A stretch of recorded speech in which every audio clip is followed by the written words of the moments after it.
Never came back. Once he did, did you do it? Oh, no, you didn't do it. We got one of them. Did you do it? Oh, okay.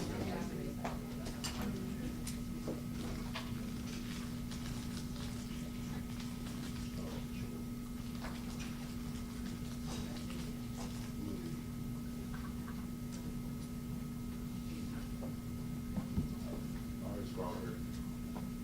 Strawberry.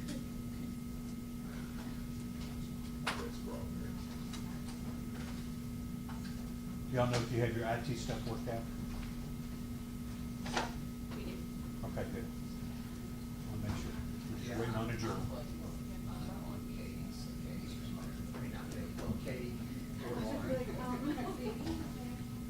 You want to pick that? Oh, yes, Your Honor. You know what? That's Mr. Fox. Because remember I gave you mine, Okay, and then I took it back from him. okay, that's right. There's a lady from the criminal court clerk's office asking us a question. Okay, yes, ma'am. Yes, sir. Defer to you. Okay. Yeah, come on back. Judge. One. Wait on a jury.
Okay, good, because otherwise I'll be glad to bounce.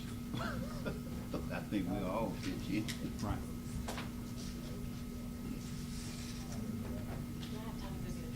Yes, ma'am. I have 3 or 4 minutes. They won't miss this. Yeah.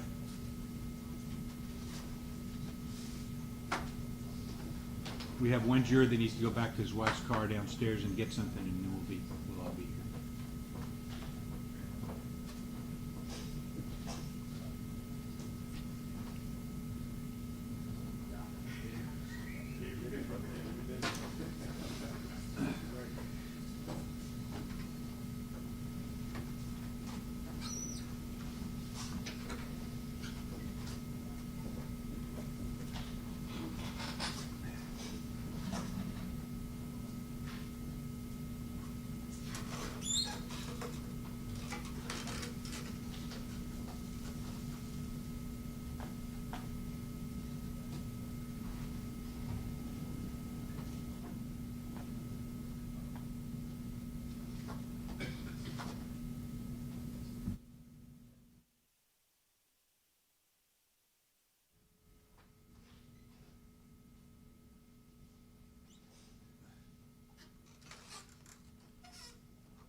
this indictment, whichever who's gonna read it to the jury.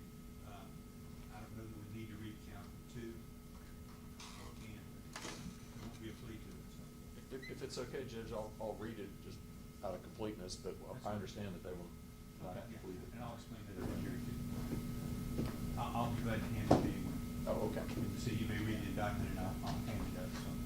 Thank you, Judge.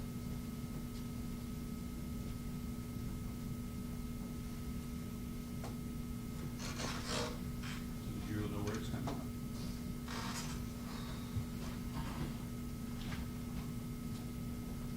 This is the procedure we do in Shelby.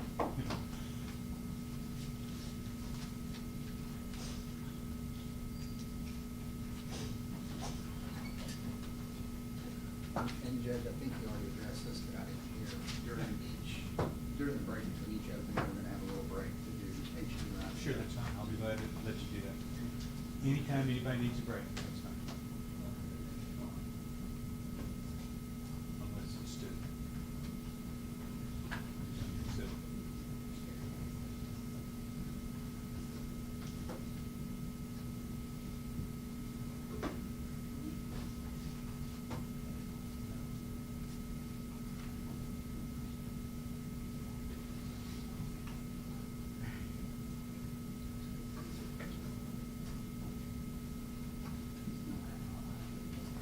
All right.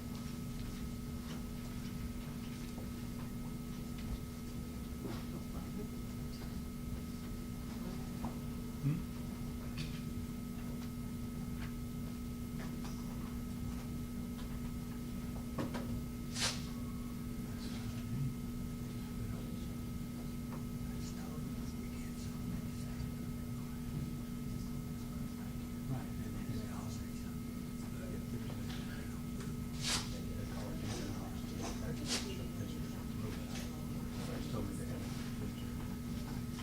Yeah, I'm, yeah. Sure, really? Appreciate everything.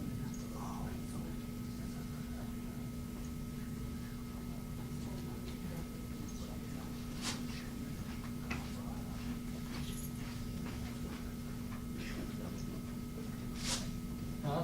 Yeah. Y'all know where you're gonna move the TV after opening statements? I don't know if we put it in the hall or. Judge, the court's approval, at the conclusion of the opening statements, because I think both defense counsel may use it, then we'll put it right in the hallway right behind you. Okay, that's fine. If that's okay with you. I'm just, since we're waiting on that juror, I'm just. No, that's fine. I just, so that, you know, we can, the jury's gonna have to see the witnesses and things like that. So I wanna make sure we plan for where it's If either of gonna y'all's gonna use it, then during the break between us and counsel for Mr. Farm, we'll go ahead and move it out of the way. All right, so y'all will need that TV during your opening statement. Okay, good. I will. Oh, you will? You'll need it to be there? Yes, sir. Okay. Then we'll leave it there until after All right. Mr. Urban goes. Whenever I got any space, I always use it to try to solve problems.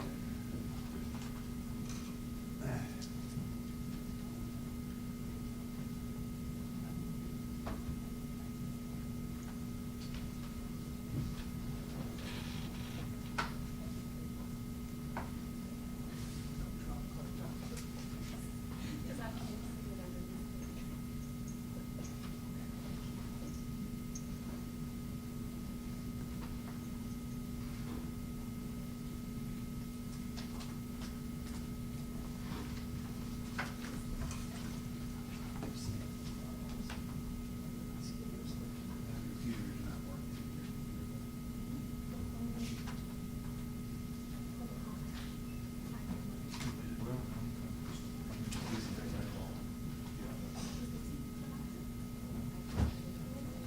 Just turn it on.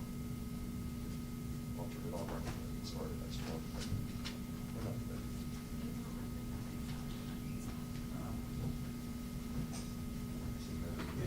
Is that screen turned on up there? I just wanna make sure, I wanna make sure it's got power to it.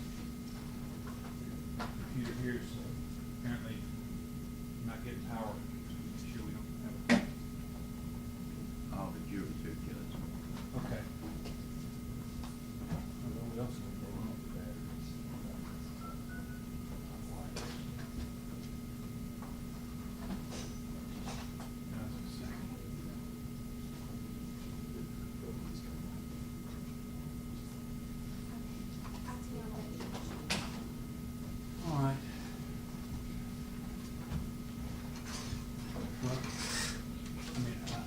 make sure there's power to that screen up there.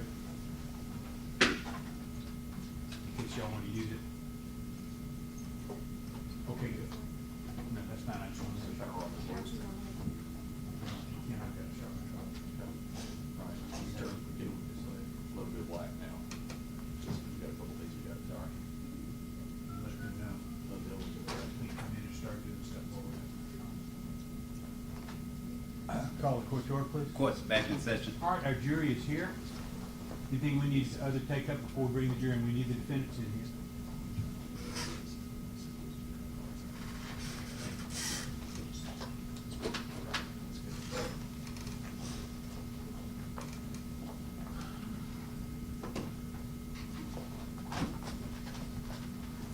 Okay, it's working now. I guess you fixed it.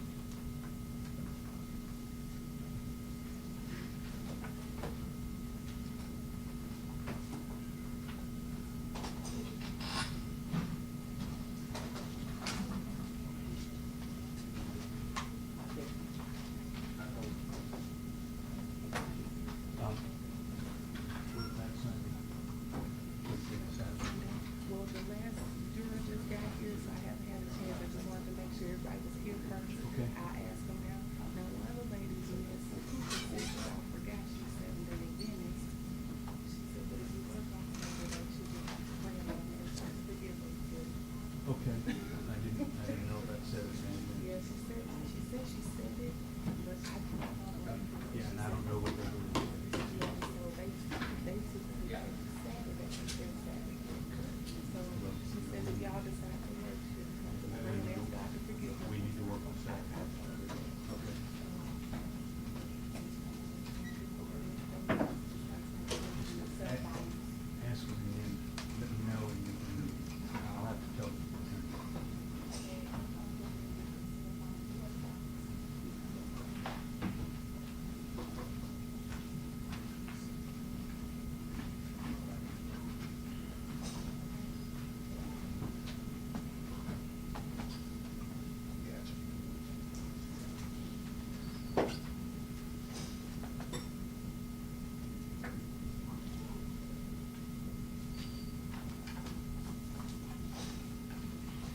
restroom or something. See the check.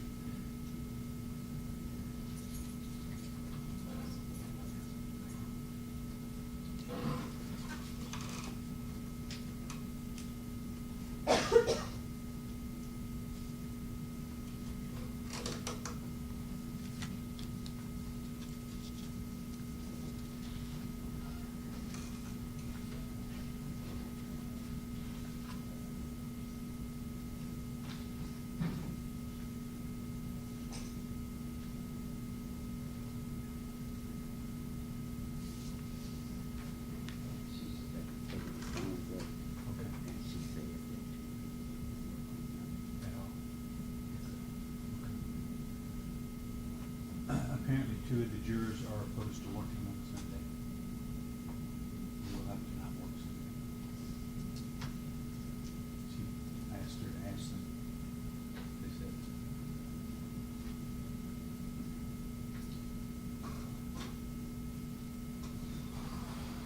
Is that a full day or a half day?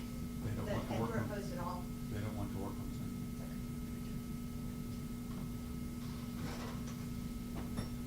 We have a juror that's a Seventh-day Adventist, but she says she'll work on Saturday, but she'll just pray a lot.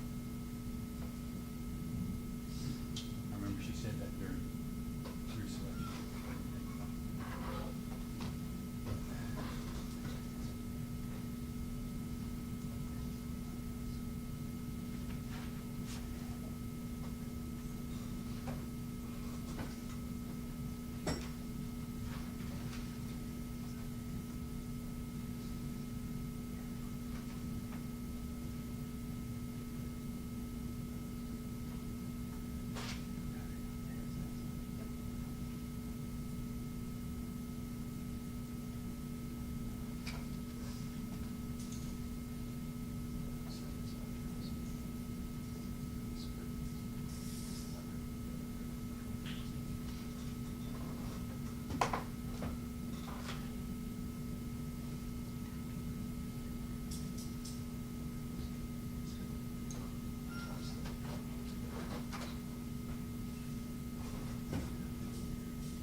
Yes. Don't know why they're delayed, they must be using bathroom or something back there.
Yes, sir. Jurors not in the courtroom.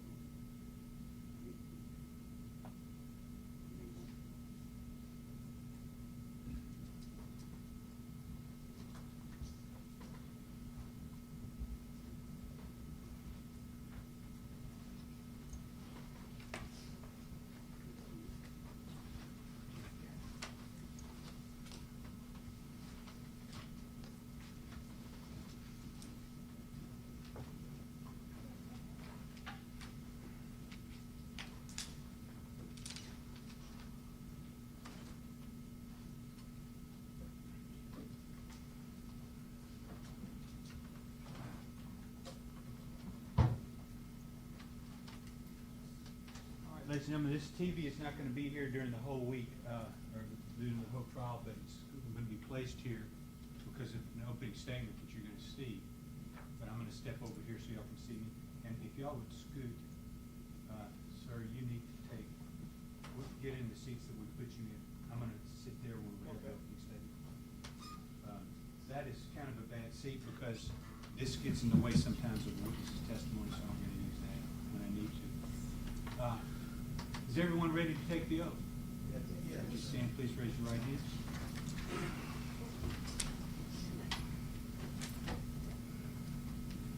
Do you solemnly swear or affirm to well and truly try the issues that traverse herein, joined between the state of Tennessee and the defendant, Mr. Jones and Mr. Parham, on a true bill of indictment charging them with the offense of murder in the second degree, aggravated assault resulting in death, and for Mr. Jones' assault, a true deliverance make and a true verdict render according to the law and evidence, so help you God?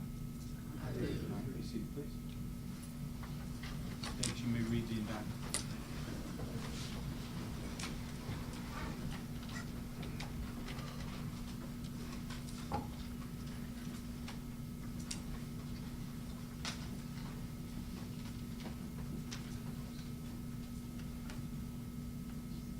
Indictment number 23-03474. State of Tennessee, Shelby County, Criminal Court for Shelby County, September term 2023. Count 1, the grand jurors of the state of Tennessee duly selected, panel, sworn and charged to inquire for the body of the county of Shelby, Tennessee. Upon their oath, present that Steven Jones, Courtney J. Parham, on October 5th, 2022 in Shelby County, Tennessee. And before the finding of this indictment, knowingly did kill Gershun Freeman in violation of TCA, it's Tennessee Code Annotated, 39-13-210, against the peace and dignity of the state of Tennessee. Count 2, the grand jurors of the state of Tennessee duly selected and paneled, sworn and charged to inquire for the body of the county of Shelby, Tennessee. Upon their oath, present that Anthony Howell, Chelsea B. Duckett, Ebony N. Davis, Damian S. Cooper Jr., Mariko Donwell, Elliott Charles Edward Gatewood Jr., Jeffrey A. Gibson on October 5th, 2022. In Shelby County, Tennessee, and before the finding of this indictment, did intentionally and knowingly cause bodily injury to Gershun Freeman by the use or display of a deadly weapon and the aggravated assault. A crime of force or violence was committed while acting in concert with two or more other persons in violation of Tennessee Code Annotated 39-13-102 and Tennessee Code Annotated 39-12-302 against the peace and dignity of the state of Tennessee.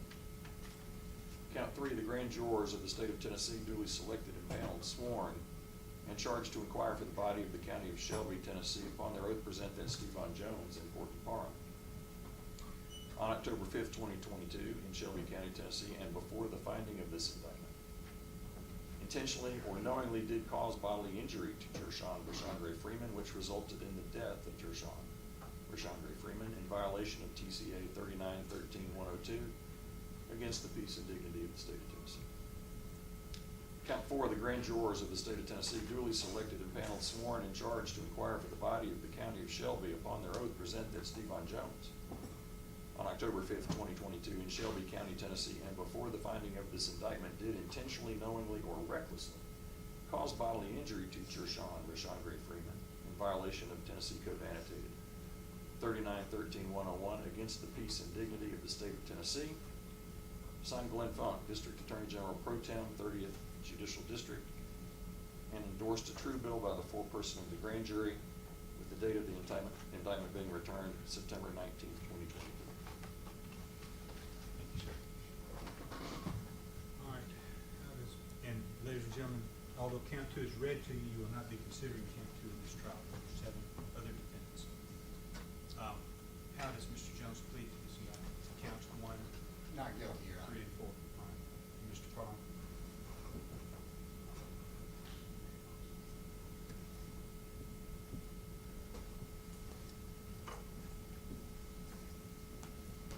Mr. Courtney Parham pleads not guilty to all charges in this indictment. Thank you. All right, would the deputies please stand and be sworn?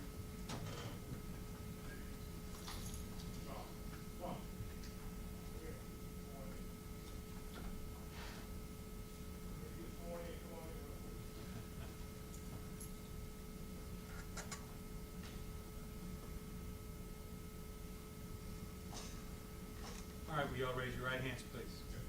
Do you solemnly swear or affirm that you'll take charge of this jury, keep them separate and apart from all persons, not allow them to communicate in any manner with anyone or anyone with them, and that you will, and this concerns the matters on trial, nor you with them, and that you will deliver them safely into courts to help you God? All right.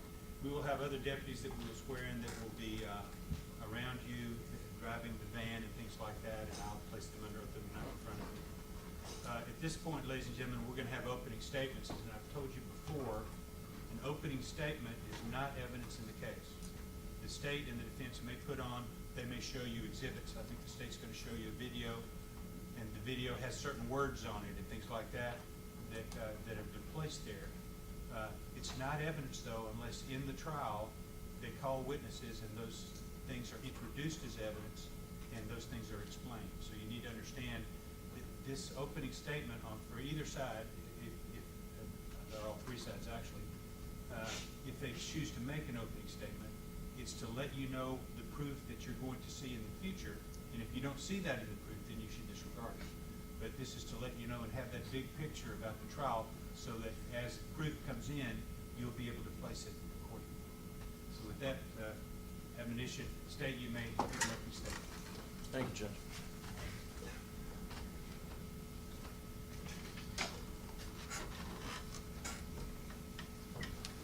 Just 1 second to set up the. And after the state's opening statement, we're going to take a short break while the defense has to sit there. That's IT slows us down. That's what we do these days. Your Honor, if needed, may we step around to see what? That would be fine, absolutely.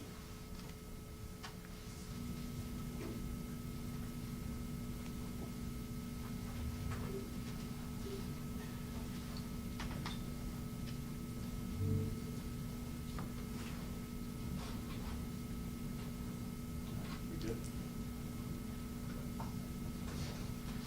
Ladies and gentlemen of the jury, as the judge just told you, the things that the lawyers say, the members of the prosecution team, defense attorneys, what we say is not evidence. He's told you that throughout the dire. Bears repeating as many times as we can say it. But you were to decide this case based on what you hear from the witness stand and the exhibits that have been introduced that you will get to have with you and see. But in an opening statement, we get to tell you what we expect the witnesses to testify to, what the exhibits will show. And so let's talk about that just a little bit. Our first witness will be Commander Green with the Shelby County Sheriff's Office. He's going to talk very briefly a little bit about civics, things that you might not know, but just to make sure you understand kind of what people's roles are. And the Shelby County Sheriff's Office has a number of different departments in it. They have a department that serves civil process, subpoenas, and lawsuits. They have a law enforcement component, just like the police department, people out on patrol. They do court security. You've already met some of these folks. And they also run the jail. And in the jail, they have people who are detained before they get to have their trial, and they get to also have folks that are serving misdemeanor sentences. That's the jail. That's who's in the Shelby County Jail, or those two populations. Now, when we're talking about jailers, all right, Commander Green is going to tell you that the Shelby County Sheriff's Office boldly says who they are. And one of the things that's important about who the Shelby County Sheriffs are, what their charge is, what their mission statement includes, to maintain a safe and secure jail. A safe and secure jail. And that they understand that it must be done with honor and integrity, conducting themselves to the highest ethical standards to maintain public trust or public confidence.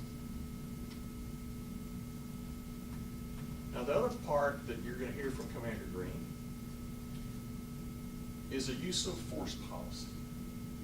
And I'm going to highlight several portions of that use of force policy in the opening statement, but you're going to get through Commander Green the entire policy. You'll get copies of it. It's going to be introduced to you. So I'm going to talk about just 2 or 3, because opening statement, I'm trying to share with you what I think are the most important parts that you're going to hear.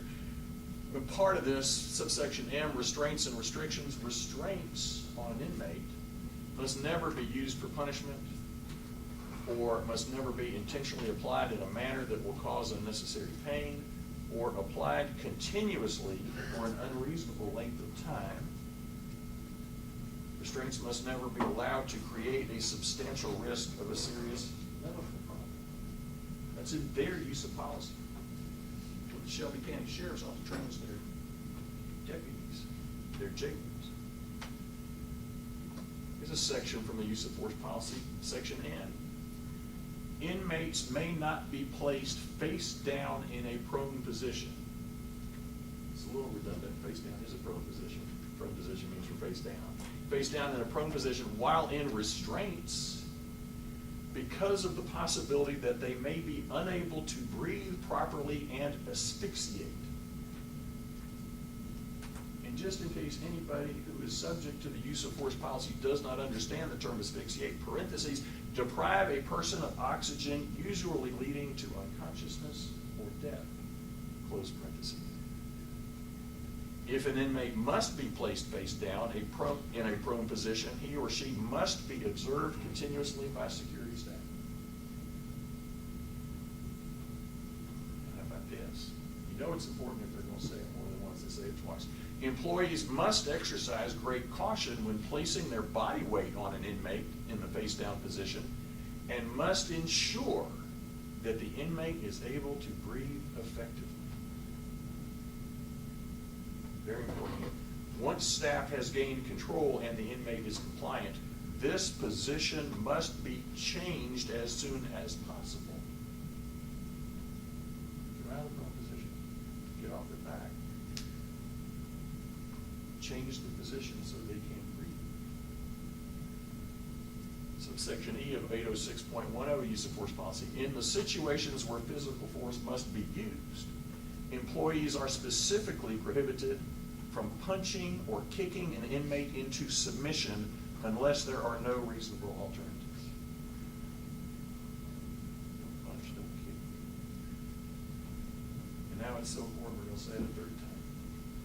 806.10. In situations where physical force must be used, employees are to exercise extreme caution when placing their body weight on an inmate, especially when holding them in the prone position, parentheses, lying face down, close parentheses. Officers must be aware of the possibility that the inmate may be unable to breathe properly, which may cause asphyxiation.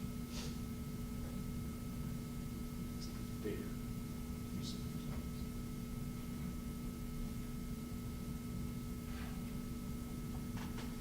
You will hear testimony that Gershun Freeman was held in a cell on the 4th floor of 201 Poplar. It was an area where people might be placed if they were having mental health issues.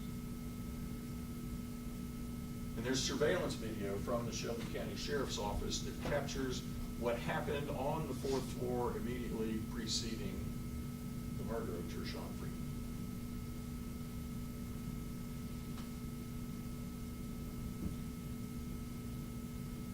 These are sheriff's deputies feeding.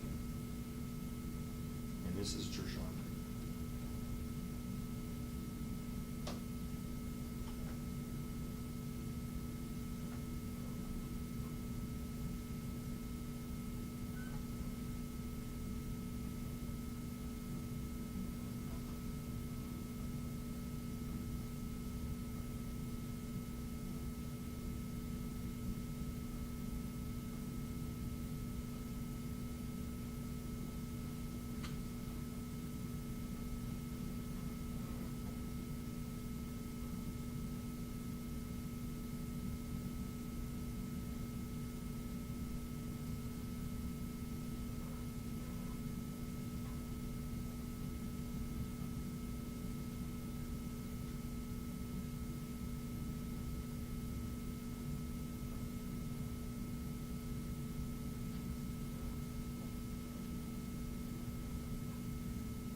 Testimony that a number of officers sprayed what's called OC spray, which is like a pepper spray. That was causing everybody on this fourth floor to have some difficulty. You may have seen folks covering their faces up. We'll call it.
Show you that here in the next few seconds, Mr. Freeman wanders out and then takes the escalator and walks 7 steps up the escalator to the 5th floor.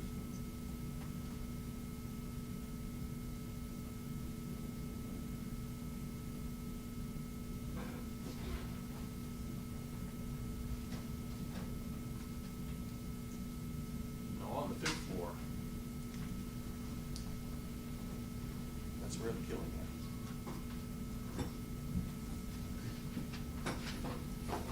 We've shown these. I don't want to put them up.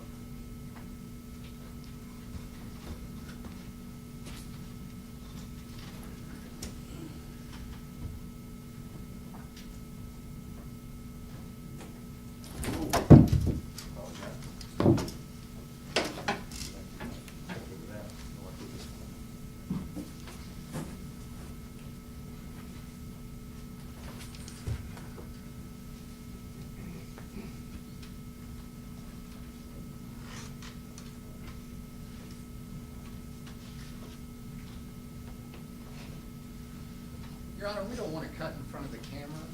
Is there a way we can see what he's showing them? Come around this way, if you're walking, come around this way.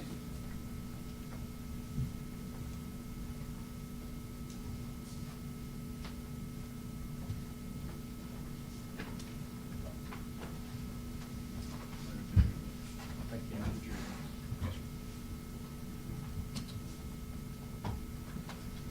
So now this is the fifth floor of the Shelby County Jail.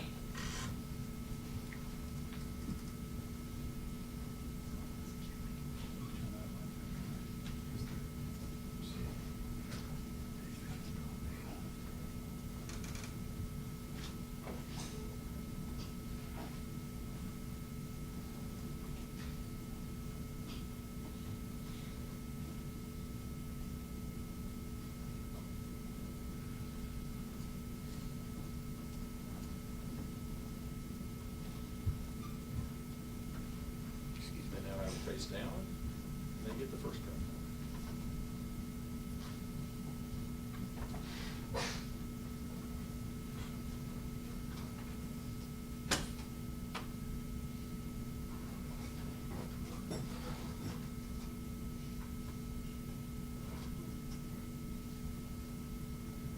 Second cuff applied. He is now face down in the prone position and in restraints.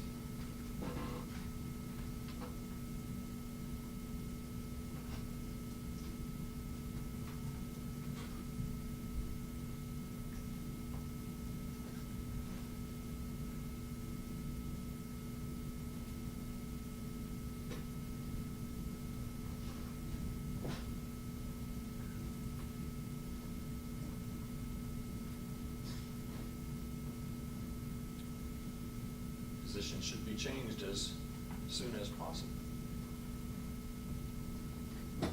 Use of force expert Paul Miller will say, one way someone can breathe is to roll onto his side.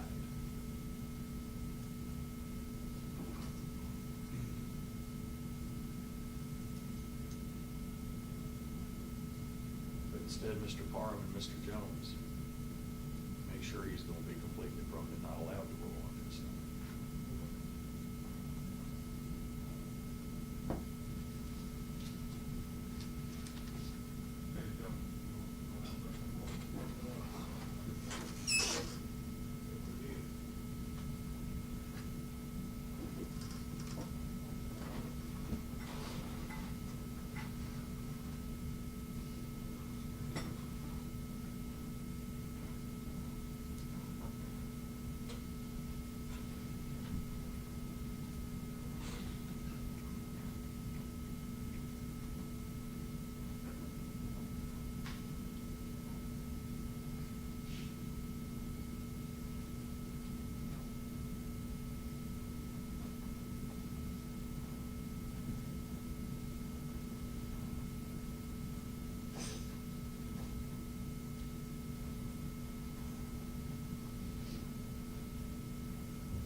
Watch Mr. Jones drop his legs, drop Mr. Freeman's legs.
witnesses, particularly Commander Green. He's been trained in CPR. Cause someone to pass away, the first thing you're supposed to do, try to save them.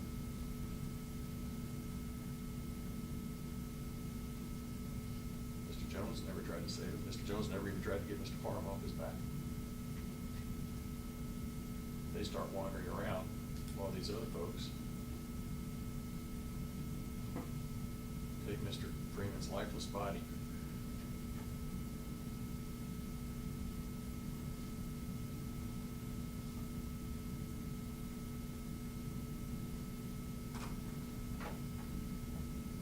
And nobody is attempted to revive Mr. Freeman.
Anderson tried to check for pulse, but because of the OC spray in the air, she couldn't do it, so she walked off, and that's when Nurse Vasty Willis walked up and checked for the pulse.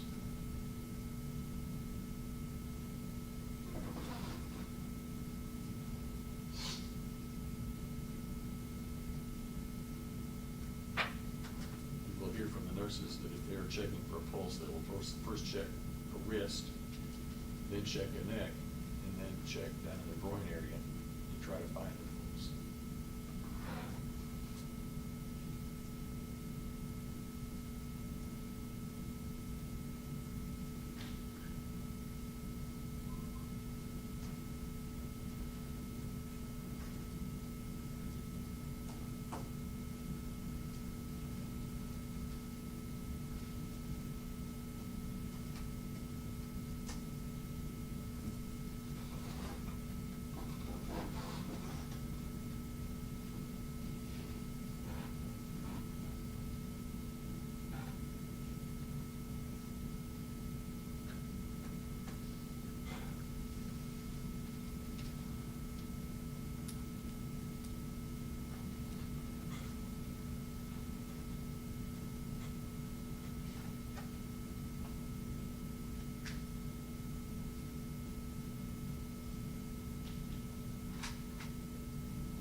You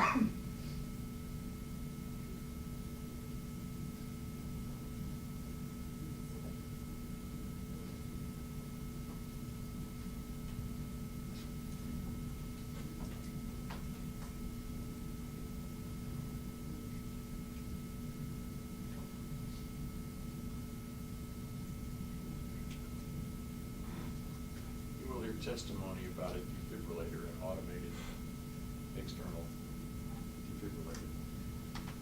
Hearts beat. Sometimes hearts go into a situation where they fibrillate, where they just quiver. That's not pushing any blood through. Sometimes there's another type of heart where it goes into an SVT where it might beat 200 beats a minute. And the AED is used that time to reset a beating heart that's out of rhythm. You'll hear testimony that if a heart is asystole, which means it's flatlined, an AED cannot restart a flatlined heart. What has to be done then is CPR. And doctors have some things they can check for, but people in the immediate vicinity are supposed to start CPR unless they have some sort of medical training and have those drugs available. But mainly, what you gotta do is get the AED out. But if the pads detect an asystole heart, systole, a flatline heart, it directs the people who have placed those pads to start CPR.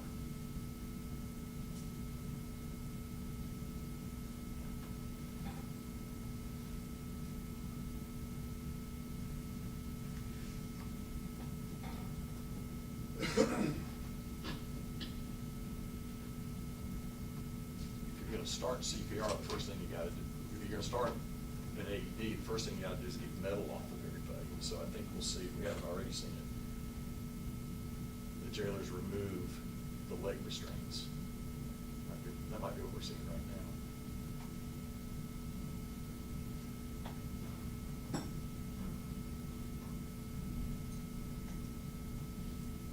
And then once the leg restraints have been taken off, then they move to the cuffs and they get the cuffs off.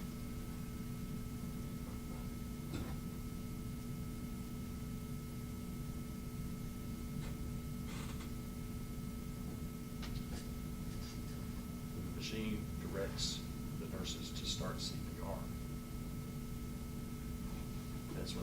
That's when somebody in the sheriff's office finally starts CPR.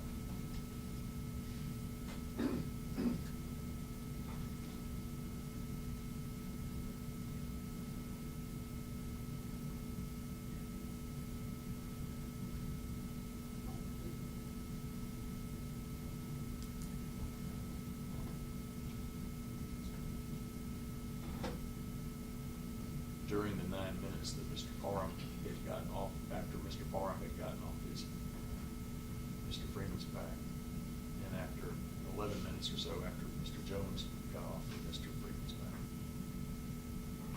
they had still never attempted to revive, and it took 9 more minutes for jail staff to actually attempt to revive.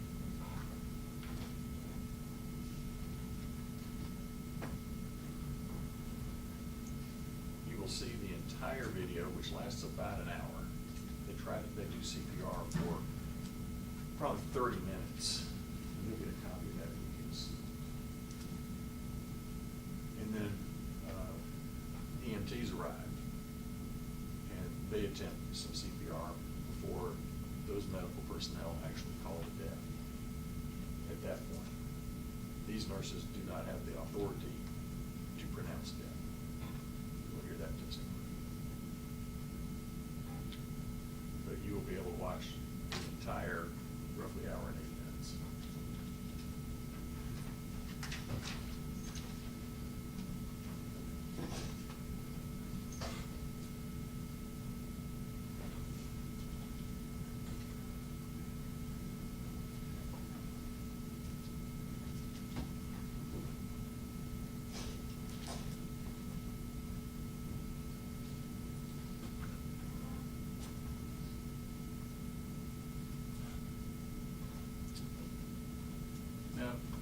Dr. Marco Ross is the county medical examiner. And he did an autopsy in this case. And Dr. Marco Ross gives an autopsy examination, and he does a report that's several pages long. He writes, cause of death, exacerbation of atherosclerotic cardiovascular disease due to physical altercation and subdual. There's no question that Gershun Freeman had blockages in the arteries and veins near his heart. At least one of them had a blockage all the way up to maybe as high as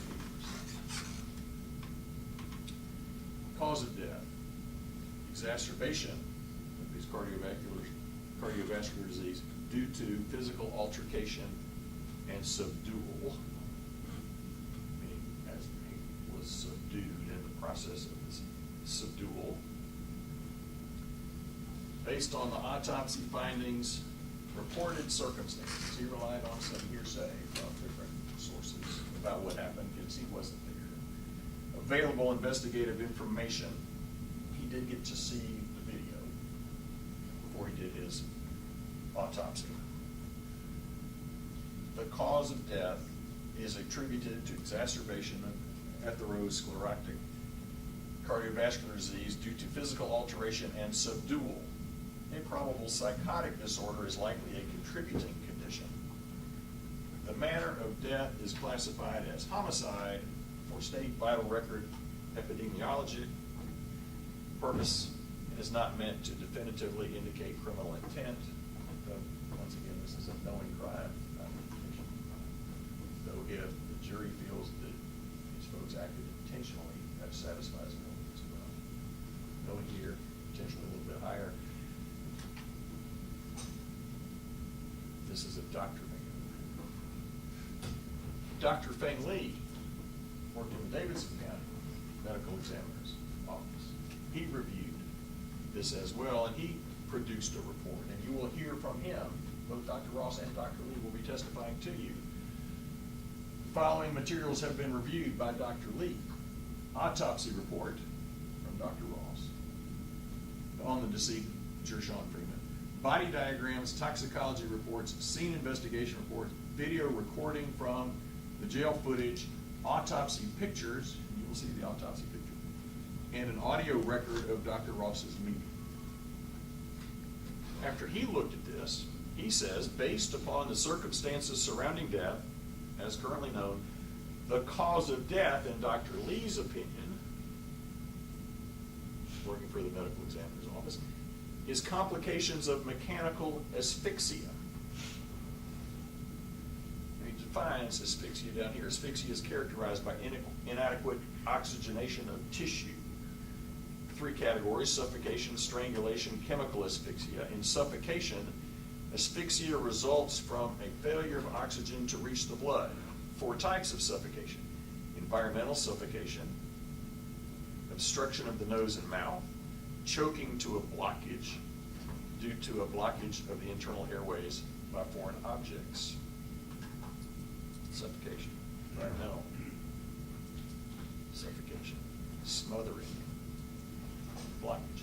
Mechanical, sometimes also referred to as traumatic asphyxia, results when pressure on the chest and abdomen restricts respiratory movement and the breath. In the present case, the decedent was restrained in a prone position, handcuffed behind the back, knees on the back, which restricted his breath properly, thus which led to the mechanical asphyxia. Exactly what's in the force of habit. That's what they're trained to do. Is don't do this, because this is what's going to happen. The manner of death is consistent with homicide. The cause of death is mechanical asphyxia.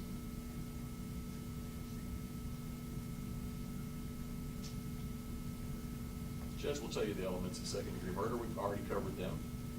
They unlawfully killed the victim. The defendants acted knowingly. Knowingly means that a person acted with an awareness that his conduct is reasonably certain to cause the death of the alleged victim.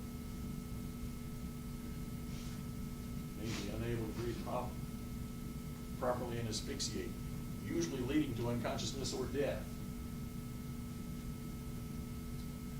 must exercise great caution. Change the position. Proof that's going to be introduced supporting second-degree murder to element one, that it caused the death, that he was dead because of their actions. Right. Well, the video shows that Gershun Freeman was alive when these two men got on his back. He was alive.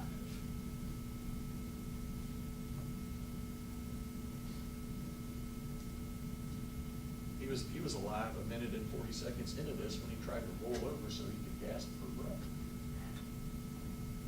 That's the proof that's in the video.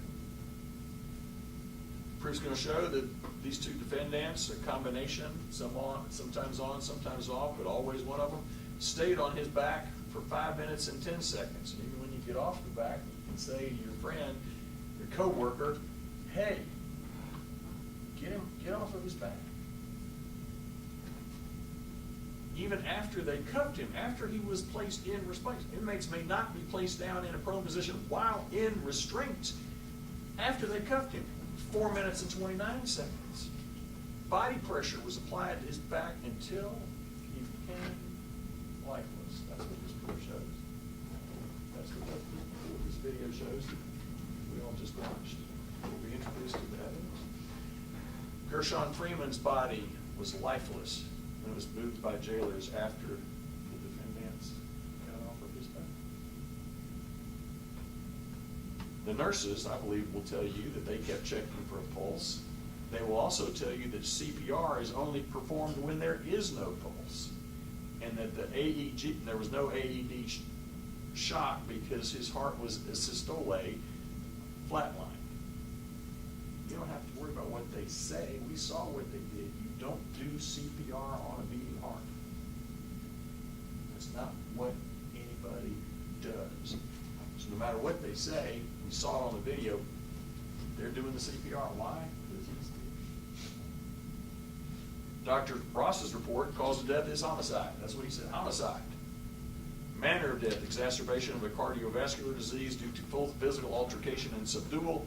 Dr. Lee says cause of death, homicide, manner of death, mechanical asphyxiation. There's a slight disagreement between these two doctors as far as what actually was the last thing that happened. Either way, whether you can't breathe or whether there's so much pressure that your heart gives out. Once you can't breathe, then your heart stops. Homicide, homicide, because of the actions of other people. What about knowing? What about this second element? How could they possibly have known that they were killing him? Well, we got this. 807. May not be placed face down in a prone position. They were trained on this. How did they know? Well, they were trained on it. This is in their use of force policy. They may not be able to breathe properly and asphyxiate, deprive of oxygen, usually leading to unconsciousness or death. It's so important that you got to be observing them. It's so important that you don't just say it once. Sheriff's office is going to put it twice in their use of force policy. Must exercise great caution when placing their body weight on an inmate in the face down position, and must ensure the inmate is able to breathe effectively. Don't stay on it until he's not breathing. Ensure that he's able to breathe. Once staff has gained control, well, I'd say if the proof was going to show that once he's in cuffs in a prone position, he is in control, there's nothing else he can do. This position must be changed as soon as possible. Just roll it over. Just get him some air. This is so important about don't get on somebody's back. Cause them to asphyxiate. It shows up in the use of force policy a third time. In situations where physical force must be used, employees are to exercise extreme caution when placing their body weight on an inmate, especially when holding them in the prone position lying down. Officers must be aware of the possibility that the inmate may be unable to breathe properly, which may cause asphyxiation. Did they know it? They've been told not to do it. They've been told that if they did it, they could kill somebody. And then they're on top of him as he dies, and don't get off of him. He's dead.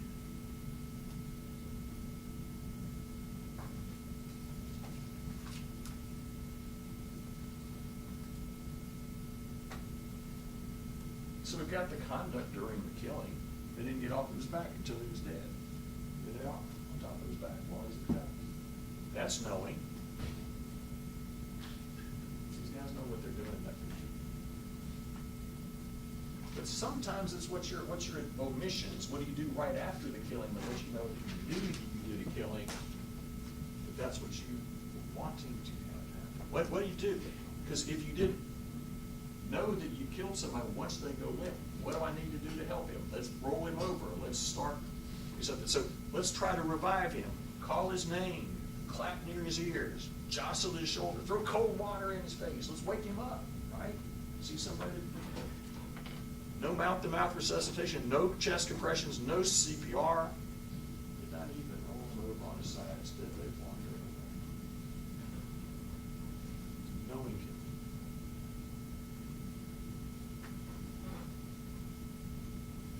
Been unlawful to kill the victim. Done in second. Bruce is going to show you. When he got up onto the 5th floor, and when he'd been taken down to the ground and placed into a prone position, Gershun Freeman was completely vulnerable. He was completely helpless. He was alone, outnumbered. He'd been beaten, he'd been sprayed. He was prone, in the prone position on a cold, hard jail floor. He had handcuffs placed behind his back. And he was not even allowed by these two men to roll over on his side to where he could gasp for breath. What did these two men, Mr. Jones and Mr. Parham, do? They sat on his back. Mr. Jones, Mr. Parham put his knee on his back right above his lungs. These are big, strong.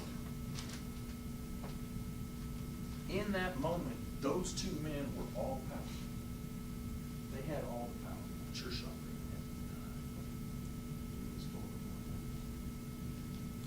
And they stayed in that position until he died.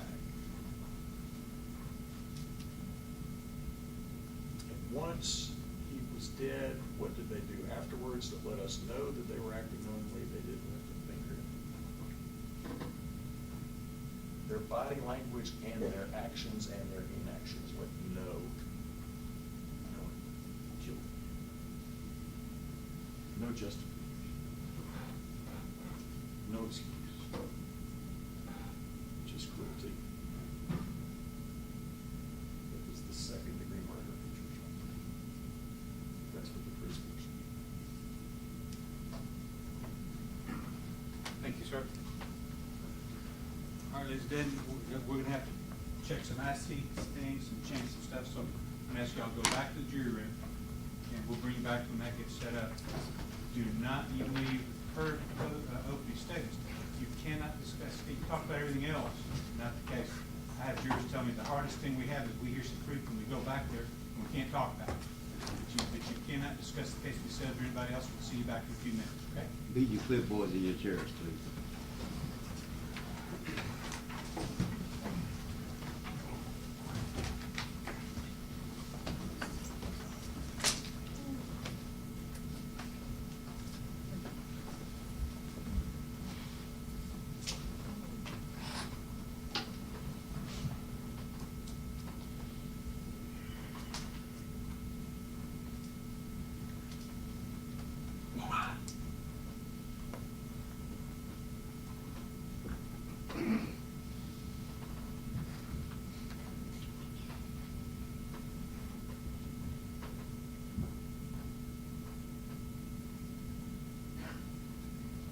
Take recess, please.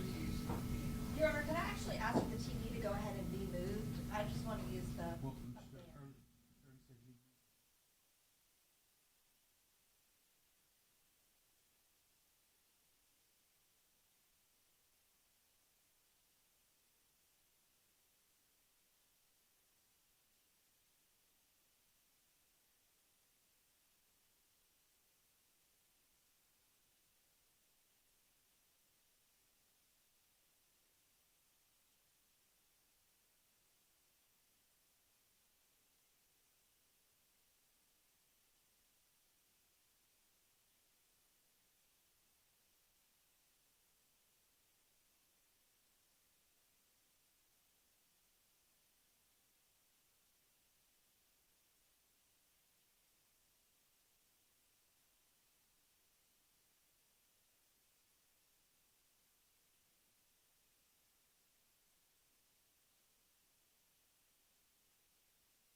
Jones, is defense wish to give an opening statement?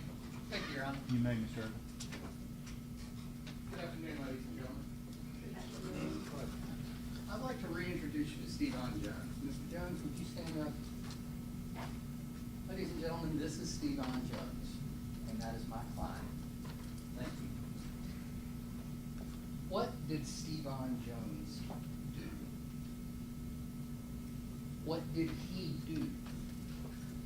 We're in a joint trial, but you have to judge all of the facts of this case independently.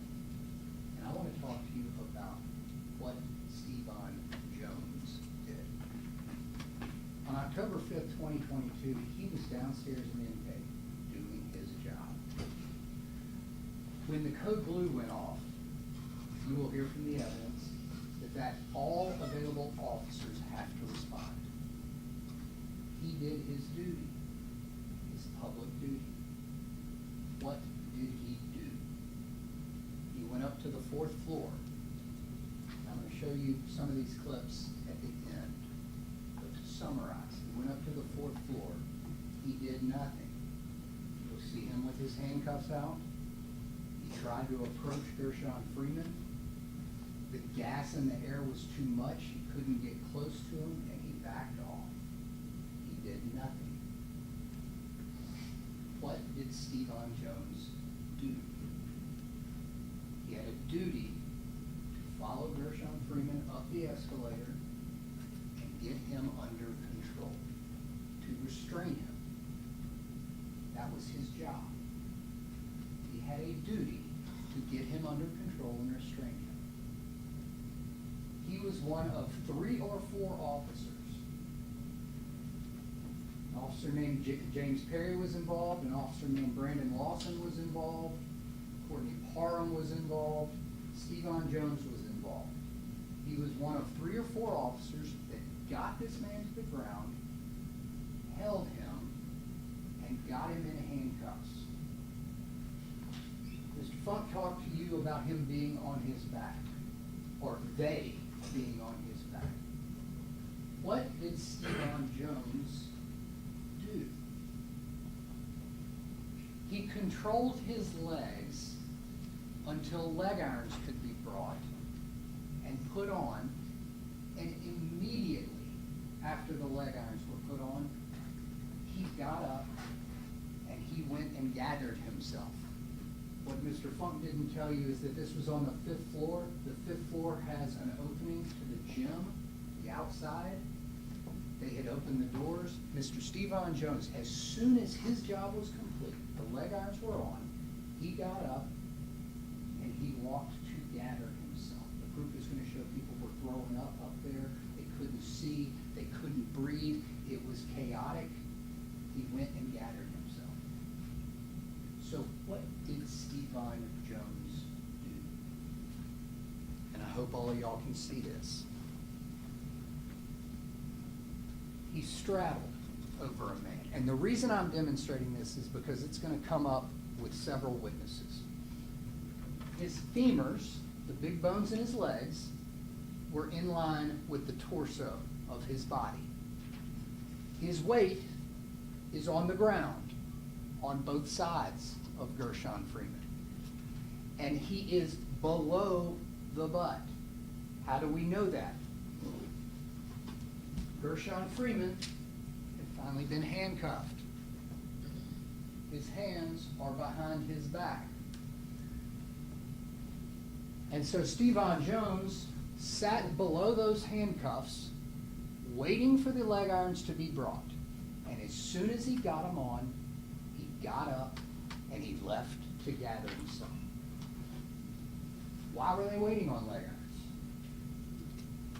Because Lieutenant Carlos Cleves, who was the 2nd highest ranking man in the jail that day, and the highest ranking man on the floor when all of this happened, said, we need leg irons on this man.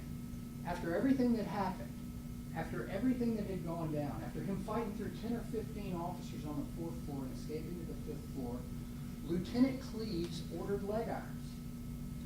And Stevon Jones waited controlling his legs, not his back, not his lower back, controlling his legs until leg irons could be put on.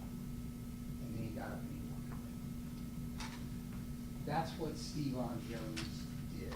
You're gonna hear a lot of proof in this case, you're gonna hear more details, but that's what Stevan Jones did. Mr. Funk talked about, did you clap? Did they shake him? Did they do CPR? What they did was call a code white. A code white is a medical emergency. They called a code white. They would have called that anyway because of all the spray and all of the chaos. But they called for medical. And ultimately, they called 911. Mr. Funk just showed you 9 minutes of video where they weren't performing CPR. And Mr. Funk said you don't perform CPR on a beating heart. I agree with him 100%. They didn't perform CPR because he had a pulse. You just saw a video, the nurse checked it 6 times. The nurse didn't start CPR. He had a pulse. Stevan Jones straddled his legs and controlled them until he could fulfill his lieutenant's order, which was reasonable. And you will hear proof of that it was reasonable in those circumstances. Captain Green, if he's consistent with what he's already said, and he's honest on his witness stand, he will tell you that putting leg irons on this man was reasonable under the circumstances. Now, I want you to consider what Stevan Jones did in light of the state's extremely high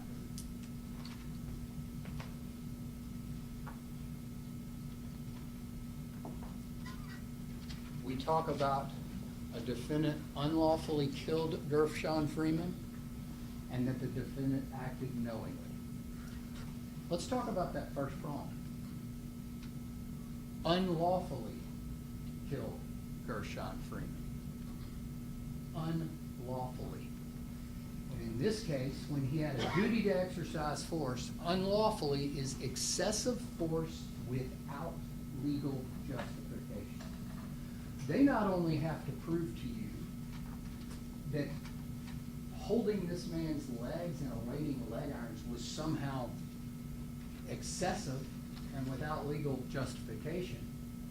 They have to rule out the reasonable possibility that it was.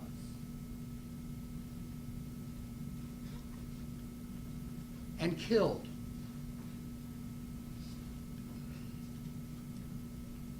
Killed is caused the death, okay?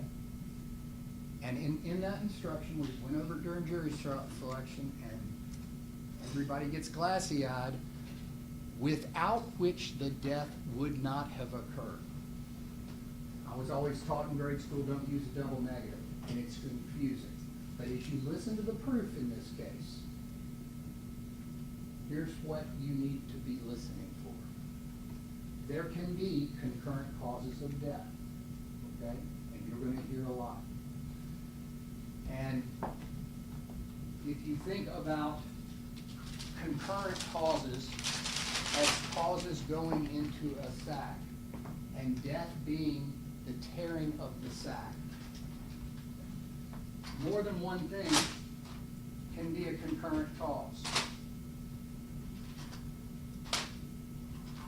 I'll let Stevan Jones's. First, they have to prove to you that kneeling and controlling his legs somehow caused this man's death.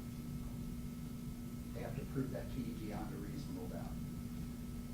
But if they satisfy you that somehow holding his legs was a cause of death, and this sac tears, they have to prove to you beyond a reasonable doubt that if they took Stevan Jones' actions away, the sac wouldn't rip.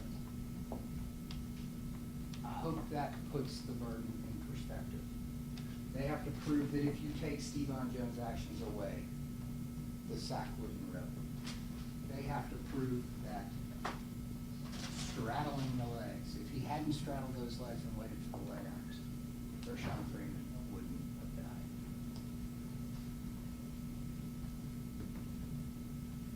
And they have to prove that he acted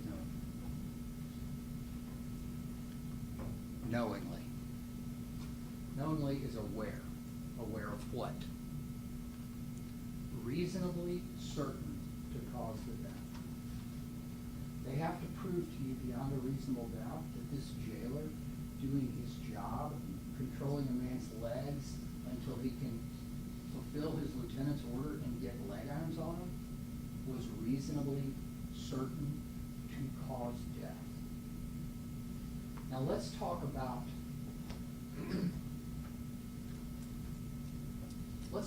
how this case has unfolded and what they will present to you. 2 weeks after this happened, around late October 2022, Keith Williams was interviewed about this. Keith Williams is the man who trains use of force in the Shelby County Sheriff's Office. He's the man who trains these officers. He was asked to review the entire video, and he was asked to say if excessive force was used. He said that it wasn't.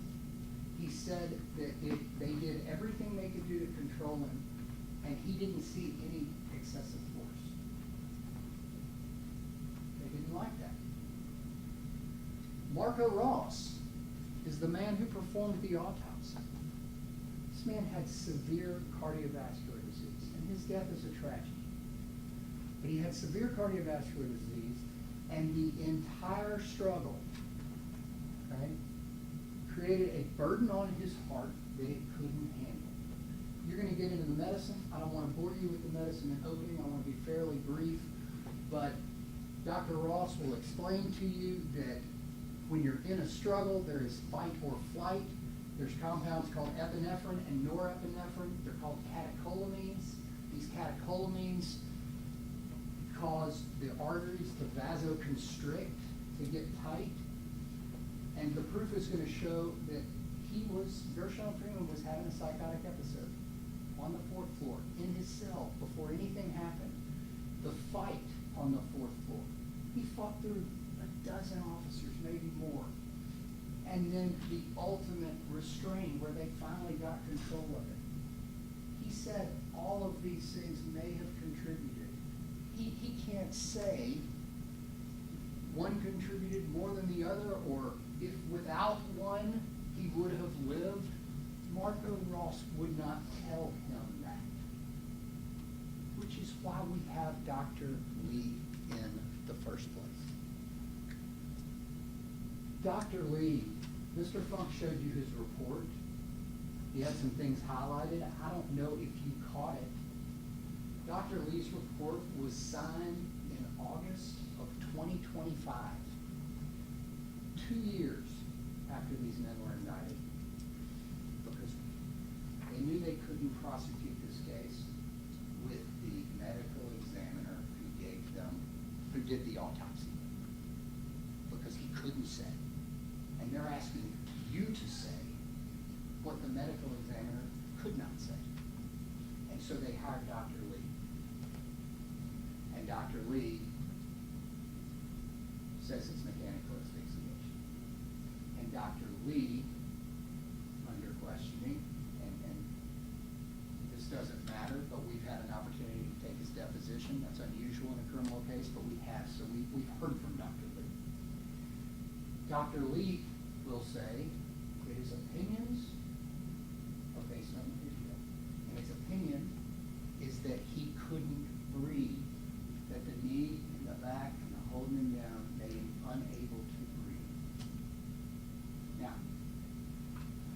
if you were going to prosecute a murder case, if you were going to accuse 2 men who were just at work doing their jobs that day of murder, and your theory was that they were preventing this man from breathing, well, would you ask the people that were there? Would you, in your investigation, would you ask the people that were standing over them? Lieutenant Cleese, the highest ranking man, second highest ranking man in the jail and the highest ranking man on the floor. He's gonna come in here because we're gonna bring him in here. They didn't even talk to him. And Lieutenant Cleese will tell you he wasn't having trouble breathing. Brandon Lawson, who was one of the men that was in the takedown, he's gonna come in here because we're gonna bring him. And Brandon Lawson's gonna tell you we didn't have any concerns with him breathing. These men weren't talked to, and the state's not even gonna put it on. The state wants you to accept a video when there's eyewitnesses that they completely ignored. Let that sink in. What did happen in this case?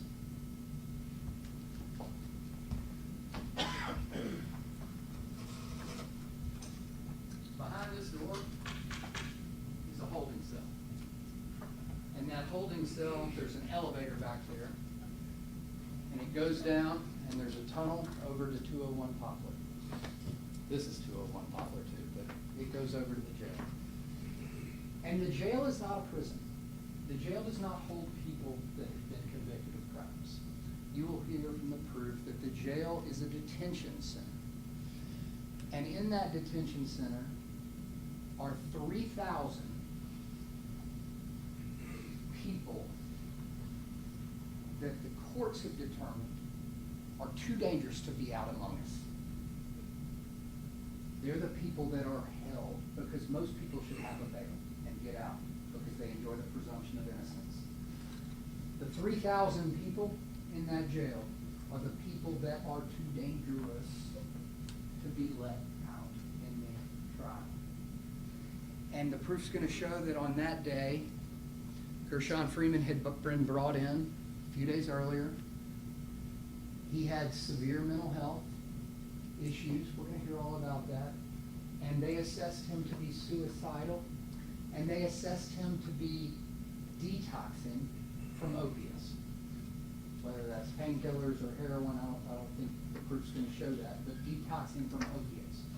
And they put him in the dangerous jail, they put him in 4J, which was the suicide area.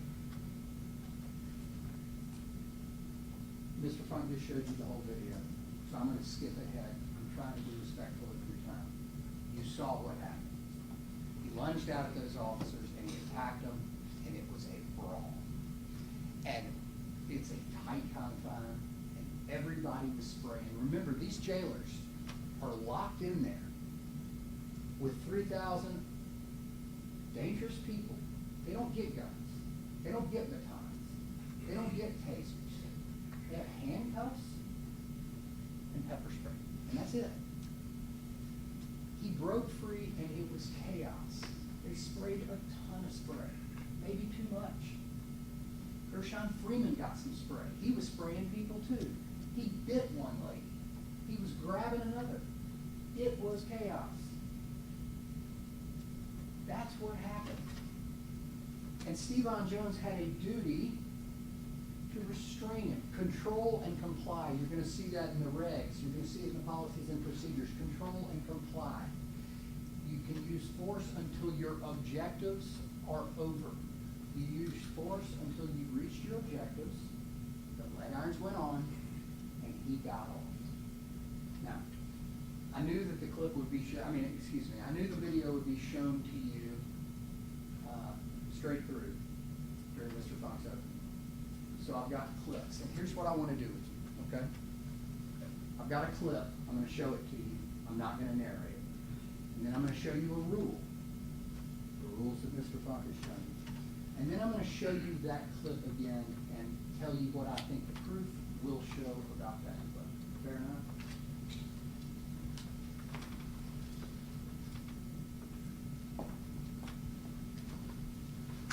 I'll get out of the way here.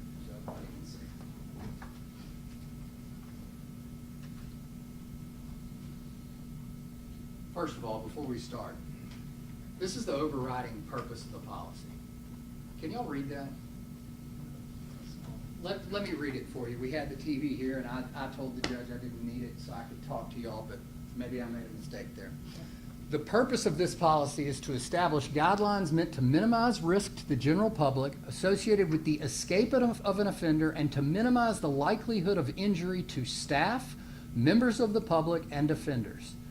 The SCSO overriding policy is that the staff member survives an attack where the use of force may be necessary. Use of force is contemplated.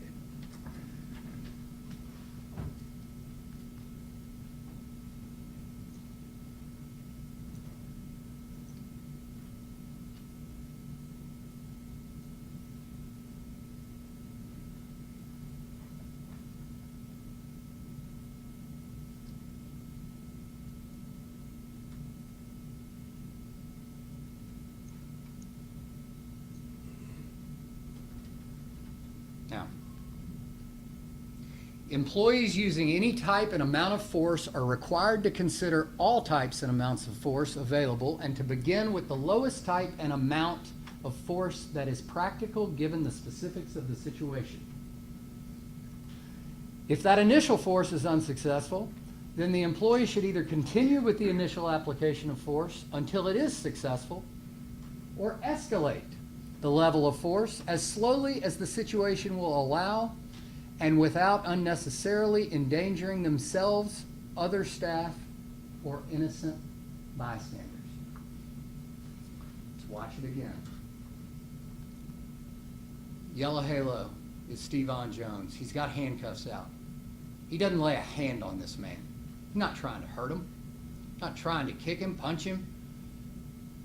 He's backing away.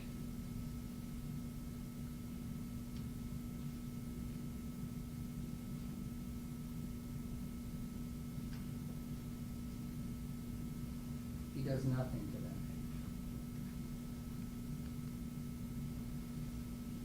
Another clip.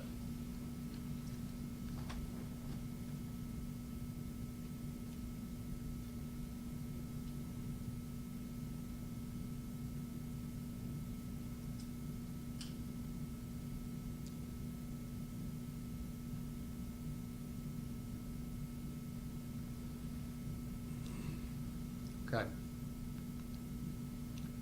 In situations where physical force must be used, employees are specifically prohibited from punching or kicking an inmate into submission unless there are no reasonable alternatives. The policy contemplates that sometimes punching and kicking will have to be used. When there are no reasonable alternatives. Y'all just watched what happened on the 4th floor during Mr. Funk's opening. Gershun Freeman just punched James Perry in the face. Perry punched him back. They go to the ground. Gershun Freeman's trying to get up. And Stevan Jones kicks his legs a little bit. Kicks him to get him under control because there were no reasonable alternatives. And, as an aside, I'm showing you this as it relates to his conduct and these policies. But as an aside, you're going to see the autopsy report. There were no injuries to this man's legs. If that looks violent to you, he wasn't hurt. He was kicking him to control the legs, and he stopped immediately when Gershun Freeman stopped. He didn't keep kicking him, and you'll see this a lot during the trial. But he didn't keep kicking him. He stopped. Watch it again.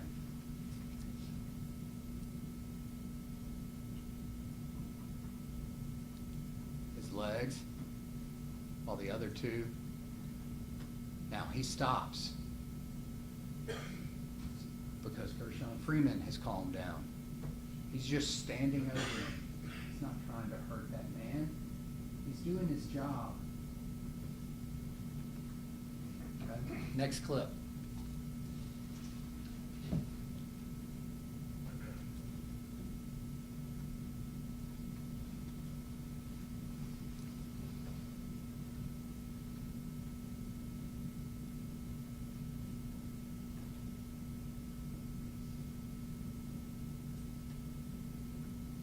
Okay.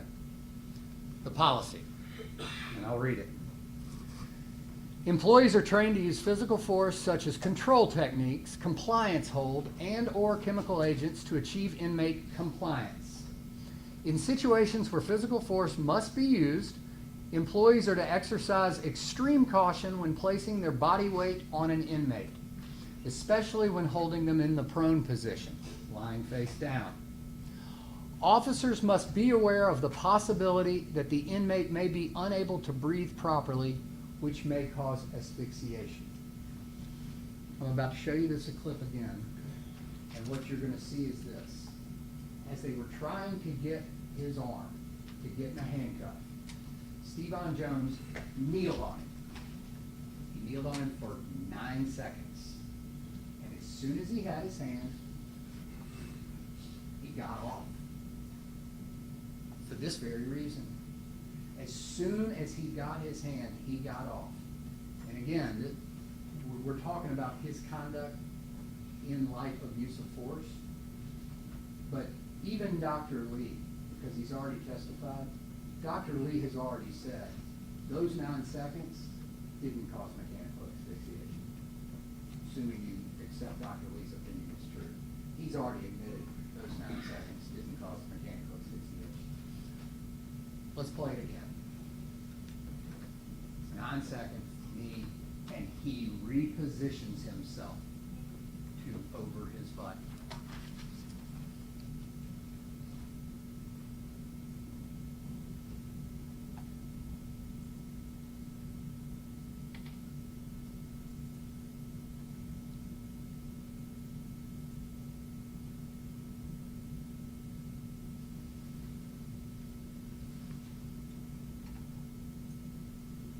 Steven Jones is not on that man right there.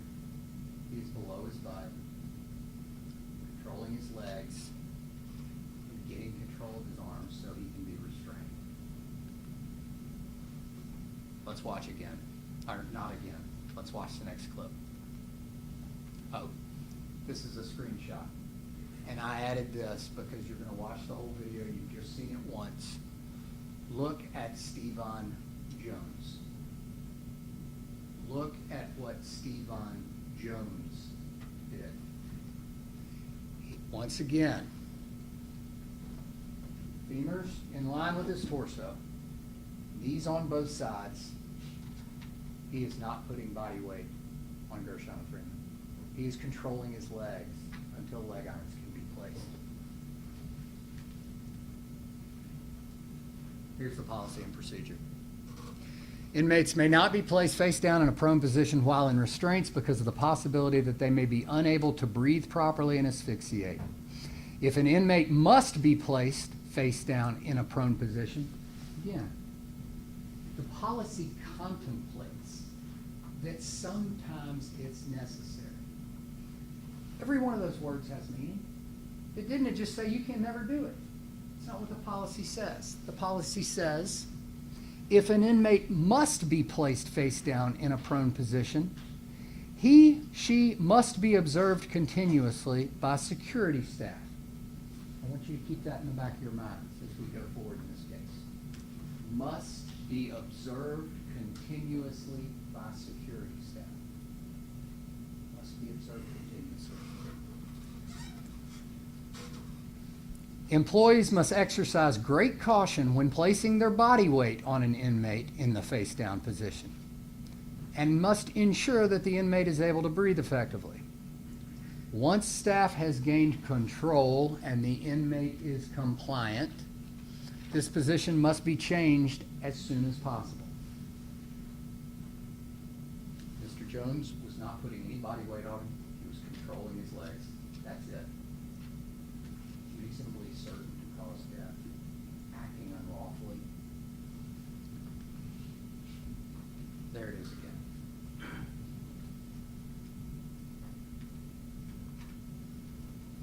Now here's the next clip. Watch carefully.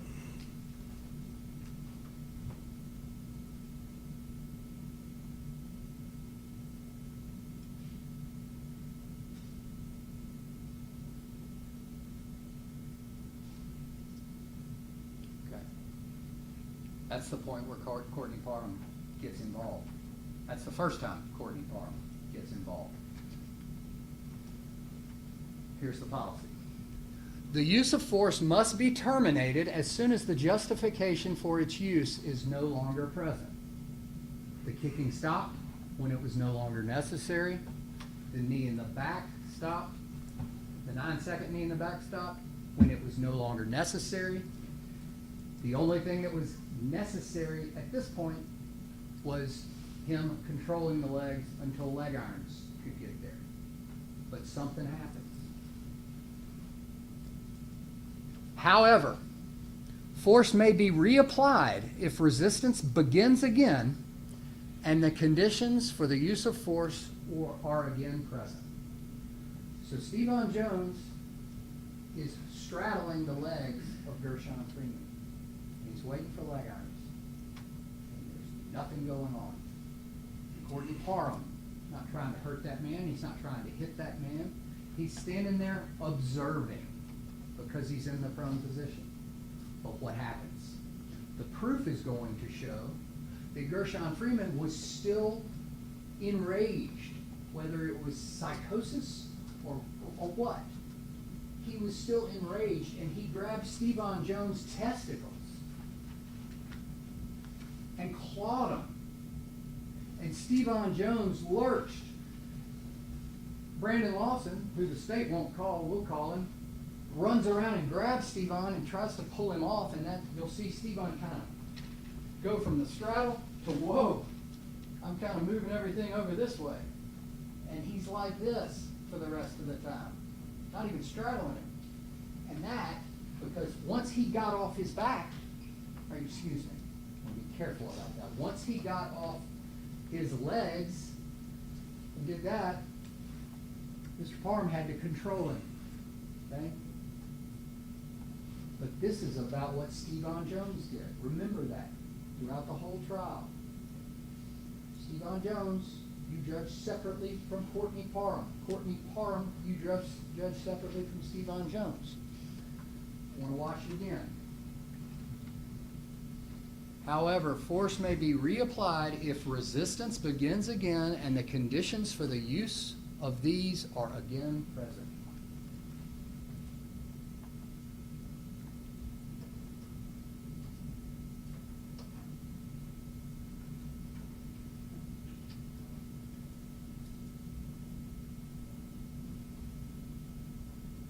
That's when it happened.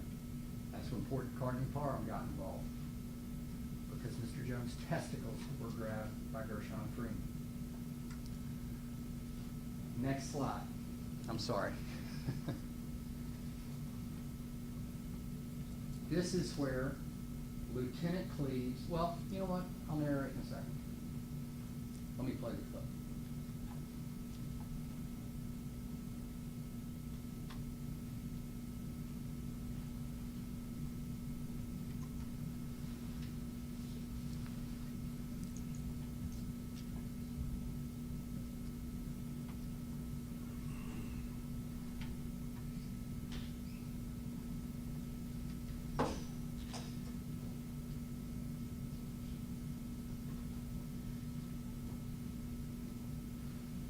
Okay.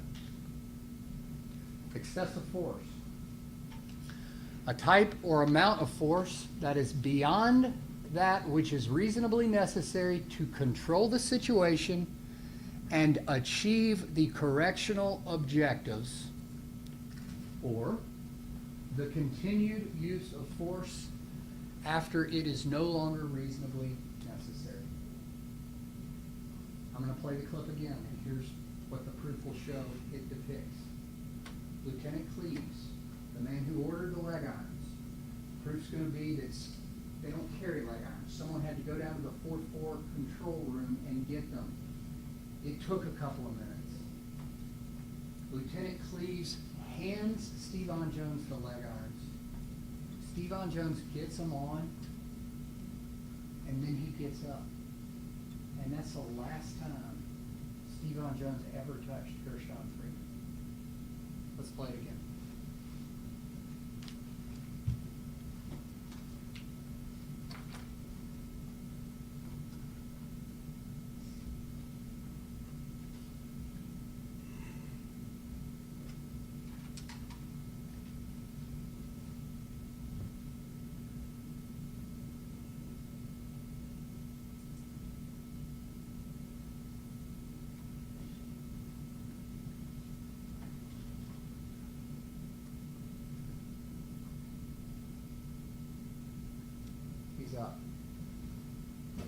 never touches Gershun Freeman again. And Mr. Funk talking about him not doing CPR and not clapping, not jostling him. You're going to hear testimony that the nurses couldn't even check a pulse when they got up there. There was so much gas in the air. People were vomiting. People were blind. They were choking. The angle of the video that Mr. Funk didn't show you is that Stevan Jones walks out to the open double doors of the gym and he's trying to gather himself. Just like I just heard today that Captain Green's going to be their first witness. Just like Captain Green tried to get a hold of this guy and handcuff him in the prone position, he was out of the fight. He had to go down to the third floor and wash himself, wash out his eyes. All of these people were out of the fight. But you know what they did? They called medical and they called 911. The last thing I'll say is that once Stevan Jones went to gather himself, Gershun Freeman's being continuously observed. No one said he couldn't breathe. You're not going to hear one witness come in here and say he couldn't breathe. You're not going to hear one witness come in here and say he was distressed. One witness that was there. Dr. Lee may say it. You're not going to hear one eyewitness say that. No one. And he was being continually observed. The state didn't even talk to him. Didn't even interview him. Hey, could he breathe? Were you watching him? What were you doing? Mr. Lawson, what were you doing? You're standing over him. Was he having trouble breathing? Was he gasping? Lieutenant Cleaves, you're the second highest ranking man in the jail. What was Gershun Freeman doing? Was he having trouble breathing? Was he gasping? Nothing. You're not going to hear any of that because they didn't want to know the answer. Paul Miller, I told you Dr. Lee was hired in August of 2025. Their use of force expert, who is a law enforcement officer they work with up in Nashville, he didn't issue his report until this year. These men were charged in 2023, almost a year after it happened. This happened October 5th, 2022. Mr. Funk just read you the indictment. It was from September of 2023. Their use of force expert, this year. Because nobody else had said it was excessive. Because it wasn't excessive. Was it violent? Yes. It was violent to an extent. It was violent because an unstable man suffering a psychosis, lunged out and there was an attack. And unfortunately, some of what goes on in that jail is a tough business because these officers are charged with the duty of keeping it safe with only pepper spray and handcuffs. So, you see the video, was it violent? Yeah. Can the state prove beyond a reasonable doubt that what Mr. Jones did, controlling his legs until leg irons could be placed, was excessive? It was unlawful? No, they cannot carry that. Can they prove that Gershun Freeman even died from having weight on his back? No, they can't. The man who performed the autopsy won't tell you that. He won't give you cause of death. That's why Dr. Lee's here to begin with. When you go back and decide your case, Judge Kraft hit on it yesterday, remember, this criminal trial is not about what you believe. It's not about what conclusions you reach as to what could have happened what may have happened, what is within the realm of possibility. See, Stevon Jones is on trial for murder. Murder.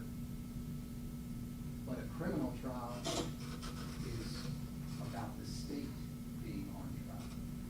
Has the state carried their burden of proof?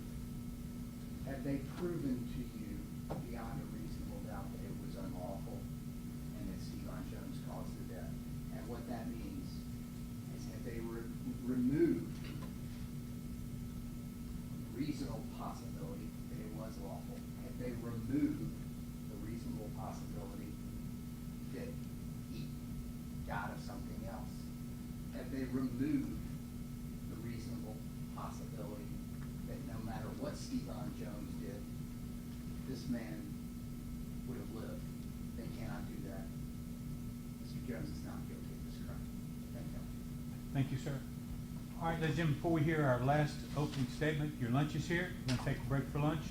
Don't discuss the case with yourselves or anybody else, and we'll be back with y'all at 2 o'clock. Thank you. If you need a little extra time, we won't start until y'all all ready.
hope everybody got enough for lunch. We're gonna do better as the trial progresses.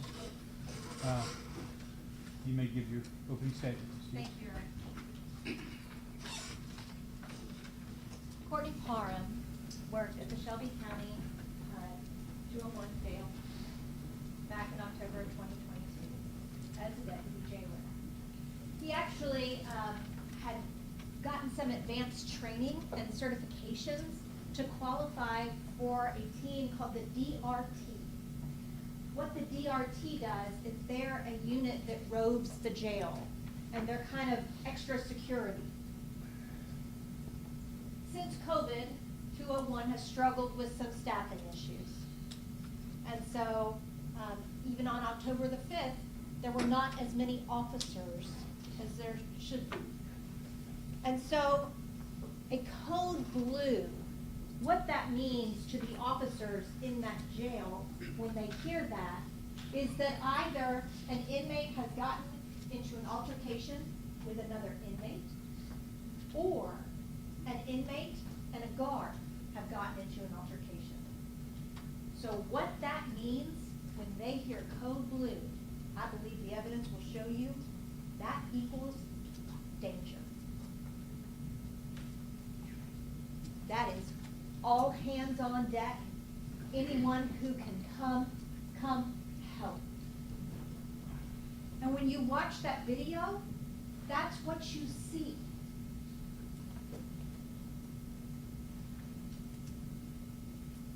The jail has its issues, absolutely. There are some things that we all know that the evidence will show you. But I want to talk to you first about why we say psychosis was at play here. You could please hit play. The evidence will show that there was a video in the cell for Mr. Gershun Freeman, starting at 10:38.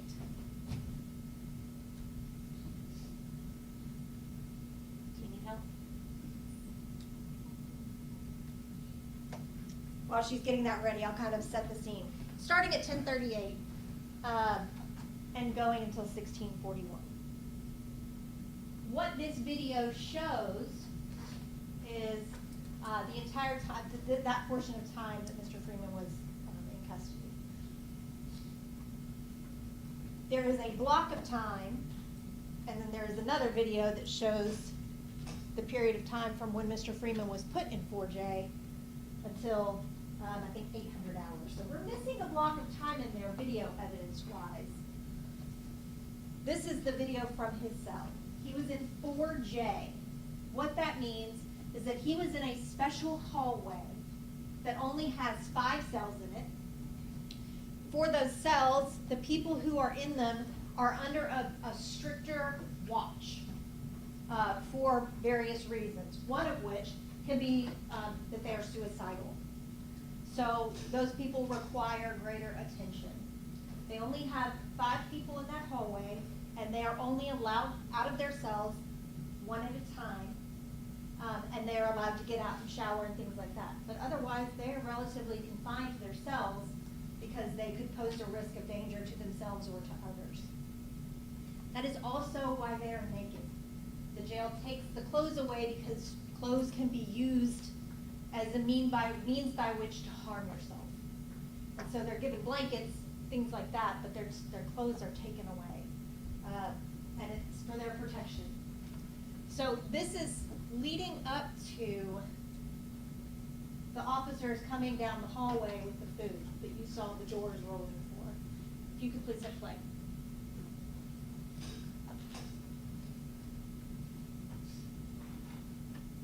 Keep it rolling. You will see a white patch on the back of Mr. Freeman. That is from an unrelated incident where he had been stabbed prior to coming into custody. This is him covering the video camera. He had actually already gotten in trouble for this. Sergeant Cam Reporter, can you pause it? Had to come talk to him because the people who surveilled the jail had said, hey, this guy keeps on covering up his camera, go talk to him, he has to stop doing that. And Camry Porter will tell you that when she went and spoke with Mr. Freeman, he was saying, "I'm gonna kick their asses," and jumping up and down on his bed. You can see already, he's almost shiny looking with sweat. This is before he has left the cell.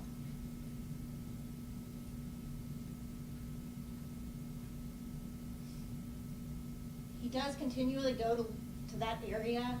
Crime scene photos will show there was nothing in that area.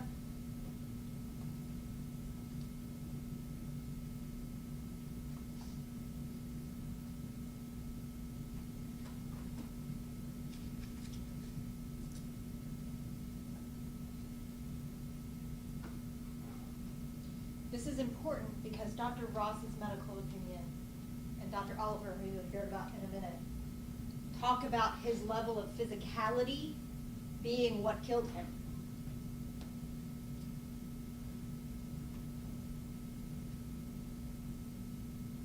This is him getting ready to charge out of the cell at the two officers who were feeding all of the inmates. That is where the state's video that the state showed in in their opening statement that has their commentary that the judge had talked to you about. That's where this picks up, is right in this area. So I'm going to go to that video because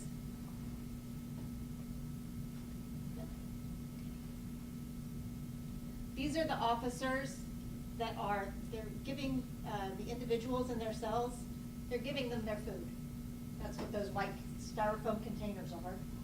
They're just handing out their food, to each of the individual cells. This one right here is the cell in which Mr. Freeman is.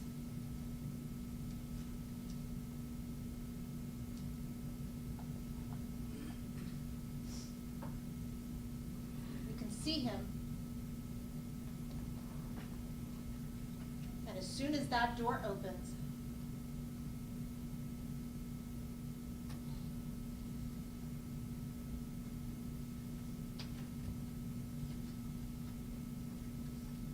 charges out and immediately starts attacking officers.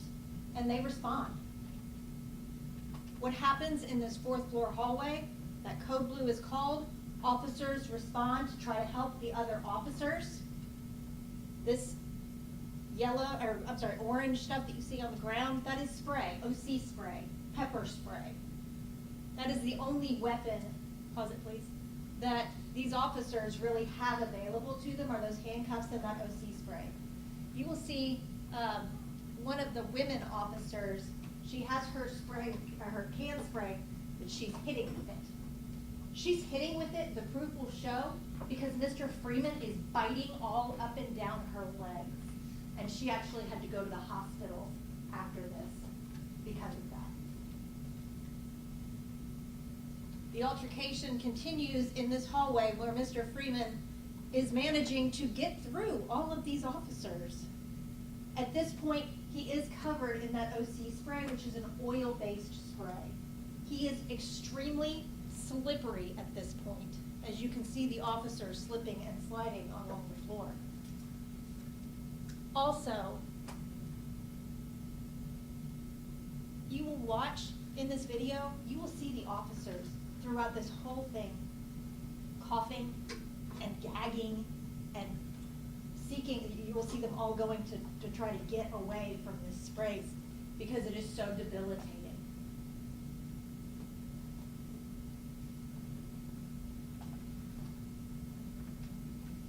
If you watch the screen here, you will actually see at one point a burst of spray that I believe the proof will show you comes from Mr. Freeman stealing the OC spray can from one of the other officers and spraying it at the officers. Now this, please, is Mr. Courtney Parr with the green circle around his head. That circle is meant to help you identify people because obviously this is a very chaotic situation. Mr. Parham has gone as part of that DRT unit. He's responding to this. He's coming in to get some of these officers who are choking and debilitated from the spray to take him to medical. If you'll watch, in a moment, you'll see Mr. Parham coming here. You see these other officers trying to help the officers who have been so contaminated by this spray that they need that help to get it out of their eyes, off of their skin.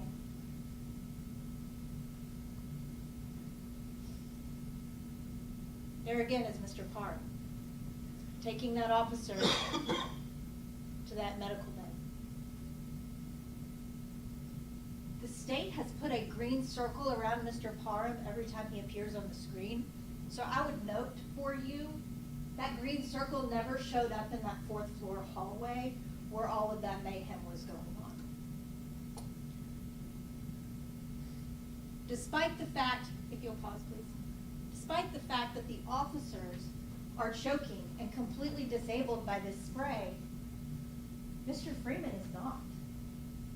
I believe every officer who was here this day is going to get up here and tell you about how terrible it was to breathe that in, and how they have never in their careers experienced a person that the spray didn't stop,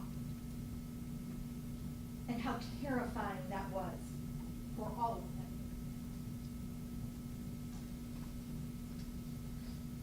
Right here, pause please.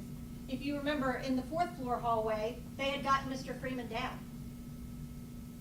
And he got up and made it here. And here, they got him down. And they're attempting to cuff him here, to get him subdued. He is in a prone position here, with the captain right beside him. I believe the captain's the one who threw him down on the ground into the prone position in the first place. But he gets away again. They did not place any sort of weight or anything on his back. And he got away.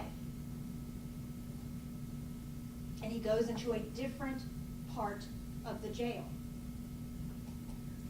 At this point, he's holding on to the leg of an officer as the officer is desperately trying to get him off of him. The officers are trying to come in and help to get Mr. Freeman off of that officer.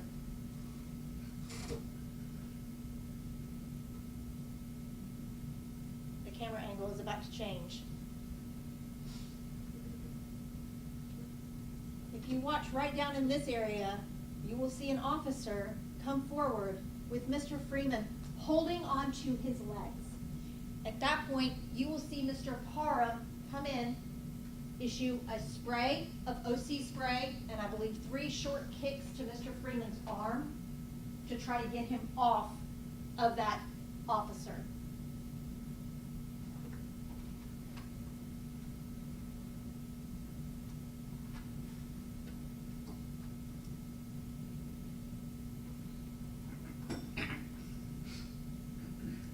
There's Mr. Parham.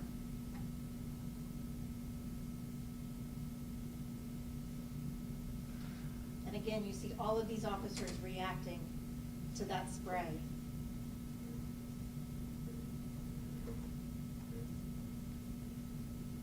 There's the officer struggling to get away from Mr. Freeman. 1 short spray. Kick, kick, kick, trying to get him off, and then immediately backs up. Again, when Mr. Freeman is left alone, he gets up and goes further. At this point in time, when you're able to see different angles, you'll see a bunch of officers rushing off to that medical bay again to clear out their eyes, while Mr. Freeman walked to the escalators to then proceed up to the 5th floor of the jail, a completely separate floor from where he was housed. You can see all of these officers having physical reactions to the spray that's still just in the air. There's Mr. Freeman. Please pause. I would have you note, Mr. Freeman at this point in time is already extremely unsteady on his feet. But I'm going to be going into the medical testimony a little bit after we finish watching the video, but that's important to remember.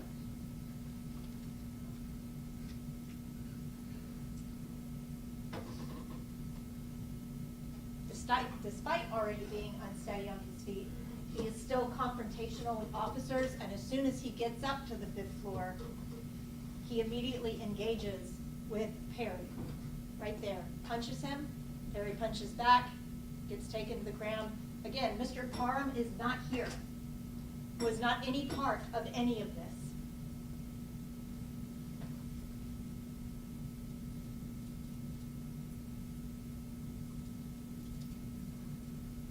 He is struggling with them while they are trying to get him into handcuffs and under control.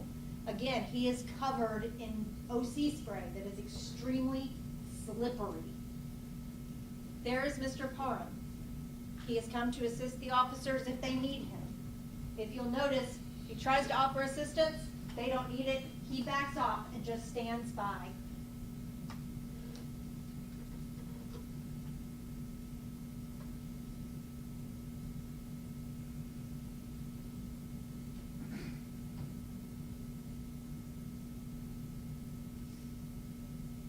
Pause, please. I would note at this point in time, the state's timer says that someone has been on his back for 45 seconds. As Mr. Irvin demonstrated to you, this was the position taken. Straight, not placing weight on the individual. But that's when that timer starts. So please take that into consideration as you're listening to the evidence and watching these videos. When do you think any weight was actually applied on the back? Mr. Jones at this point is the only officer keeping Mr. Freeman on the ground. At this point in time, Mr. Jones is the only officer who needs to be, because he's calmed down some. He's finally getting into compliance until he's not. Until he then decides to attack Mr. Steven Jones by grabbing his testicles. And you can't see it there. Right there is when that happens. That is when Mr. Jones jumps up, and Mr. Parham then takes his knee, and I'm doing the opposite knees, it would be his right knee, as you can see, and places it down, and places his other leg out to support. He's not putting both legs on Mr. Freeman. And I believe the proof is going to show you that he was positioned in such a way that he could control the amount of body weight that he was placing on Mr. Freeman's back. Additionally, I believe the proof will show you that Mr. Parham could feel whether or not Mr. Freeman was still breathing, so that he would know to adjust. As you watch the video, you will see Mr. Parham adjust frequently. You can tell that all of his weight is not placed on the back.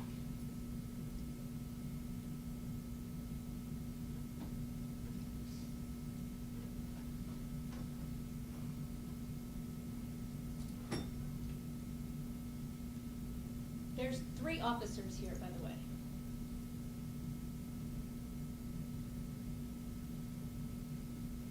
Lawson is the one who's right back here.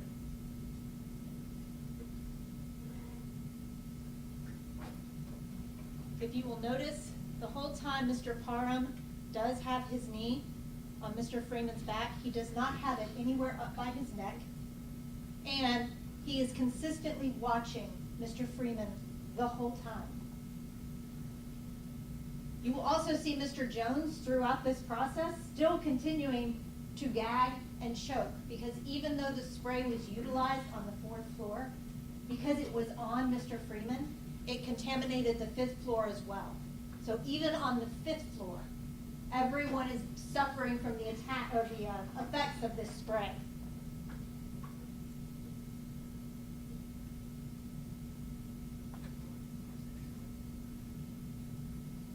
They are waiting for the leg irons at this point. They've gotten them. Mr. Jones gets up. At this point in time, Mr. Jones is off, and now Mr. Parham is the only person keeping Mr. Freeman down. After every single time that Mr. Freeman had been left without anything physically holding him down, he had gotten up and gotten away. Mr. Parham has his knee on his back and he is waiting because he has been told to wait until the jackets get there. At this point, Mr. Freeman is naked and covered in this spray. There are no clothes for Mr. Parham to hold on to. There's nothing that is not slippery for him to get any sort of traction on. So they go and they get these jackets to put on top of him so they have something not only to cover him, but as a means by which to be able to hold on to it. They are all standing and monitoring him constantly.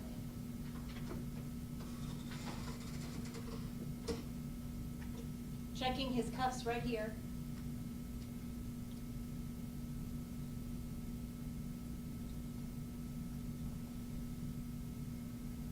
Another officer coming to check.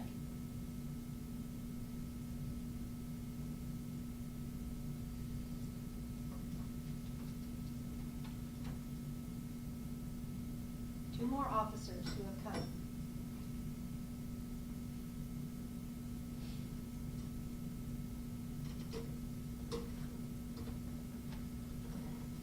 There's Mr. Jones. With the further back angle, you can see more people in the back of the hallway that leads towards that outside rec area that Mr. Irvin was telling you about.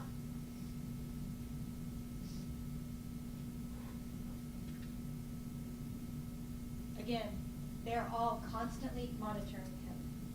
These officers have a duty to intervene if they see something that they believe is an excessive force situation, to where if they believed that Mr. Freeman at this point was unresponsive or unconscious, they would all have a duty to stop what was happening. Mr. Parham would have a duty to stand up. As soon as the jackets got there, Mr. Parham got up and went outside to clear out his eyes and to breathe some air that was not contaminated with OC spray.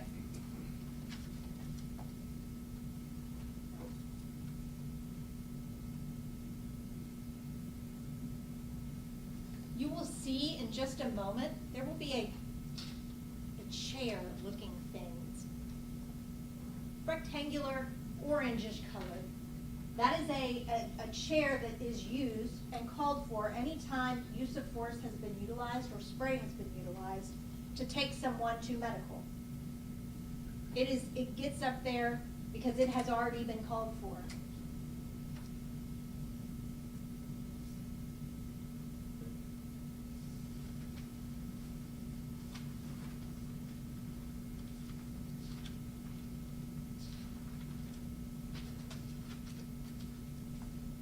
There it is. That's what they would use to take Mr. Freeman to medical. They have also called for nurses at this point to respond. Mr. Freeman, at some point, had gotten a cut on the back of his head and he was bleeding, a laceration on the back of his head. And they had called for medical staff to come check on that.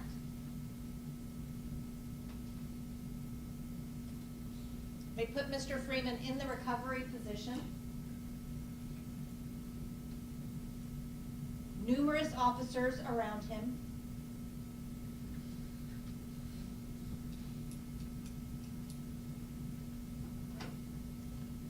I would note none of these 5, 6, 7 numerous officers, none of them started CPR. Because I believe the proof will show to you at this point, even when medical staff arrived, Mr. Freeman's eyes were still flickering, he was still breathing, and he still had a pulse.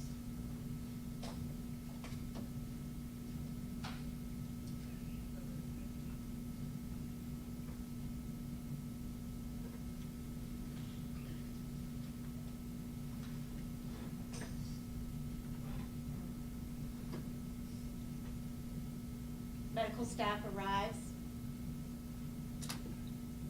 The nurse, who attempts at first to go in and check his pulse, but is so overwhelmed by the spray that she has to step back for a second before she then goes back to check his pulse.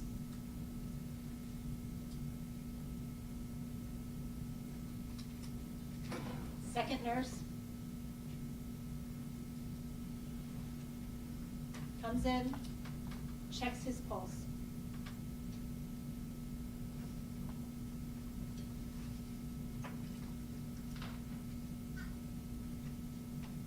I believe the proof will show you that they did not immediately begin CPR, because when they checked for a pulse, as nurses, there was a pulse, which they would be required to check for. And if this person was not responsive and was not alive, they would be required to then start that intervention.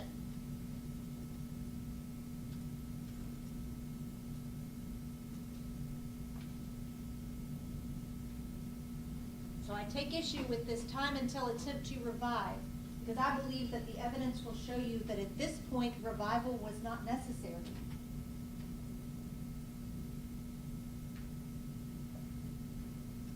And please do not construe that as me saying that Mr. Freeman was not in distress. He was obviously in distress. This was a very traumatic and chaotic situation that had just happened. He did just go through an altercation with officers.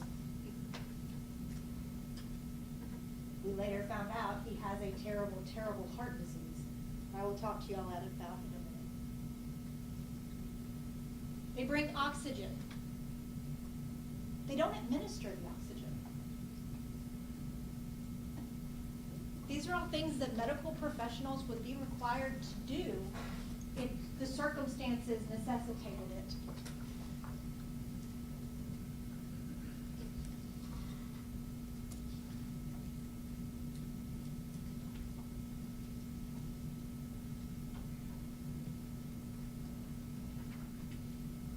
The point at which Mr. Freeman's pulse stopped, that is when CPR started.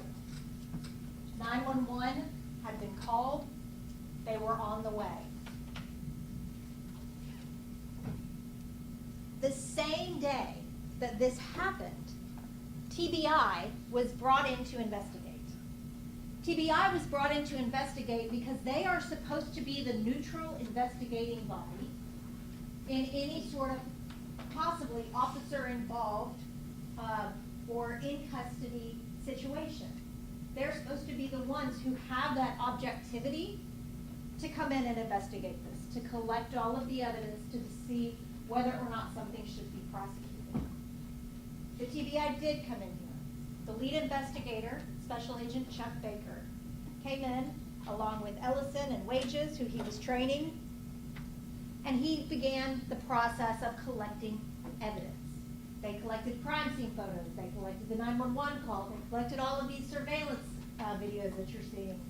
They interviewed witnesses, they reviewed witness statements. Among those, they interviewed a man named Keith Williams. He was for Shelby County, their use of force expert. TBI had Shelby County's use of force expert review this footage. And he said the force that was used was necessary under the circumstances. He also interviewed and spoke with Dr. Marco Ross, who is the chief, at the time was the chief medical examiner for Shelby County. Mr. Funk showed you the autopsy findings that said it was exacerbation of arteriosclerotic coronary artery disease due to altercation and subdual. That's what the autopsy says. When the TBI, along with prosecutors, interviewed Mr. Ross, he said specifically that it was not the altercation or the subdual that killed Mr. Freeman. It was the physical tax on his heart in engaging in that. Dr. Ross told them that it would involve considerable speculation to say that either what happened on the 4th floor or what happened on the 5th floor was a greater cause of Mr. Freeman's death. He also absolutely refused to say that but for the subdual, Mr. Freeman would have died. It was Dr. Ross's opinion that Mr. Freeman could have died of natural causes that same day without any of this ever having happened. And that was back closer in time to when this happened.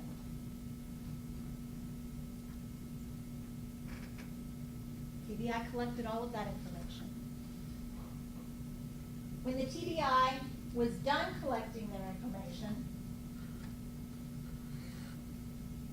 they then gave it all to the prosecutors. At some point, the prosecutors began interviewing witnesses on their own without the TBI, including Commander Green, who I think it was June of 2023, June 8th of 2023, hired an attorney and entered into an immunity agreement with the state to come and give a statement.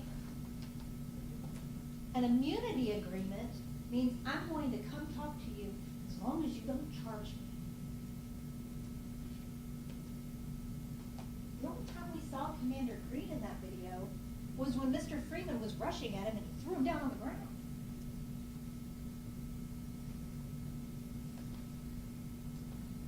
The TBI was not a part of that interview. The TBI was actually never provided that interview despite asking for it. In September of 2023, September 19th, almost a year after this happened, these gentlemen were indicted. The TBI was not ever told that indictment was happening, which is highly unusual.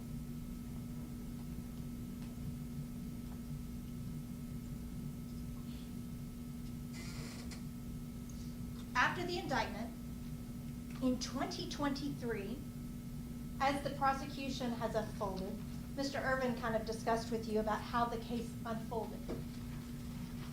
In August of 2025, Dr. Lee rendered an opinion saying that this was mechanical asphyxia. The very thing that Dr. Ross would not say. Dr. Lee has testified and has said nothing in the autopsy supports his opinion. Nothing. He believes it was mechanical asphyxia based on the video. He cannot tell you how much weight is required to result in mechanical asphyxia. He cannot tell you how much weight was on Mr. Freeman's back. What he will tell you is, I watched the video, and it is my opinion that he died of mechanical asphyxia. In 2026, the state, Dr. Lee is the Davidson County medical examiner, Nashville, but he also has his own consulting firm. In this case, he is acting not as the medical examiner for Davidson County. He was acting in his consulting position. He is a hired expert for the state. Marco Ross was acting within his duties as the medical examiner for Shelby County. They also contacted Paul Miller, who is a member of the police department in Nashville. And he is their use of force expert, saying that excessive force was used here. You will also hear contrary expert proof. We will present an expert, 3 experts. The first is Dr. Megan Avery. Dr. Megan Avery is a forensic psychologist, and she will talk to you about evidence of psychosis and aggression that she sees in the video in Mr. Freeman. We have Derek Pleasance, who is a use of force expert, and he has reviewed this video, and he will tell you what happens sometimes in law enforcement is not pretty, but sometimes it is necessary. And that the force that was used here was necessary. We also have Dr. Oliver, Dr. William Oliver. Dr. Oliver studies this particular area of medicine extensively regarding mechanical asphyxia. This is an area of controversy among medical examiners because back in 1988, there was a theory that people who are placed in a prone position and have weight on them die. But that eventually got debunked. And the person who authored that study is the one who debunked himself. Dr. Oliver will talk to you about the studies that exist that show a prone position plus weight does not result in mechanical asphyxia on its own until you get all the way up into hundreds of pounds. Hundreds of pounds. He will discuss all of that with you, and he will talk to you about his review of the autopsy and all of the autopsy photographs and his finding that the cause of death here was severe arteriosclerotic cardiovascular disease. Same as Dr. Ross.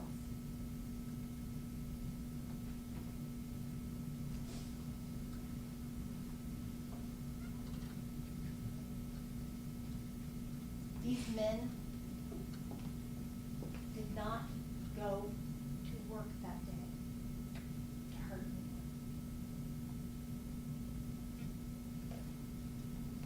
What happened at the end of all of this was shocking to them. Mr. Parham did not know that Mr. Freeman would die from this. Because when you looked at Mr. Freeman, you couldn't see what was inside of him.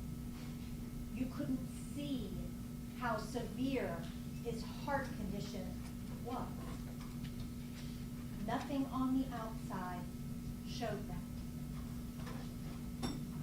What did show on the outside was the aggressive behavior and potential psychosis and the danger that he was causing not only to other people, but to himself. These men were not trying to hurt Gershun Freeman. They were just trying to get him to stop attacking other officers and running around in the jail the way he wasn't allowed to be doing. Nothing that they did was intended to or should have caused his death, because he died of a cardiac arrest. Thank you. Thank you, ma'am. All right. Stay with the call witness. Yes, Your Honor. All right, call your first witness.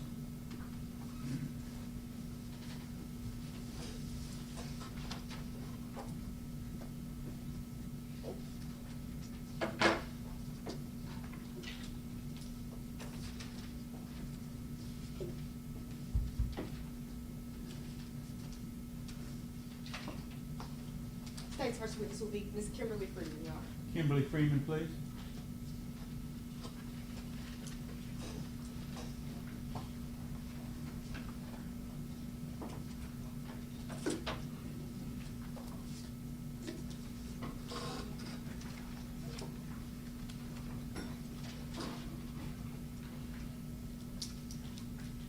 As I told y'all earlier, sometimes we keep the witnesses around another room rather than the lobby. It takes just a few minutes when we come around.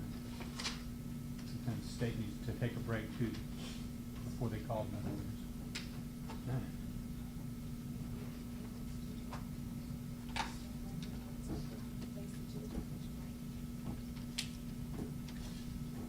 Ma'am, do you solemnly swear or affirm to tell the truth, the whole truth, nothing but the truth, so help you God? Yes, sir. Have a seat, if you're please. Thank you. I just didn't want to know this for you.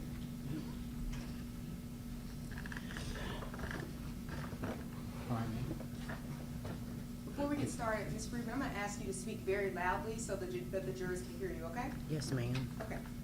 Can you state and spell your first and last name for the record, please? My name is Kimberly Freeman. It's spelled Kimberly. Last name Freeman, Freeman. Ms. Freeman, where do you live? I reside in the state of Memphis, Tennessee, Okay. And how long have you lived in Memphis, Tennessee? all my life. Okay. And your age is, I'm sorry to ask. I'm but I have to- 55 years young. Okay. So you lived in Memphis for 55 years. That is correct. What is your relation to Gershun Freeman? That was my only child.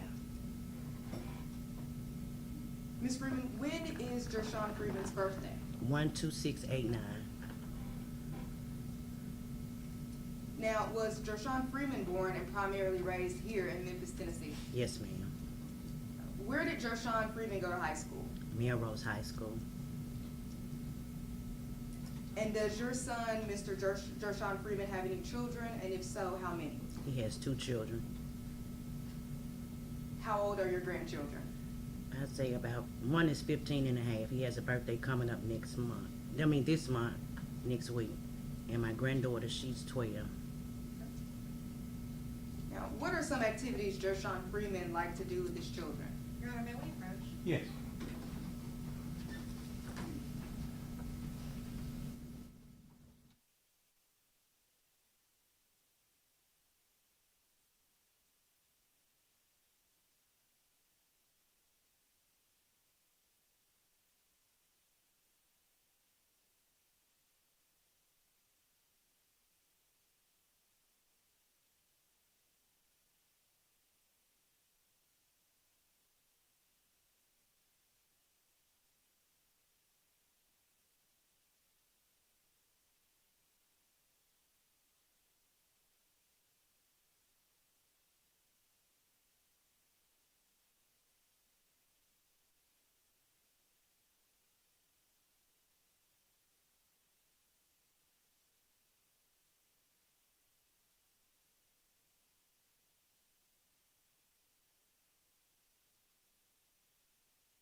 Time that you spoke with Gershun Freeman on October 4th of 2022.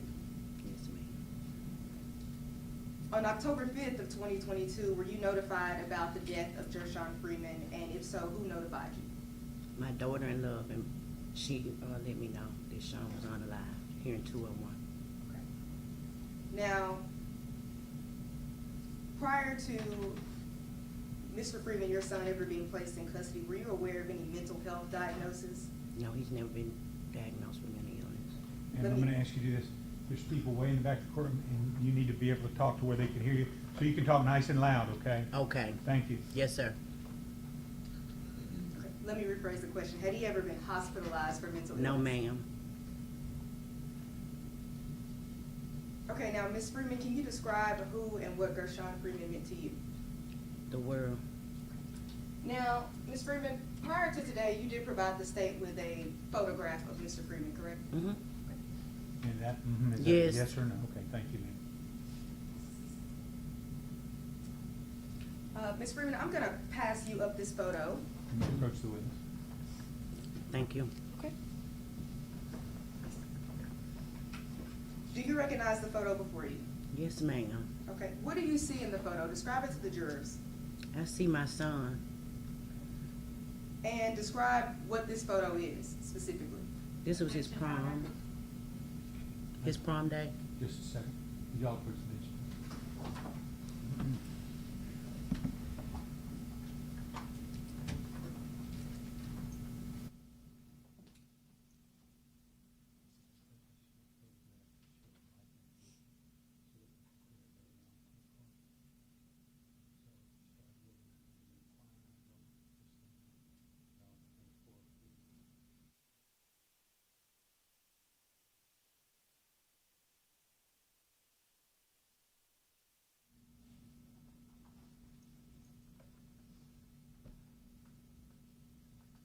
Now, Ms. Freeman, to your knowledge, has there been any material alterations or deletions to that photograph? No, ma'am. Okay. And is this a fair and accurate picture of Gershun Freeman when he was alive? Yes, ma'am. Okay. Can pass that photograph up to me. Thank you. Your Honor, at this time, the state would like to move to introduce this photograph of Mr. Gershun Freeman as state's exhibit number 1. This will be exhibit number 1, be the jury's exhibit, exhibit 1. Thank you, Your Honor. I don't have any more questions of you, Ms. Freeman, but the defense may. Okay, thank you. Good afternoon. Let's wait just a minute while they mark the exhibit. Thank you, Your Honor.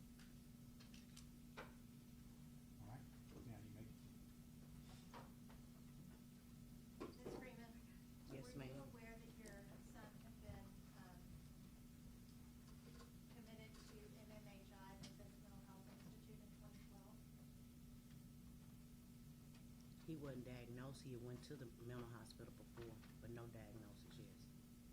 So you're not aware of the diagnosis, but you know that he went to MMHI? Yes, ma'am.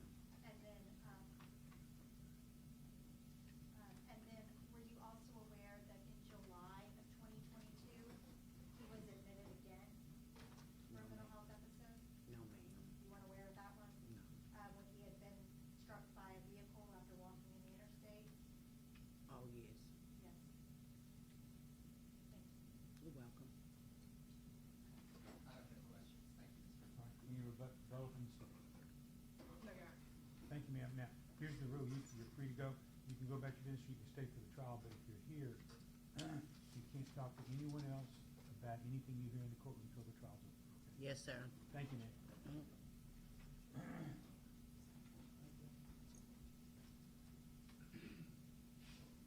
Call you next week. Schedule call from Chuck Baker. All right. Baker, please.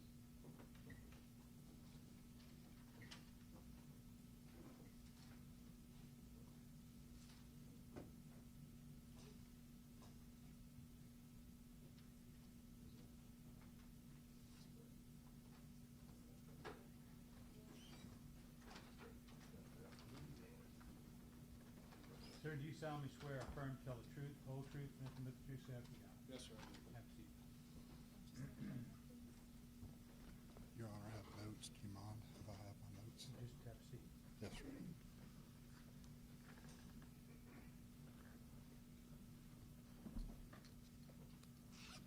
Please state your name and spell your last name.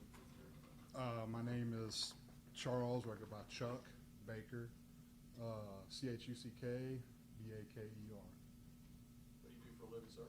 I'm a special agent 4, which is a senior special agent with the Tennessee Bureau of Investigation, also known as the TBI. How long have you worked for the TBI? I've been with the TBI since 2013. And what are your duties for the TBI? I am a investigator in the Criminal Investigation Division. What does an investigator in the Criminal Investigative Division do? We investigate all types of crimes, ranging from homicides to political corruption to white-collar crime, a vast amount of investigations. Were you working on October 5th, 2022? Yes, sir. And did you participate in this case that ended up bringing you here to testify today? I did, sir. What TBI agents worked on this case with you? On that day was Special Agent Wages, Special Agent Ellison, and Task Force Agent Byrd. And one of those agents was in training at the time, and you were training that agent. Actually, there were 2 agents, Wages and Ellison, both were in training.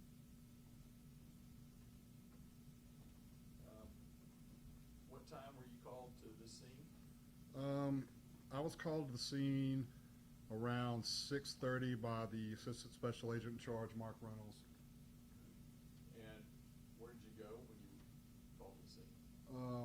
Left my residence, and the other agents and I met in front of 201 Poplar on the Poplar side, and we entered the building with the assistance of the Sheriff's Department and entered the jail.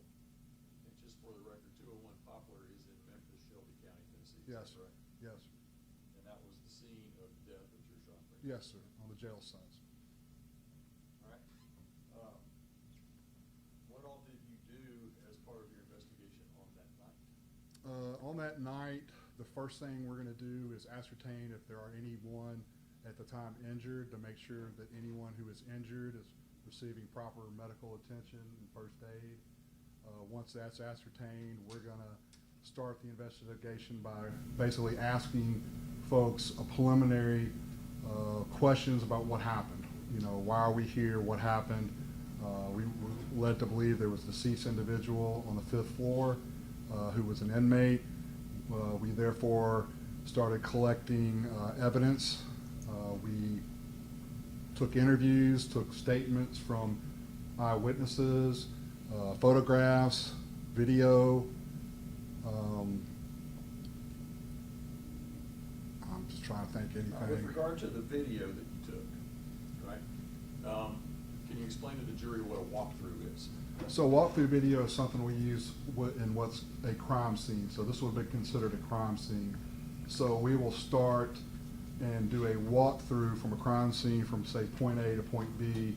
So it gives an overall view to someone down the road what that scene looks like from a video perspective rather than a photographic perspective. All right. I want to play for you a video clip that I believe you reviewed and let you first identify it and then narrate it.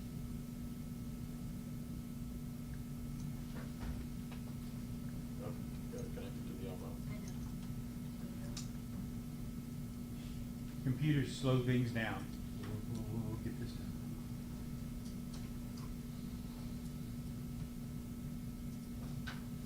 And this walkthrough video, I believe, takes less than 2 minutes. Is that correct? I believe so.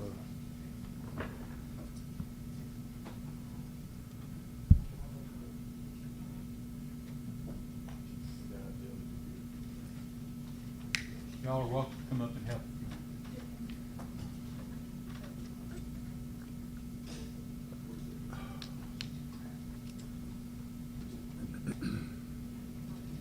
Can you hear me okay? You're hard. I'm speaking loud enough.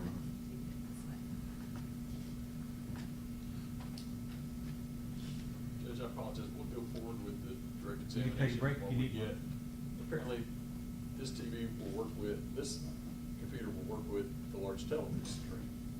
If y'all need a break. We'll work with that, but we've got another computer that's from the DA's office, and we'll get that retrieved, and we'll come back to this part so that we can show it on the elbow. You'd like to take a break if you need one. Or we could take a break without excusing the jury, and our IT can get that hooked up for us. Absolutely.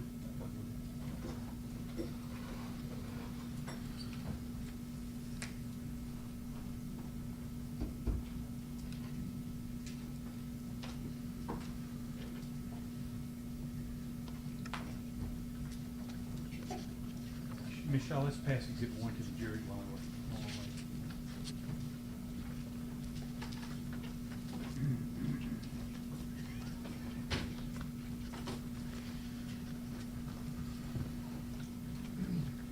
Pass it all the way down. When it gets to the back, you'll pass it back there and it'll go back there.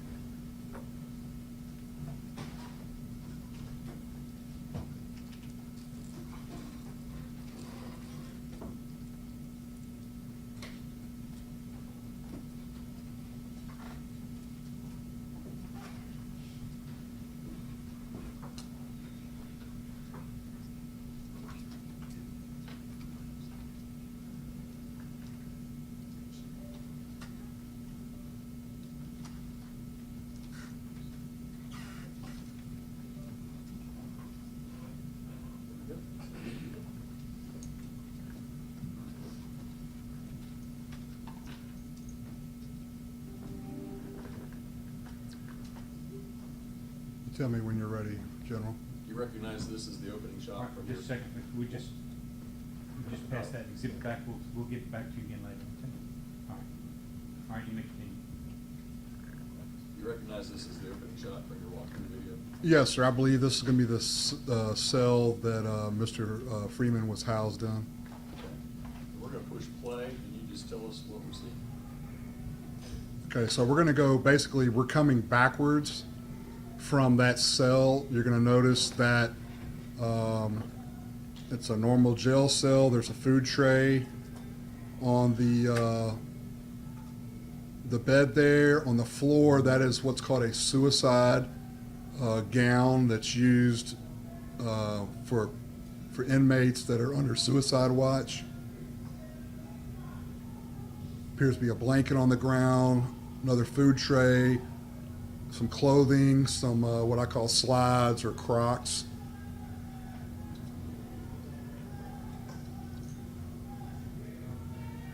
The brown stains on the floor are going to be from pepper spray.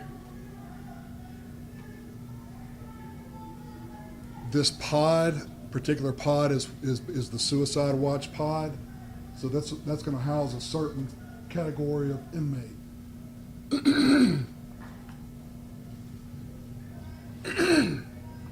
You're going to see other items strewn about the floor.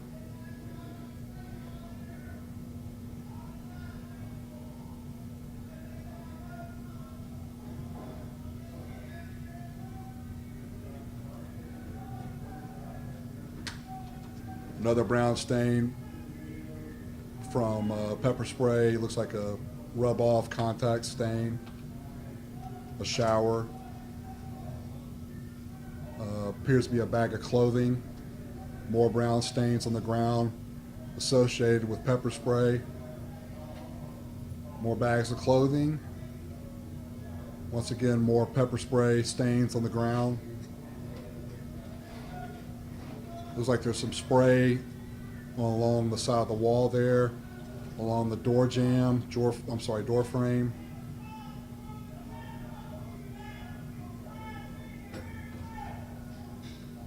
You're going to see the main hallway with some food trays, bags of clothes, more brown stains.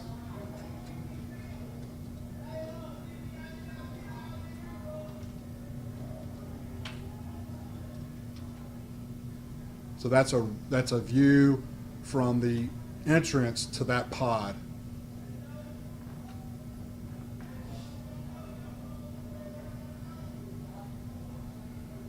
Once again, you're looking down the main hallway.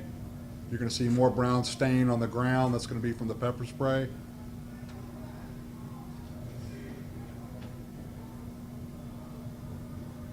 We continue down the hallway. Once again, you're going to see more pepper spray on the ground. That looks like contact from skin. You're going to see more pepper spray on the ground, more than likely where someone was rolling around. Also, that appears to be someone walking or slipping through it.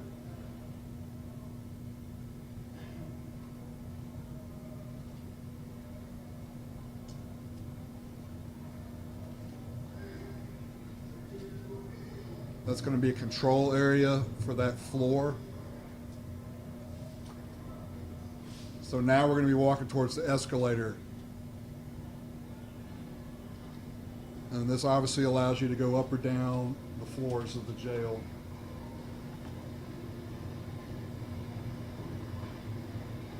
So we obviously have a running escalator going up. We're just doing a 360 view. Now we're going to get on this escalator.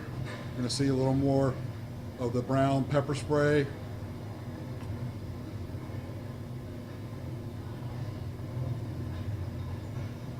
We're going to move up the escalator. More brown pepper spray.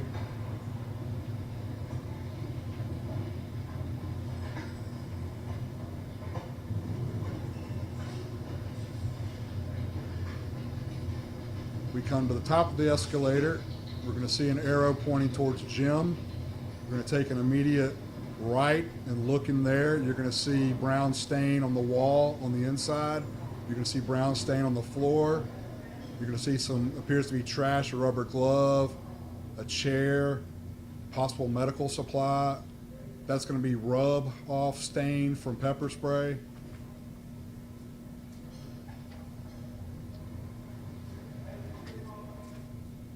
You're going to see what appears to be more pepper spray and also a reddish substance that could be consistent with blood. You're going to see several discarded medical gloves, a blanket, several items of medical supplies that have been discarded on the floor. A blanket. You're going to see a substance that would appear to be blood, drying blood. That's going to be medical equipment. More medical equipment.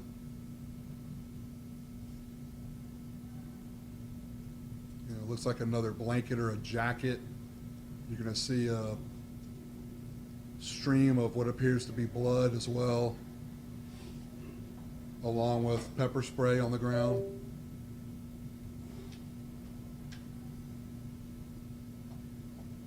More medical equipment. And it's going to show further down the hallway. It's going to show a camera. A closet door that was locked during this time.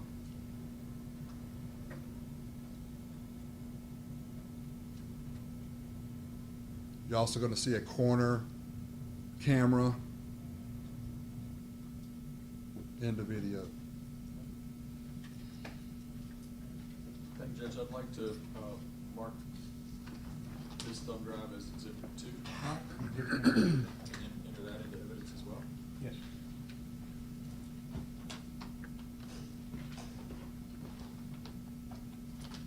Special Agent Baker, I want to pass you So up. let's mark the exhibit just a second. Okay. She can't, it's hard for her to take the stuff down while she's slow. Special Agent Baker, I'm going to pass you a brown sack and ask you if you can identify the contents of that sack. Would you like some clothes? Please. Yeah. And you mind if I open it? You are invited to open it. Yeah, we're gonna get her some gloves. And Sam, we have gloves like most people have Kleenex. If you're back in the jury room, and you want to look at an exhibit that was on somebody's clothing, anything like that, we have gloves there, back there for you, you can put those on when you look at exhibits. The bigger the better.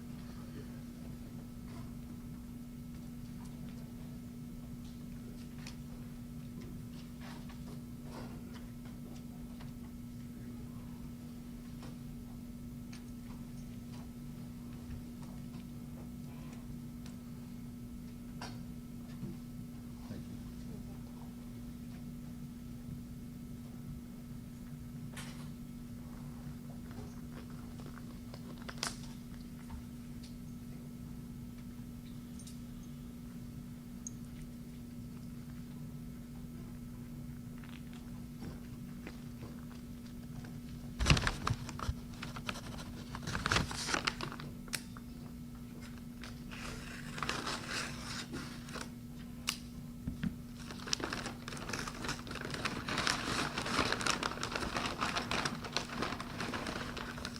The first item I'm removing from this bag is a Extreme Range Defensive Protection Systems cell extractor, which is going to be a can of pepper spray. I do not have the concentration level on the can. Actually, I do. I'm sorry. It's a 2% capsium red pepper spray. It appears to have very little left in the bottle.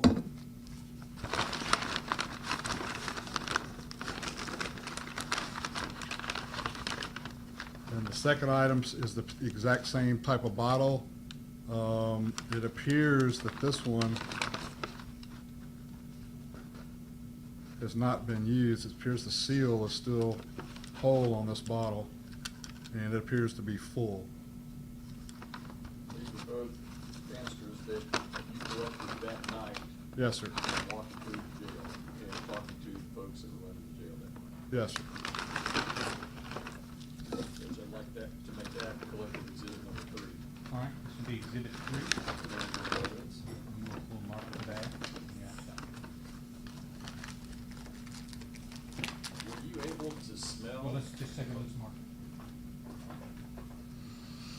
All right, sir. Were you able to smell some pepper spray still lingering in the air by the time you arrived? Yes, sir. And were you able to smell that on both the 4th and 5th floor? Yes, sir. It was permeating in the air, but it wasn't bad enough to keep us from doing our job. It had been several hours, so it had dissipated quite a bit. And was the smell stronger on the fourth floor, the fifth floor, or by the elevators? I couldn't really tell a difference. It was just, with the air moving around and around the the escalator shaft, that's where a lot of the air moves. So it had been kind of the same throughout once I got there. Did you also, or did your team also take pictures? Yes, sir. Judge, with court's indulgence, because General Hunter is a little more adept with using the computer and make sure this is seamless, I'm gonna have Ms. Hunter take Special Agent Baker through the photographs. That's fine.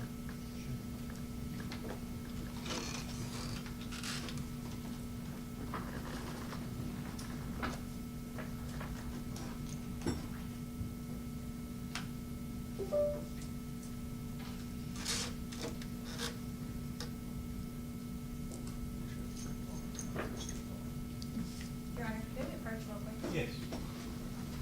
I don't have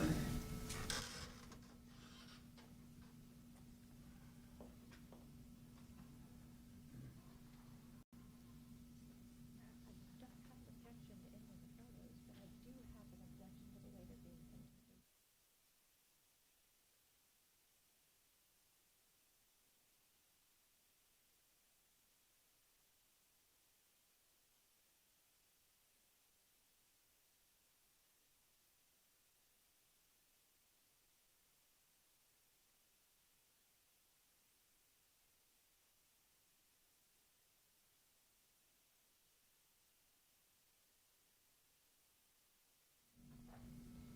I'm already here, but may I approach the witness? Go right ahead.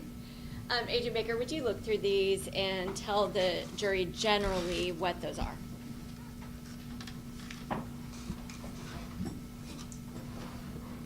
Excuse me while I'm not looking at you. I'm gonna have to put these over here for a sec to take a look at them. Whatever you need to do, sir. And for the record, he's been handed photographs which have previously been labeled A through SSS.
While we're waiting for that, I just want to give a general warning that some of the pictures, especially at the beginning, are a little graphic if anybody needed to leave the room.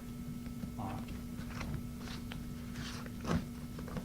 Agent Baker, have you had an opportunity to look through those photographs? Yes, these are hard copies of the photographs we Please took. don't show them to the jury yet. I'm sorry. We just, instead of showing them to the Okay. jury, just, you can talk about them, but don't display them. So these are photographs of the crime scene, as we would call that, the hard copy of the photographs. And do they fairly and accurately depict the scene as you saw it on October 5th of 2022? Yes. Your Honor, I would offer those photographs labeled A through SSS as collective exhibit number 4. May I see those for a second, please?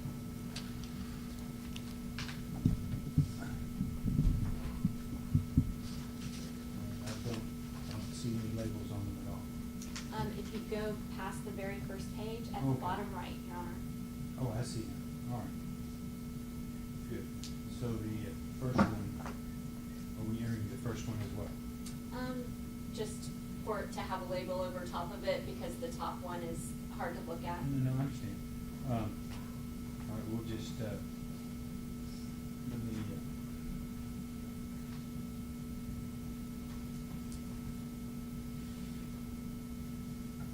let's make it, TTT. It's out of order, but just, if you don't mind, I'll just write it TTT. Yes, sir.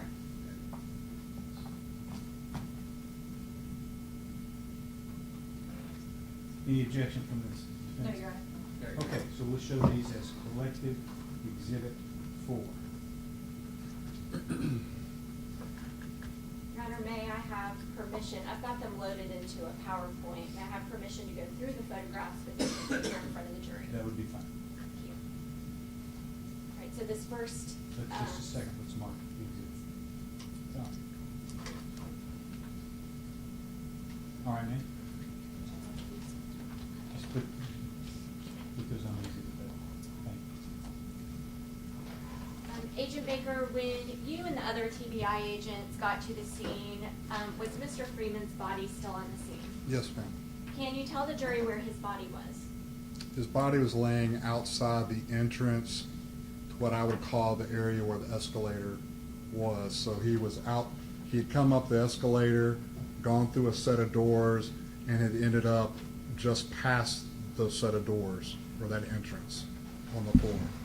And when you all first began taking pictures, is that where you started taking pictures? Yes. So where we just saw the walkthrough video that was entered previously into evidence as exhibit number 2, you started on the 4th floor and made your way to the 5th floor. When you were Correct. taking physical pictures, did y'all start on the 5th floor and make your way back down to the 4th floor? Correct. Okay. I'm showing you what has been entered into evidence as exhibit A. Okay. Can you tell the jury what we're looking at here? That is going to be the body of Mr. Freeman. He is covered with a blanket. You're going to see some pepper spray residue on the ground. You're also going to see a red substance that would be consistent with blood. You're also going to see several items that were used to provide aid to Mr. Freeman, such as gloves and various wrappers to medical supplies. Photograph B. That's going to be the number plate of the doorway. Photograph C. More pepper spray, contact from body, and once again, a red-like substance would be consistent with blood that appears to already start drying or coagulating. Photograph D. This is going to be a picture from the opposite end of the first picture that was shown. Basically, it was the same thing that I spoke of earlier, just at distance from the opposite end, showing the area where I said he had come in from the doorway. So if you are walking towards the area where you can see the guards on the other side of the gate area, Correct. what is just on the other side of that? That's going to be the escalator. Okay, and then if you were to keep going in the opposite direction down the hall, where would you be going? Just another hallway. That's something that we didn't really, was out of our scope. Okay. I'm showing you photograph E. That's going to be just another close-up, coming from the same direction, but just further close-up. Photograph F. This is going to be a close-up picture of Mr. Freeman. You're going to see the cardio pads that had been attached to him. You're going to see an IV line that was already started in his left arm. You're going to see, can I use a pointer? Do you mind? I've got one in my pocket. That's Oh, fine. yeah, go You ahead. can charge it. Is it okay? Yes. You're going to see that right there. That's going to be a breathing bag to help him breathe. Can everybody see that green dot?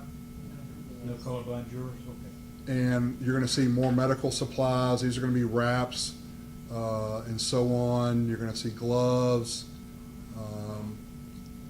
Appears they might have attempted or were going to try to intubate him, but they did not. They did put a brace on him in case there was some sort of cervical injury. And once again, I told you about the cardio pads, and this would have been connected to the defibrillator machine, and that's where the IV was started. And this appears to be an IV bag. Photograph G. You're going to see a close-up of the right side of Mr. Freeman's head. You're going to see a substance that's going to be consistent with blood. You're gonna see the neck brace that was applied to him, and you're gonna see the breathing apparatus right up here and along a few other medical supplies. Is that an implement for when CPR was eventually started? Are you talking about the breathing apparatus? Yes, it can be used before or after CPR. That's to try to get air in and, into the body without making, mouth contact, which is kind of like the old-fashioned way. Photograph H. You're going to see the rear of Mr. Freeman. You're going to see what I talked about earlier about what I believe to be blood, and it's where it's dark in here. It's starting to dry, coagulate. More medical supplies. I believe that was a jacket that was used to cover him, glove, and you see the rear of the neck brace. This is going to be part of the IV right there. And if you notice this brown bandage, that was covering a stab wound he had received previously. And were there injuries to his head that would be consistent with where that blood is coming from before he was rolled? Yes, I'd have to look at the medical report to tell you the exact injuries, but I believe there was some type of contusion.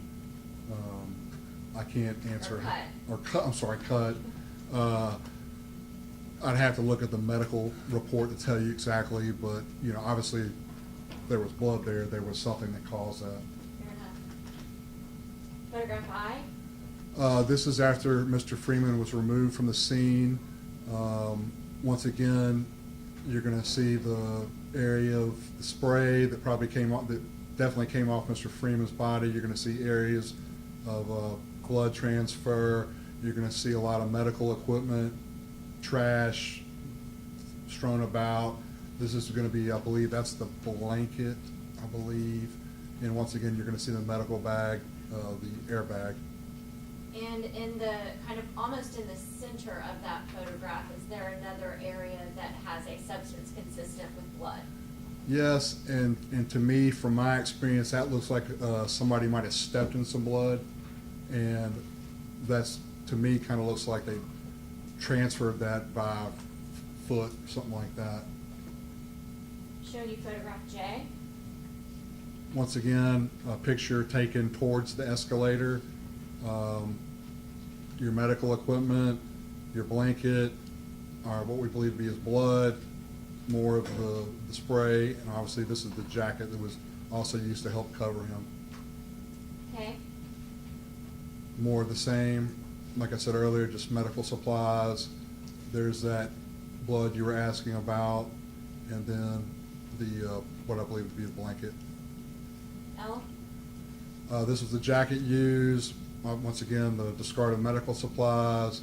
This would have been the blood by Mr. Freeman's body, we believe to be blood, and more of the brown substance consistent to the spray, and believed to be the the red substance to be blood, and the blanket. M. Just a close-up of the blood, and more of the trash over here to the left, and just faint view of the spray. And photograph M, the blood that's right there, that's the blood that was near the top of Mr. Freeman's head. Correct. Photograph N. Just a close-up of the, cut this off now. The brown is going to be more of the body transfer of the spray that was on his body, and the more reddish, brownish substance is going to more likely be blood. Photograph O. You're going to see blanket and more of the brownish substance, the spray, and then the blood transfer on the floor. So you've talked a lot about the brownish spray, and also we've entered into evidence those cans of chemical agent that a lot of people call pepper spray. Correct. Are you familiar with pepper spray? Very familiar. Okay, can you tell the jury why you're familiar with pepper spray? I've been in law enforcement now. This is my 27th year. I have used pepper spray ever since I began. Pepper spray is designed as a kind of a low-level defense mechanism.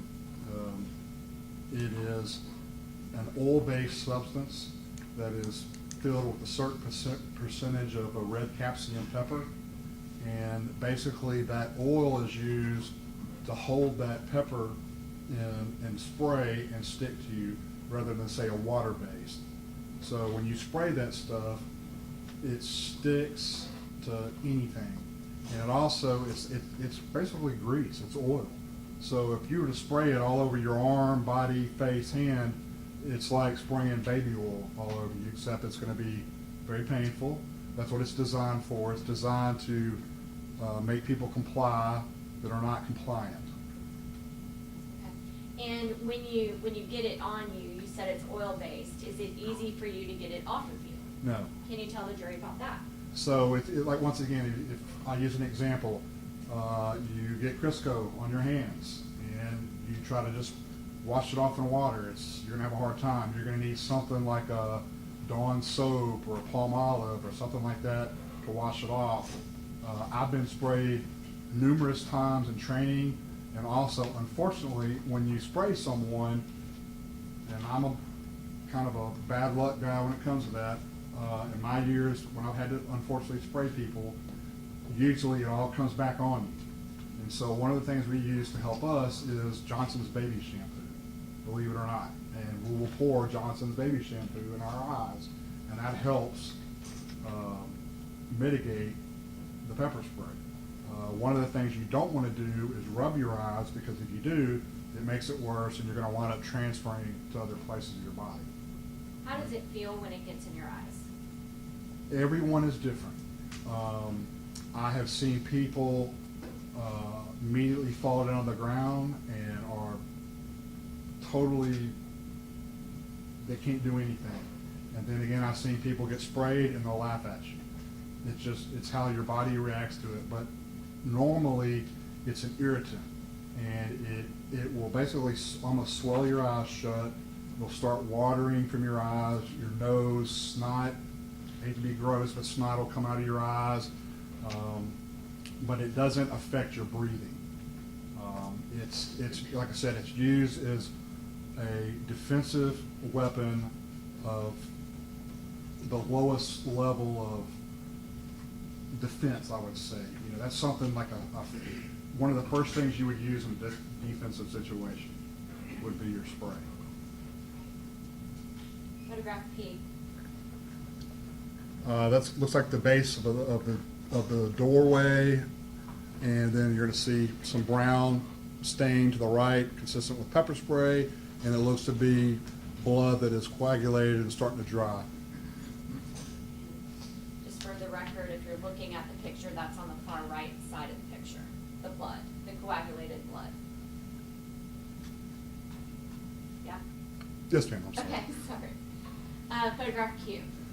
You're going to see more of the pepper spray. That's going to be cast off, more than likely from Mr. Freeman. You're going to see the blood, what appears to be blood on the ground. You're going to see the blood, the area we talked about earlier, along with the medical trash that we also discussed earlier.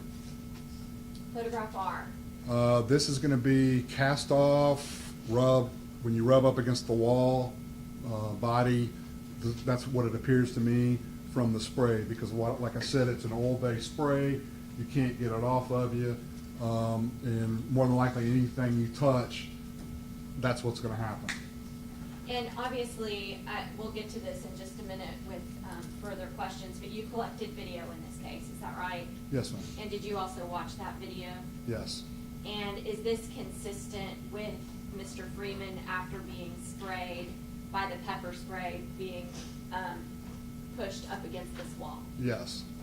Okay. It could also be one of the guards or one of the deputies, because that stuff is going to get all over everybody. Photograph S. That's going to be what we just discussed, and that's just a evidence marker that we can notate in our crime scene log, as that would have been number 2 in our crime scene log. Now photograph T. This is going to be the 4th floor entrance, and I'd have to look below to see exactly what that is. I don't want to guess. Photograph U. That is the main hallway on the, I believe, 4th floor, and it looks like it's coming out of the J-pod, which was the suicide pod we talked about early on. And you're gonna see a lot and lots of brown spray on the ground. And it even, You're actually, and also to be more specific, you're gonna, if you notice right here,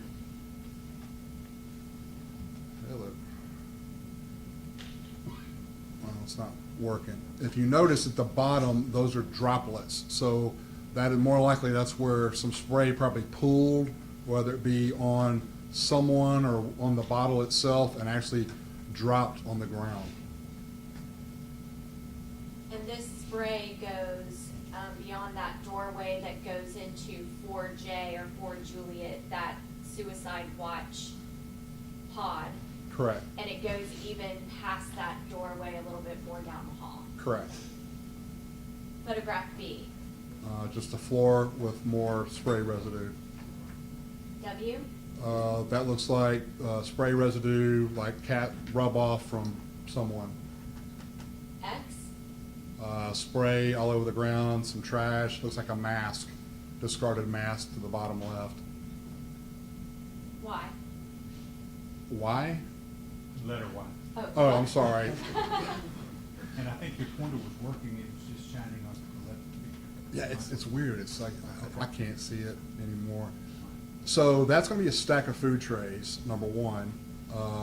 That's the brown object with the orange Correct. thing at the bottom. Correct, those are all food trays, one of them happens to be orange, looks like a little trash there, and obviously you're gonna see some pepper spray residue on the ground. Z. More trash, and that looks like a spray pattern that actually went along the wall, and you can see where it runs down the wall. Okay. And then are we also seeing a food container? Yes, a disposable styrofoam food container. Double A. This is gonna be the entrance of the pod that we're talking about. Once again, the spray along the wall, spray on the ground, the food container, bags of some sort of clothing item, maybe a blanket, and that appears to be a slide shoe or croc. Double B. That's gonna be a camera in the ceiling, and hopefully we get a bottom picture so I can tell you where it is. Tell us what else is near that camera on the ceiling. That is gonna be spray residue, and it looks like in front of a doorway of a possible cell, because I see the light and the steel. So we've got spray on the walls, on the floor, and now on the ceiling. Correct. Double C. Yeah, that's spray. That's gonna be a spray from a distance because of it's not solid. It's gonna be more of a mist pattern. Double D. More spray. That's gonna be probably from a distance, just because of the pattern. It's not a solid, like you see the solid marks on the wall. And towards the top middle of that photograph, we can see the spray like dripping down. Correct. So it was enough spray to where it didn't stop in a drop. It actually started dripping down the wall. That's correct. Photograph EE. Same thing, just a closer picture of it. Photograph FF. Once again, more spray, looks like from a distance, and it get the droplets, and some come down, some stay where they are. So now we've got floors, walls, ceiling, and the very top even over the doorway. Correct. Double G. More spray, looks like that's over a doorway, looks like it's from a distance. Oh, I didn't mean to move on. No, same thing, I mean, I'm gonna tell you the same answer for the next one. More spray. HH, or This- I'm sorry, II. This is gonna be a direct view into the J pod, or the suicide watch pod, and it's gonna be the same things we discussed earlier. The slide shoe, the bags containing some sort of clothing or blanket, various items strewn about the floor. And Mr. Freeman's unit that he was in was at the end of that hallway, obviously on the left. Correct. The very last one where you see the orange item down there at the end. JJ, Some food trays on the right and a slide shoe, some more spray on the floor, and a bag of some items. KK, This is gonna be spray, I believe, on the ceiling. I don't know if that's the side or ceiling. To me, it looks like ceiling. And you can tell how it's running at an angle, and then it appears to stop. That's gonna show me that it's, rather than running down, that's gonna be a ceiling. It's gonna kind of stop and pool a little bit and dry. LL, This is one of the pictures we discussed earlier. This is going to be a direct spray. You can see the heavy line going across, and then you can see where the residual drops down and dries. MM, A pair of slides, looks like some bags of clothing, and along with more spray, and you're going to see a heavy amount of spray pooled at the bottom right middle corner. NN, A bag of some item, blanket clothing with more brown substance, spray-like substance on the ground. OO, That same hallway, pod hallway, looks like a blanket maybe, more brown substance in the back, and it kind of lightens up as you get closer. and we see the number 2 on the left-hand side. Is that numbering the cells that are in that particular pod? Yes. PP, That looks like that's going to be spray. I can't tell you exactly. It looks like contact to me, but I can't be for certain. QQ, So just a little bit more spray residue and a corner of a piece of clothing. RR, That looks like spray rubbed off from someone, and it looks like a mask that's been discarded right there in front of cell number 3. SS, You're going to see a pair of black handcuffs at the top right. You're going to see what appears to be a blanket, maybe. I believe that was a packet of sugar. More brown spray. It's going to be spray and more likely rub off, and then you're going to have a mask there at the bottom left. TT, That's going to be some spray that looks like that might have been cast off spray. If you notice just the drops, and possibly that was rubbed on up there. I can't be for sure, but the other looks like it's been thrown on the wall. UU, Once again, more of a close-up. You've got some signs that are posted on the wall along with this spray. It could be fingers, but I can't be for certain. so when you have something that's wet, that's on something, possibly hands or Right. clothes or anything like Yes. that, you touch another object, it transfers off from your body to the other object. Absolutely. Okay. BB, Set of handcuffs. Those look like to me chain handcuffs. There's 2 different styles of handcuffs, chain and hinge.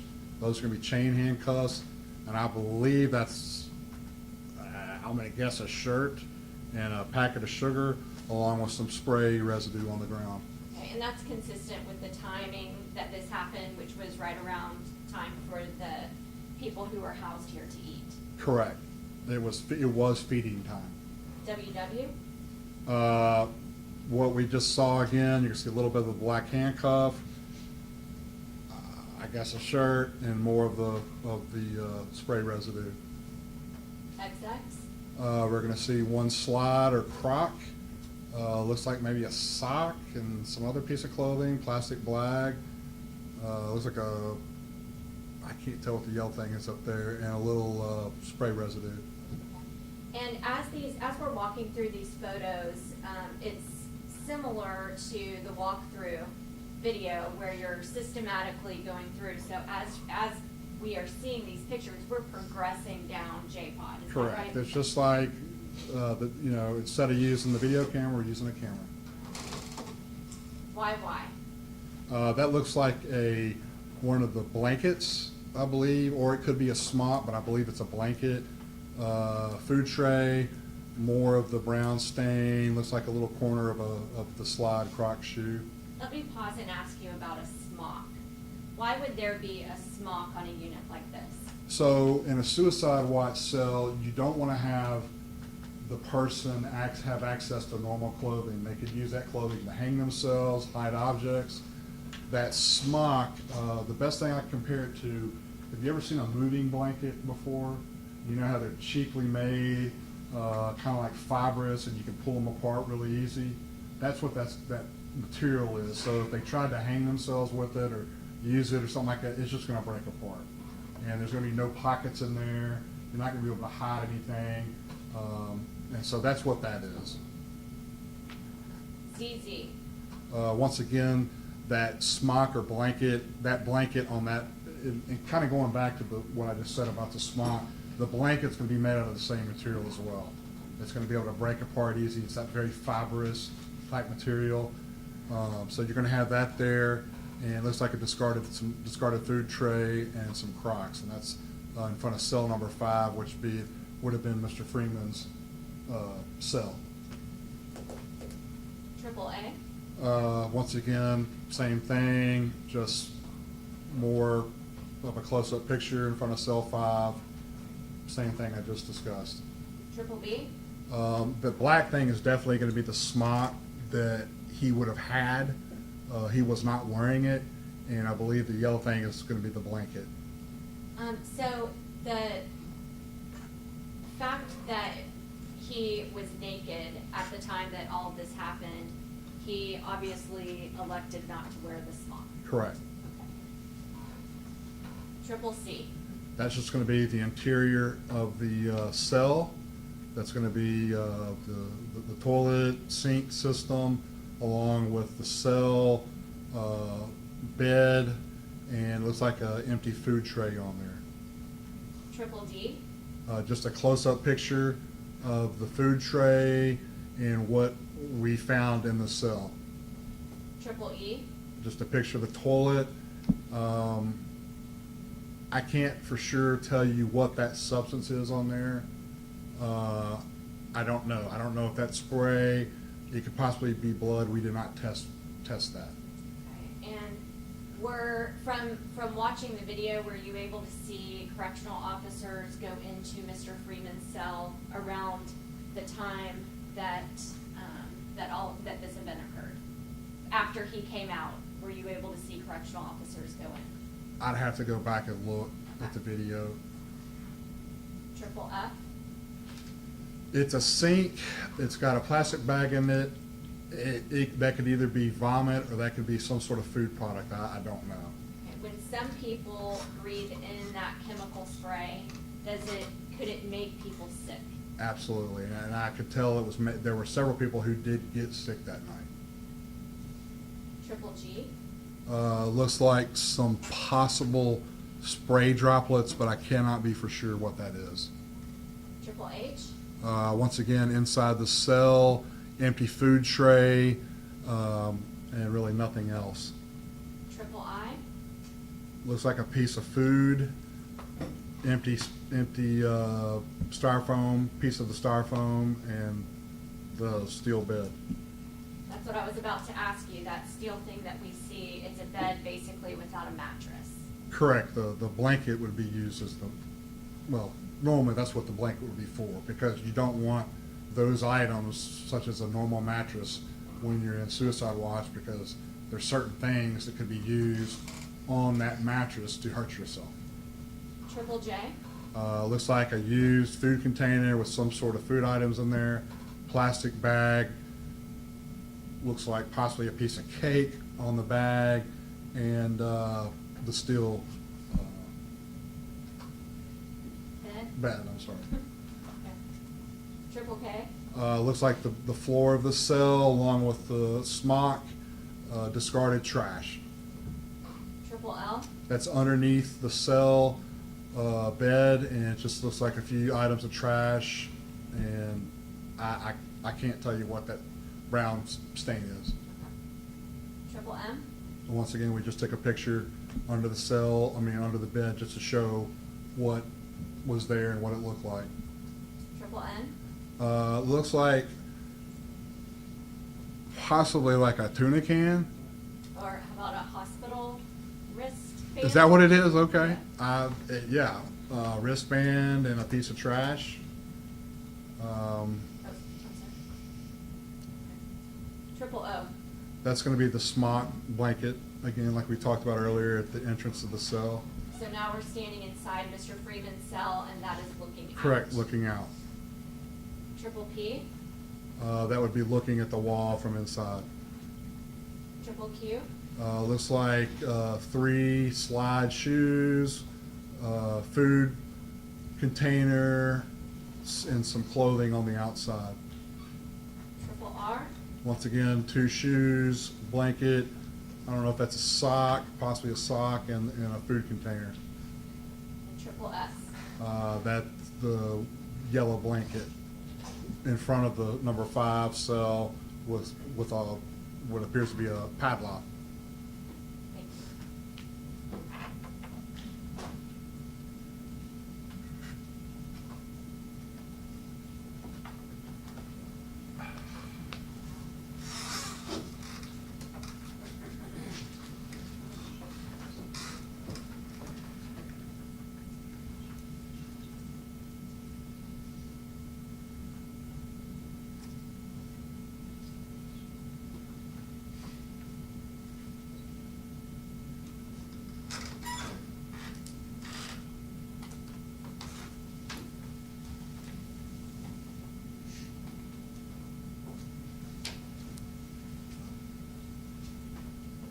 Special Agent Baker, did you also, as part of your investigation, collect video from the Shelby County Sheriff's Office? Yes.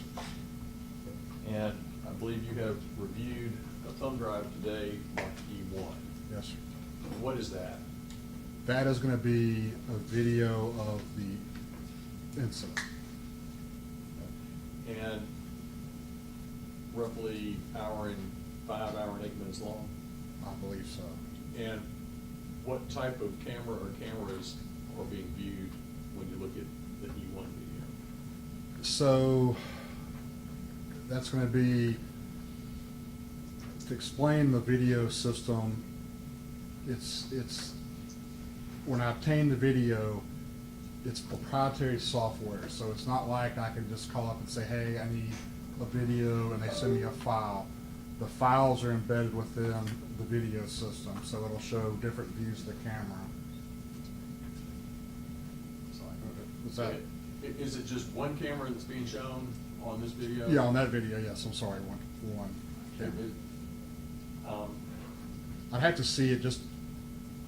I don't want to do anything out of order. I guess I could hand you the computer and let you pull it up. So you can Sure, see which one. if you don't mind. Does anybody need a break? All right, why don't we take a short break while we get this done, okay? Don't discuss the case with yourselves, anybody else, we'll get back with you in a few minutes.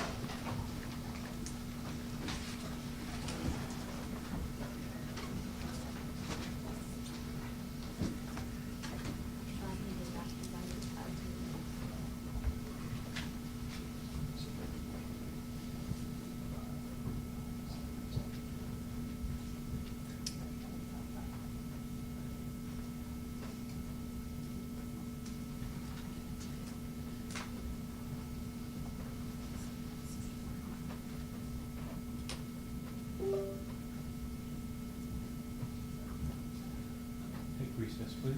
Court stands in recess. Judge, we have permission while we're in recess to show him what's on E1 and 3 and 5. Y'all go ahead and do that. The photos fried my head. We've been going 2.5 hours, and I was worried about majority.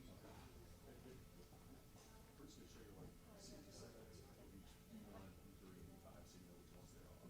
You can just watch it from here, or just do it where you want to do it.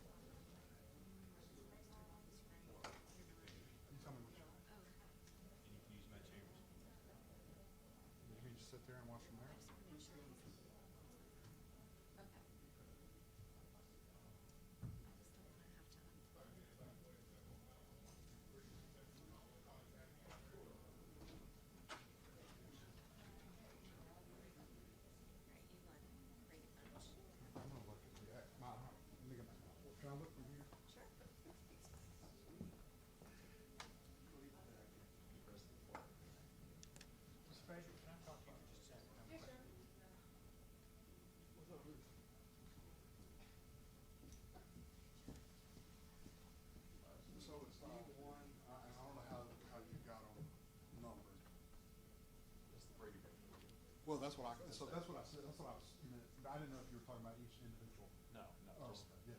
We just wanna offer the whole thing as one. I could get that, right, that's the first time that I ever heard it. What makes sense, right? Yeah. So as I say, I know exactly what you go. Three is what you watch the whole thing with the stitched together.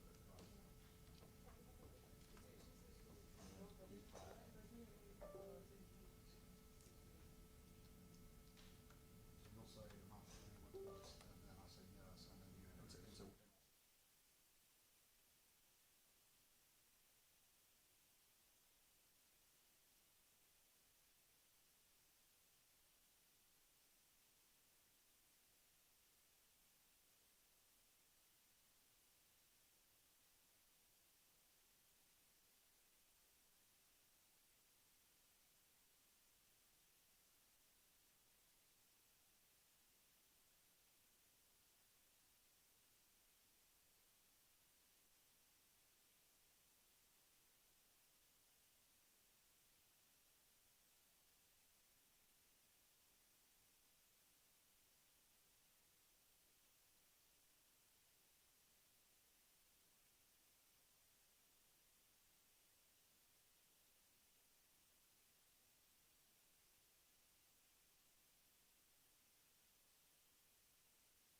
Yes, bring Judy forward. Put her on the docket for opinion for The jury is entering the courtroom. Kenneth one.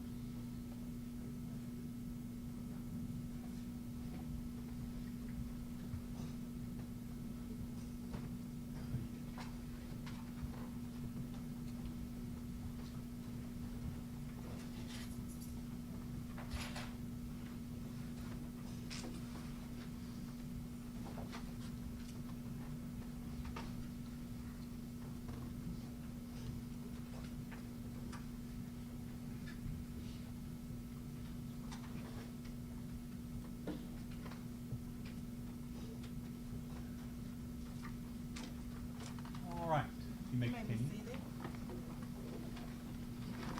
All right, Special Agent Baker, once again, I'm gonna hand you a thumb drive marked E1. And I believe you reviewed that recently, and then you just made sure you knew what it was just during this recess, is that right? Yes, sir. And what is that? These videos of the incident that were collected from the sheriff's office. All right. And this particular version looks like what? As we called it, the Brady Bunch version. It's you're going to see a screen with multiple views, kind of like you see like on Sports Center, where there'll be like 6 different screens on one screen. And all those are coming from different cameras. Correct. In the jail. They're all synced up at the same time, but just different cameras at different Correct. locations within the jail. Correct. All right. Judge, I'd like to make that the next numbered exhibit and then put that into evidence. Okay, the exhibit number 5. With the court's permission, once that's marked, I'd like to just show so the jury knows what this is, Yes. about a minute of it, just so they can. That's it, it's in evidence, you can show.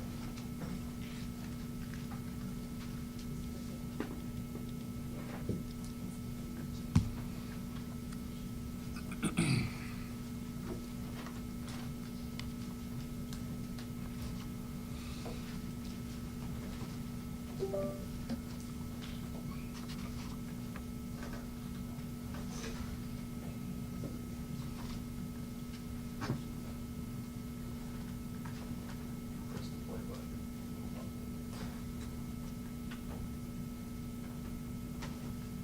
And this video runs approximately how long, Special Agent Baker? I believe it's, look at it. I mean, it's over an hour or something. Roughly an hour and 5, an Right, hour and 9. right. Is that right? And Can you the kill way that this- light right there? Kill this light right here. It's glaring on me.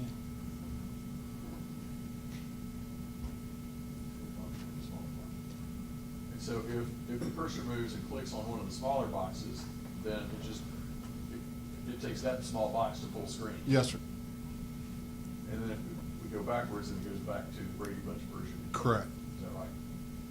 Okay. Why don't you fast forward to something else?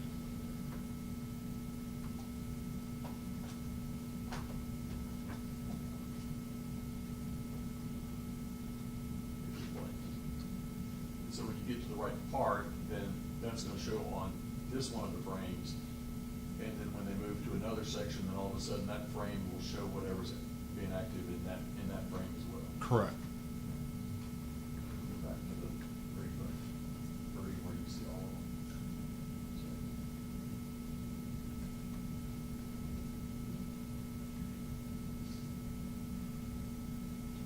So now because we're later on in the video, you can see there's activity in several of these frames. Yes, sir.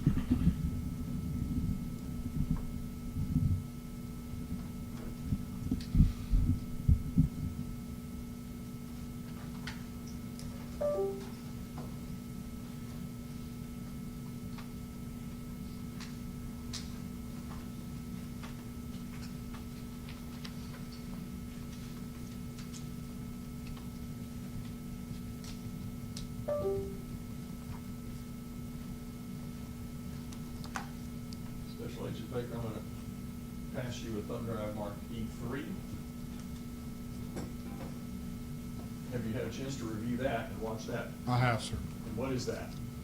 This is going to be a video of all the cameras stitched together that shows one screen of the incident. So instead of having 10 screens going at once. Right. It's going from one area where things are happening, and then when they move out of that frame, then it picks up at the next Picks up camera. the other one. And then when they move out of that frame, then they go to the next camera, then it picks up that camera. Correct. And it just tells the story without having to look and have your eye look at 10 different Correct. screens. You don't have to click each individual one. It basically, you start it from start, and it goes all the way to an ending. Judge, I'd like to move that into evidence as the next one we exhibit. I think that's exhibit 5 already, I think, isn't it? Oh, exhibit 6, that's right. Exhibit 6.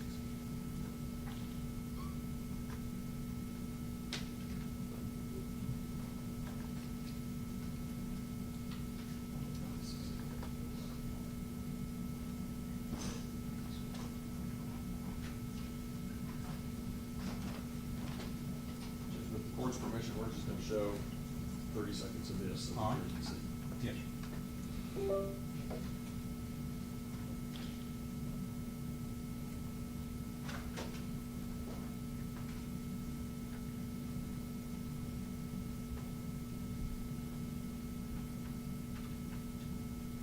Just advance it a little bit. Advance it close to you.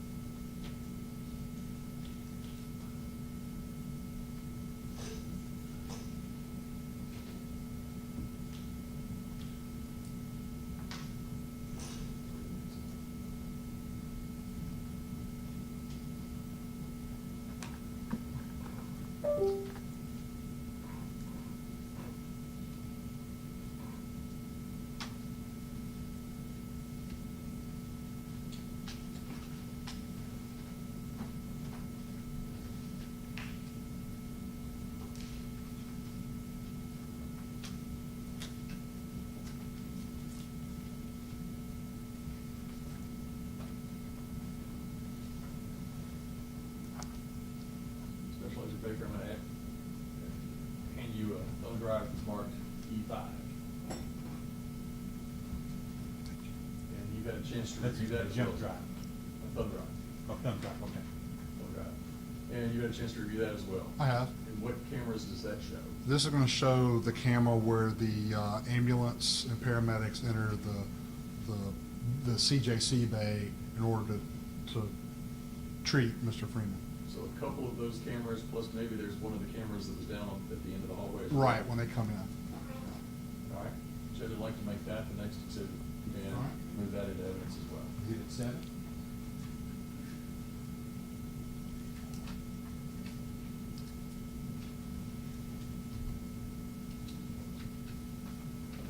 With the court's permission, I'd like to play 10 to 15 seconds for each one of the cameras that's on this, so the jury can know what's on this thumb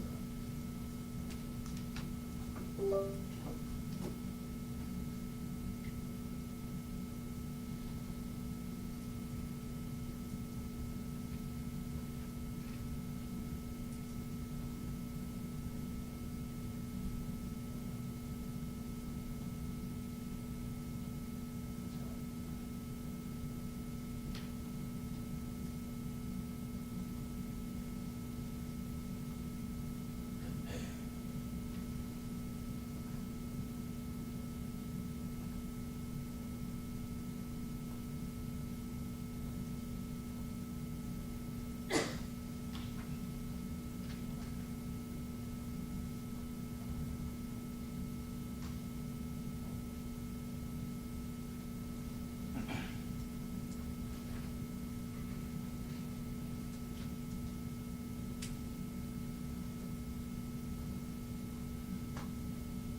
This shot is not from the Sally Port, this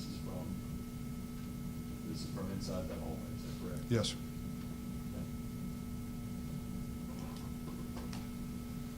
Okay.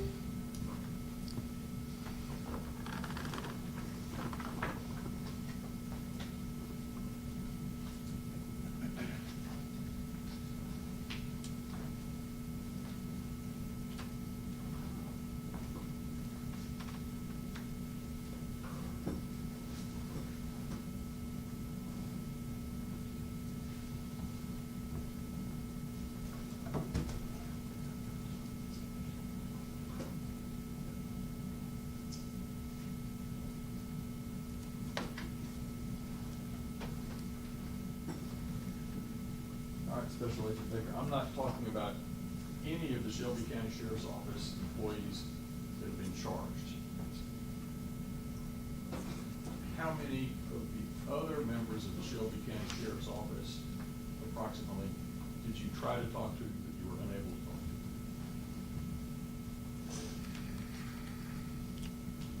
to? Well, we were unable to, you talking about the night of the incident? And subsequent to that?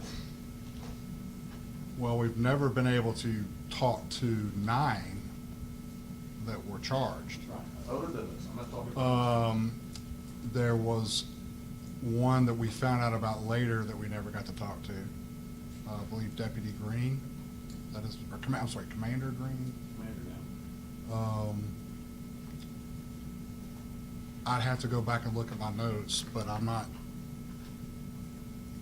Were there individuals from the Shelby County Sheriff's Office that you wanted to talk to, but a member of local government precluded you from being able to have those conversations?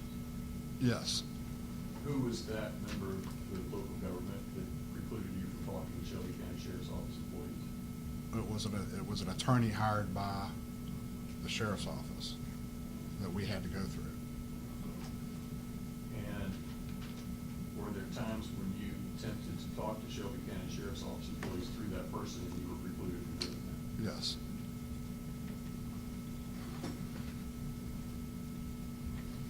That's all, Judge. The cross-examine?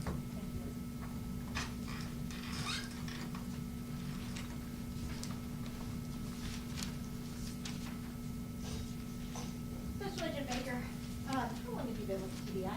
I've been with TBI since September of 2013. And what has your role with TBI been over the past 13 years? I've been assigned to the Criminal Investigation Division for Western. What is So Criminal Investigation Division, we investigate all types of crimes from homicides to violent crime to white-collar crime, political corruption, really a lot of crimes that are requested by the district attorney. And if I could go further into that, the TBI is an assist agency. We assist other agencies a lot of times, but also a district attorney will ask us to investigate a certain case. We don't have jurisdiction to investigate certain crimes. So a district attorney, such as in the 30th District, Steve Mulroy, or General Funk, would contact the TBI and said, hey, I would like you to investigate this incident. And then our director would receive a letter or a verbal authorization, and we would begin an investigation. Okay. And after that criminal investigation? So after the criminal investigation is complete, we would turn over that case file, which now is done electronically, to the district attorney's office, and that district attorney's office would use that information to determine how they proceed with such case. How many of this type of investigation have you done? You talk like specifically in custody or use of force? Specifically use of force. So use of force would be considered officer-involved shootings, in custody deaths. I've been involved with, I know officer-involved shootings, probably involved with or been that case agent for close to 70, maybe in custody 20 to 30, so maybe around 100, maybe a little over 100. Okay. So about around a little less than 10 a year? Correct, and I wouldn't be the case agent on all of them. We would, a lot of times we work as a team, and so one agent might be the case agent who led the case, and I would assist them, or vice versa. I'd be the case agent, they'd assist me. And we would basically determine at the beginning of the case how many individuals we'd need involved to assist in the case. What kind of training does it take to do what you do? So my training really starts back 27 years ago as a patrol officer here. I did that for 5 years, received all the training as a patrol officer, numerous types of training. I then went on to the State of Tennessee Department of Revenue as an agent in their drug enforcement financial unit. Kind of my background is in finance. and economics. After that short stint there, I went to the railroad in their law department, where I was an investigator, commissioned special agent in the law department. And then in 2013, I moved to the TBI, where I went to basic criminal investigator school for, I think at that time, 19 weeks. And during my time at TBI, I've been to various schools, academies, training. One of the major ones was the National Forensic Academy that is run by the University of Tennessee. A lot of people know it's the Body Farm. I'm a graduate of that school. Numerous force science training. I've done accident reconstruction training, bullet training with how firearms and rounds are. I'm a firearms instructor for the TBI, numerous schools, and plus the experience. To me, experience is everything. Do you have to be trained in how to investigate use of force? Yes, you have to be trained in it. You have to, basically, you learn it from experience. So I would have learned it when I first started from senior agents, and then based on experience moving forward, and then hopefully now I'm training other agents, and that's one of the things I do at TBI. The last class I trained for use of force investigations.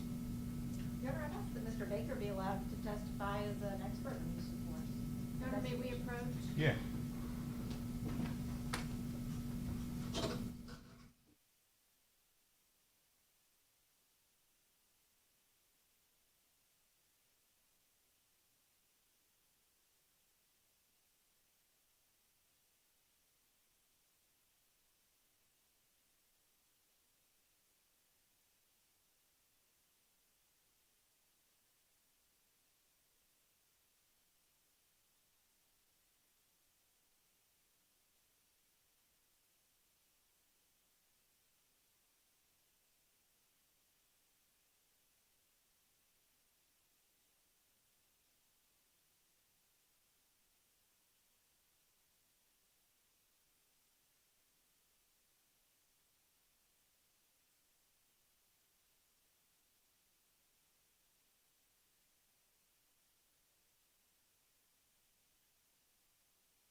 Agent Baker, you just testified about how a case comes to you as a TBI agent in order to investigate a case. Is that right? That's correct.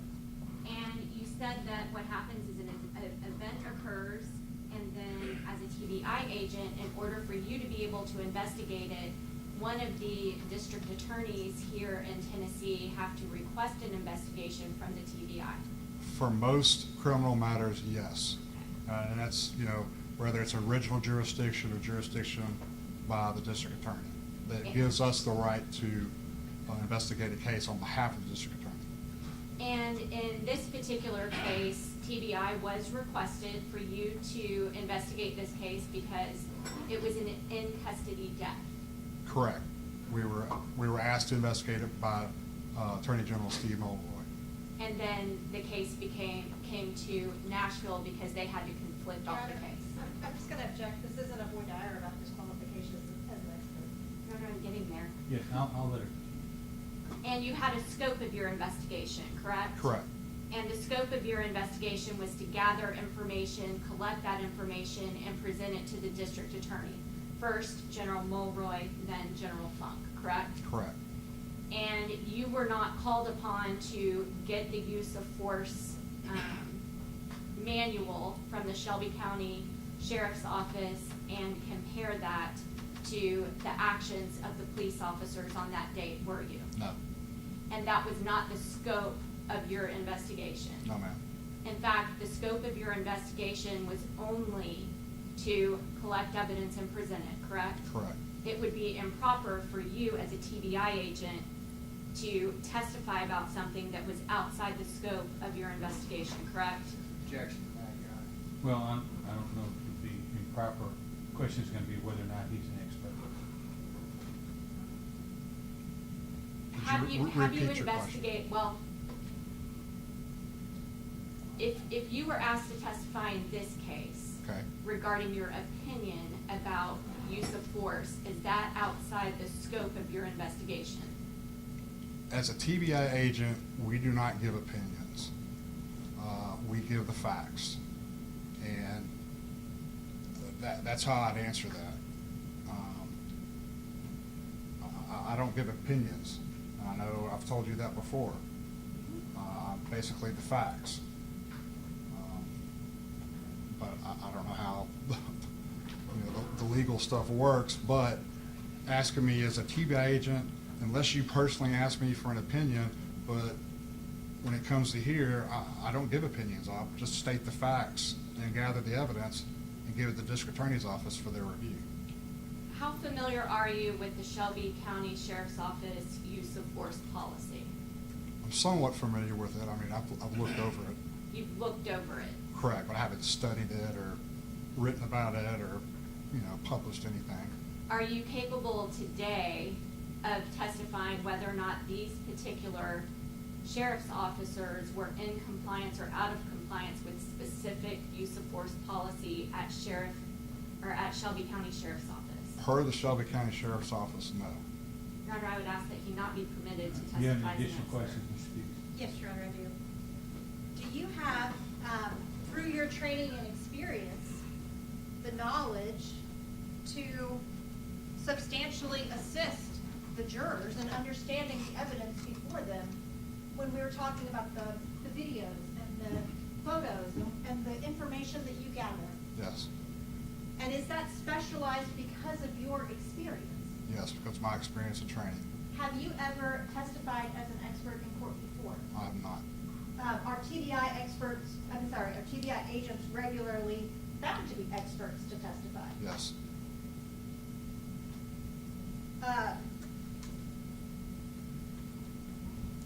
And you have the knowledge to assist the jurors? Yes, ma'am. You have the skill? Yes, ma'am, I You believe have so. the experience? Yes, ma'am. You have the training? Yes, ma'am. You have the education? Yes, ma'am. You have the ability to form an opinion? Yes, ma'am. Your Honor, I'd ask that he be allowed to testify as an expert. Ladies and gentlemen, I'm going to give you a jury instruction. Part of the instructions you're going to get at the end of the trial, but I'm going to tell you one of them now. It's going to say, the rules of evidence provide that if scientific, technical, or other specialized knowledge might assist the jury in understanding the evidence or determining the fact and issue, a witness qualified as an expert by reason of special knowledge, skill, or experience may testify and state his opinions concerning such matters and give reasons for his testimony. Usually you can't tell a witness, all right, instead of the facts, you tell us what is your opinion, what do you think might have happened? Usually you have to be an expert before you can do that. And there will be experts in this trial, there will be experts in this subject, but I'm finding, Ms. Fuchs, that this is not his job to do. He's never testified as an expert before, and although he understands things that he's observed and stuff like that, I don't think that he's qualified to give an expert opinion about the use of force. I don't think he has that training, so I'm not going to allow that. But we will have experts that can testify to it later, and you would be able to consider this. All right. Special Agent, you said you've been doing this for 13 years? Yes. And is it normal for an in-custody death for TBI to be contacted to come in? Yes. Why? Because TBI, we're an independent investigative agency. And let me kind of, Yeah. so kind of explain a little bit more about how we're independent. Every 6 years, the governor appoints a director of the Tennessee Bureau of Investigation. And that is done to basically make us independent from any political or any other entity that could try to influence us. So basically, our director, our agency is independent of any other agency within the state of Tennessee. So that allows us to, you know, conduct an independent, unbiased investigation, whether it be a police department, a government, anything like that. We're independent. So I'm just going to use a hypothetical. Memphis Police Department, you know, we work something, you know, the Memphis Police Department's involved in. They have no say in what we do. They don't assist us in the investigation. We do everything ourselves. We do the investigation, we do the lab work, everything is in-house without anyone from outside, if that And helps. so in a case like this, that means that you would be independent from the Shelby County Sheriff's Department? Totally independent. Okay, so you didn't come here particularly because this exact instance happened, it's because y'all respond to in-custody deaths? Correct.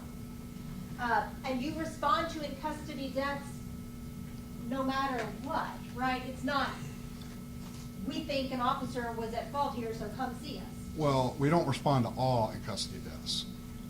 I mean, I have to make that clear. A lot of times it's going to be like a suspicious in-custody death, you know, an undetermined in-custody death. A lot of times you might have a suicide that's, you know, an obvious death or a natural death. We're not going to comment on that. Now, we can still be requested, you know, and we're going to work it, but usually the district attorney, from their experience, and they know how we operate, and we have a good working relationships with our district attorneys, they're going to know whether or not the TBI needs to get involved. So for, you know, in this case, you know, you have an incident, there was a use of force incident, they're going to call us in to investigate. And they called you in on October the 5th of 2022, right? Correct. They So called when us, this happened. I believe the incident happened around 4:15 p.m. He was pronounced deceased at 5:27, so we're going to be called, once the district attorney is notified, we're going to start getting phone calls from our supervisors saying, hey, you need to go to 201 Poplar, this is what we have, and we go from there. Do you remember what time you got to them? Not exactly, but I'm going to say, based on this and the time and knowing how long it takes me to drive from where I'm at, I believe we got around between 6:30 and 7-ish, something like that. Now, you were the lead investigator on this, right? I was not. Who was the lead? So at the time, it was Agent Wages. He was a training agent. I had I was a field training agent at the time. And so I had two training agents here, Agent Wages and Agent Ellison. And I also had a task force agent. A task force agent is an individual who works for another department, but we swear them in, and they actually are assigned by their department to TBI for, in this instance, this individual was assigned us for 2 years. And so he also, Agent Byrd, or Deputy Byrd, responded as well. So you had 4 of us here along with myself, and we responded to the scene. Okay. Now, so you were training the lead officer? Correct. On how to be a lead investigator? Correct. Now, to give Agent Wages credit, he was a retired MPD lieutenant. So, you know, I'm not training him on the job. I'm more training him on our policy and how we operate. You know, paperwork, you know, how we do things, because, you know, every department's different. So he's got as much knowledge as anybody else. It's just he was basically the lead agent, and I'm just making sure that we check the boxes, dot the I's and all that, the way TBI does things. And how much of the investigation is TBI in charge of? 100% of it. Is that what happened here? Were you in charge of 100% of this investigation? Well, initially until we handed off the district attorney's office. Okay. Now, I want to talk to you about, we've talked about, you know, this case had media coverage, right? Yes. In your investigation, did you find that there was incorrect media coverage at the beginning of this case? Objection. May we approach? Yes.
All right, Ms. Fuchs, Thank you may you. continue.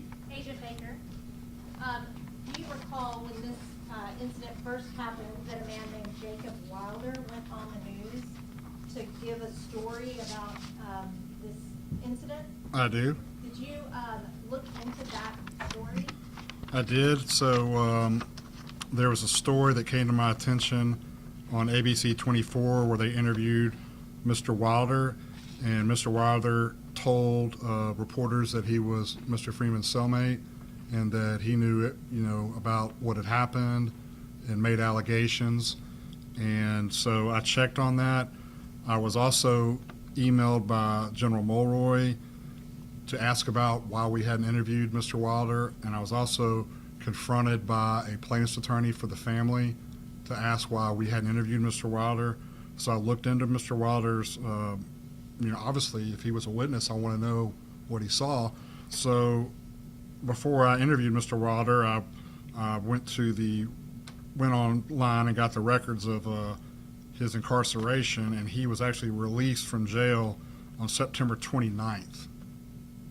And so therefore he could not have been in jail at the time. Plus those cells did not have, they were one-man cells. So it's fair to say some of the things that got out in the media about this case were not true? Correct. And your investigation showed that those were not true? Correct. But they got out in the media anyway. I guess so.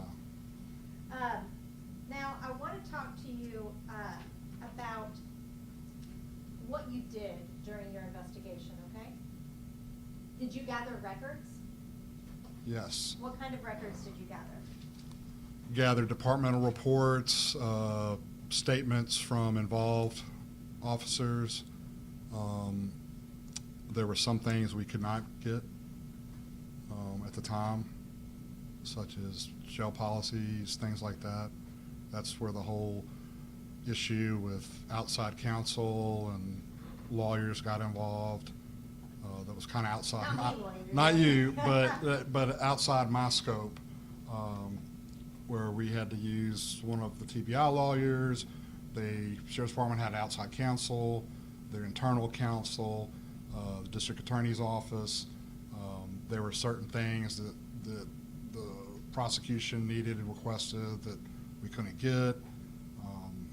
I was kind of put in the middle of it. So yes, I didn't get everything. I think we have since got everything, or the prosecution's got everything. Did you get everything from the medical examiner's office? I got everything from the medical examiner's office. Did you get all of the personnel records of the deputies involved? Believe so. I know I got the statements, and I believe we got the personnel records. You got the 911 call? Yes, 911 call.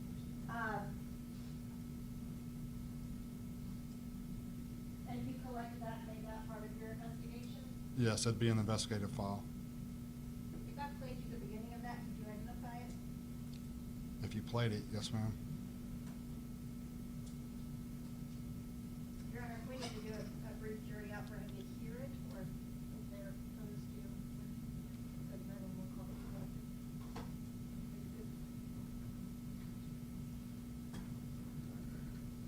The question is, it's not in evidence, can we play that in front of the jury, or do we need to have the jury step out for a minute? 911 calls fine. Sir? If this is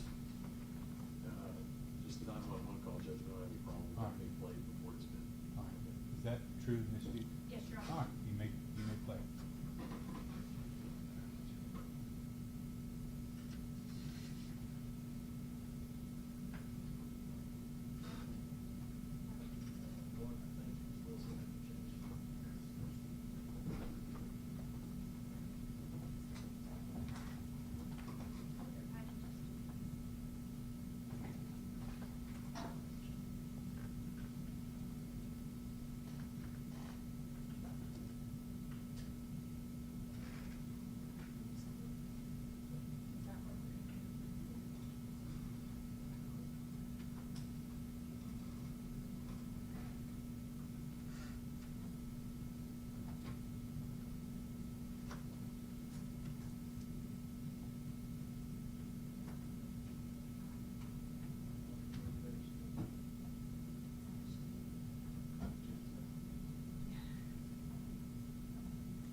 take a short break anyway. We'll be back with y'all in a few minutes, okay? I'll let them work on it.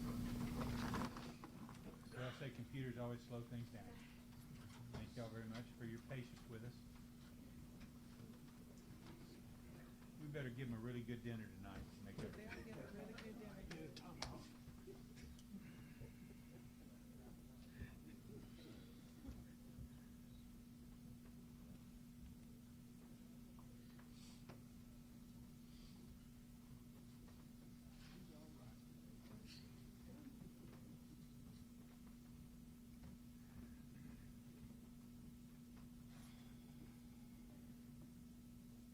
Take recess, please.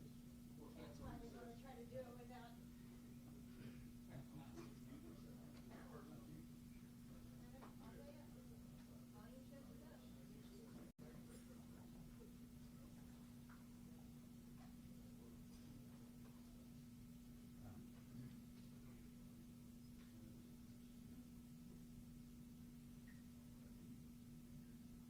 Sorry, I didn't let you be an expert.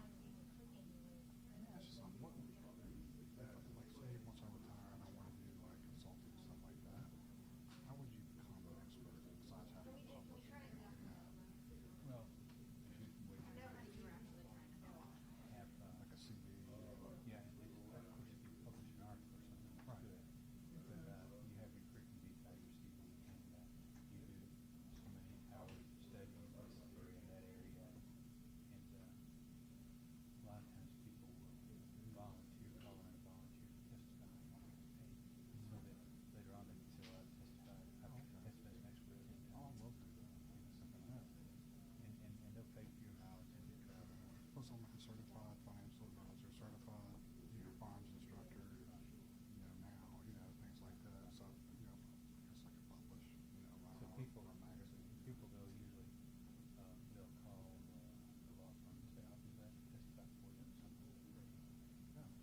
matter of fact, I called you and you were on the way back from Williamsport. That's how I remember. Really? Yeah, I called you for a search warrant, and then I wound up getting Ray to do, it was a federal search warrant, because you told me we could sign one for the feds, Yeah, and Ray did it. Unfortunately, yeah. nobody gets out to vote. Yep, poor Ray. He's such a good guy. He was 12 years as a prosecutor here, and then when Mueller was elected, he was so disgusted that he couldn't prosecute people, that he went to the U.S. Attorney's Office, the Attorney General's office. So he represented me on all my appeals for 4 years. Well, he'll be okay. He's too good a lawyer not to. Oh yeah, they'll have that. But he really wanted to be. I rooted for All right. him. Call the court to order, please. All right, we have both defendants present. Can I go ahead and sign for him while the jury's out? That's fine. Thank you, Your Honor. I'm sorry, do we have both defendants in the court? Okay, let's wait for him. We need the defendants present.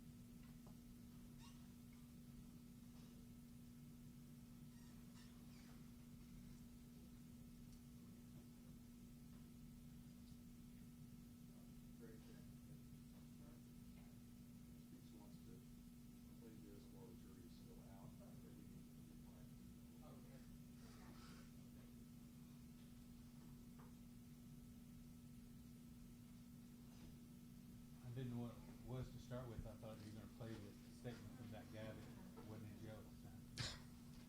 He's a piece of work.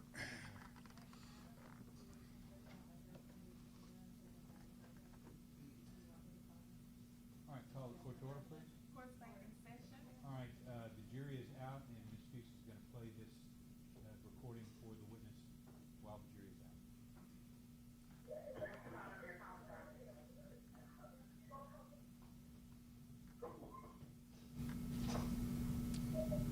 Hello?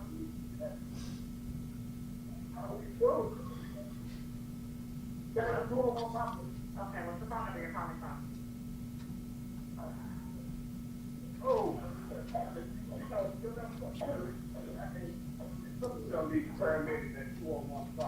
Okay, tell me what happened.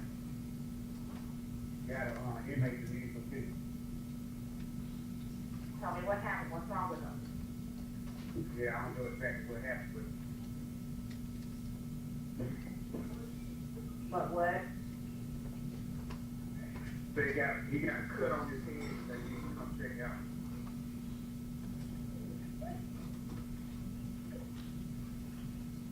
Are you with the patient? We were stopping at about 5:30.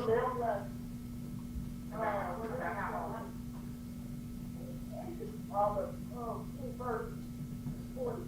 Okay, and you say right now you have a lot of what? Okay. Okay. Do we need to send an ambulance for that also? Okay, is he awake? He has a pulse. He can't really tell if he's alert or not. I understand, is he breathing? Yes, he has to be taken down. Yes, sir. Okay. Okay, where do you want us to come to the Sally Port? To the side of the Okay, I'll be on the way. All right, sorry about that. Okay, yes, That's okay, bye-bye.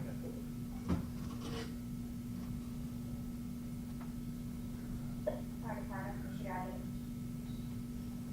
Fire department, she got it. Yeah. Oh, You have a question? No, he just, well, No, do you have a question of him about? I just wanted to make sure that was the 911 call that he collected. that's the 911 call I collected. Okay. All right, are we ready for the jury? Bring the jury in, please.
Jurors are entering the courtroom.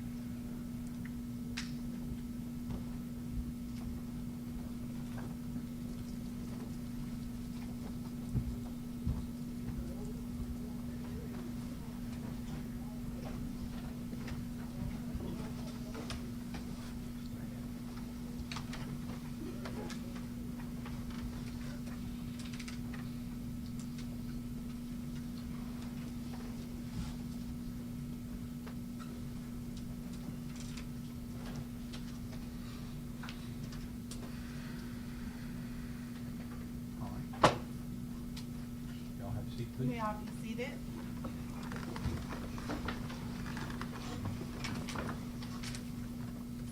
All right, Chief. Thank you, Ron.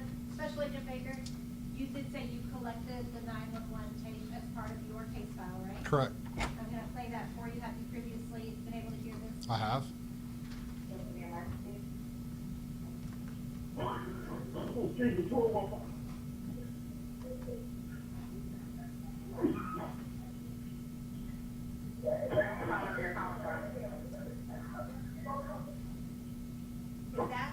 Is that the video, I'm sorry, is that the 911 call that you have previously collected at the beginning of it? Yes. Your Honor, if I may make this, Exhibit 8. All right. Show the exhibit A without objection. Once it gets marked, if I could have it back to play it, please. All right.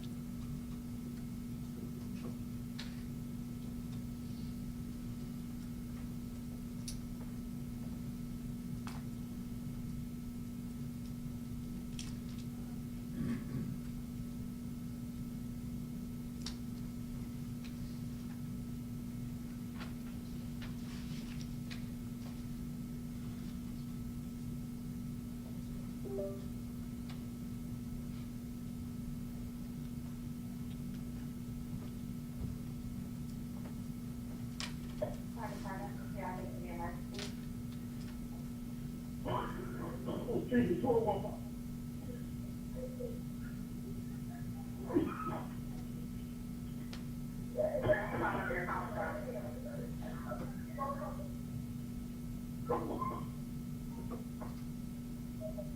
Hello?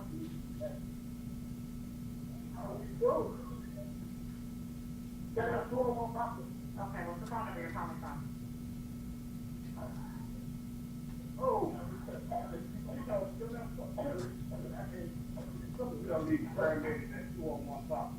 Okay, tell me what happened. Got a, inmate who needs some fix. Tell me what happened, what's wrong with them? Yeah, I don't know exactly what happened, But what? but he got a cut on his head that they need to come check out.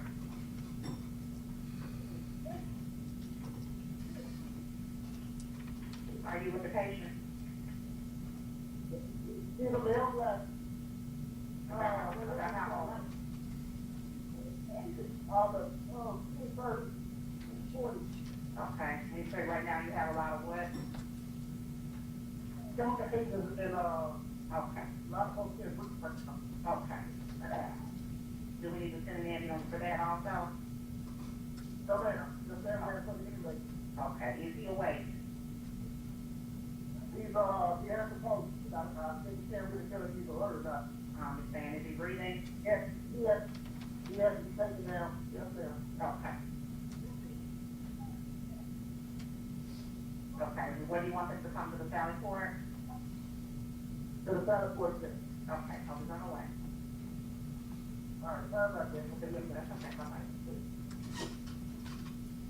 Sergeant Baker, you could hear that it was a couple of different, I'm sorry, not Sergeant, Special Agent Baker, you could hear that it was a couple of different, people in that call. Is that correct? Correct.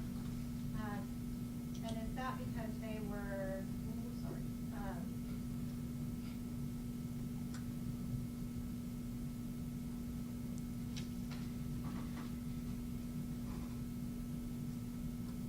suffering, it sounded like, from the OC spray? Yes, pepper spray.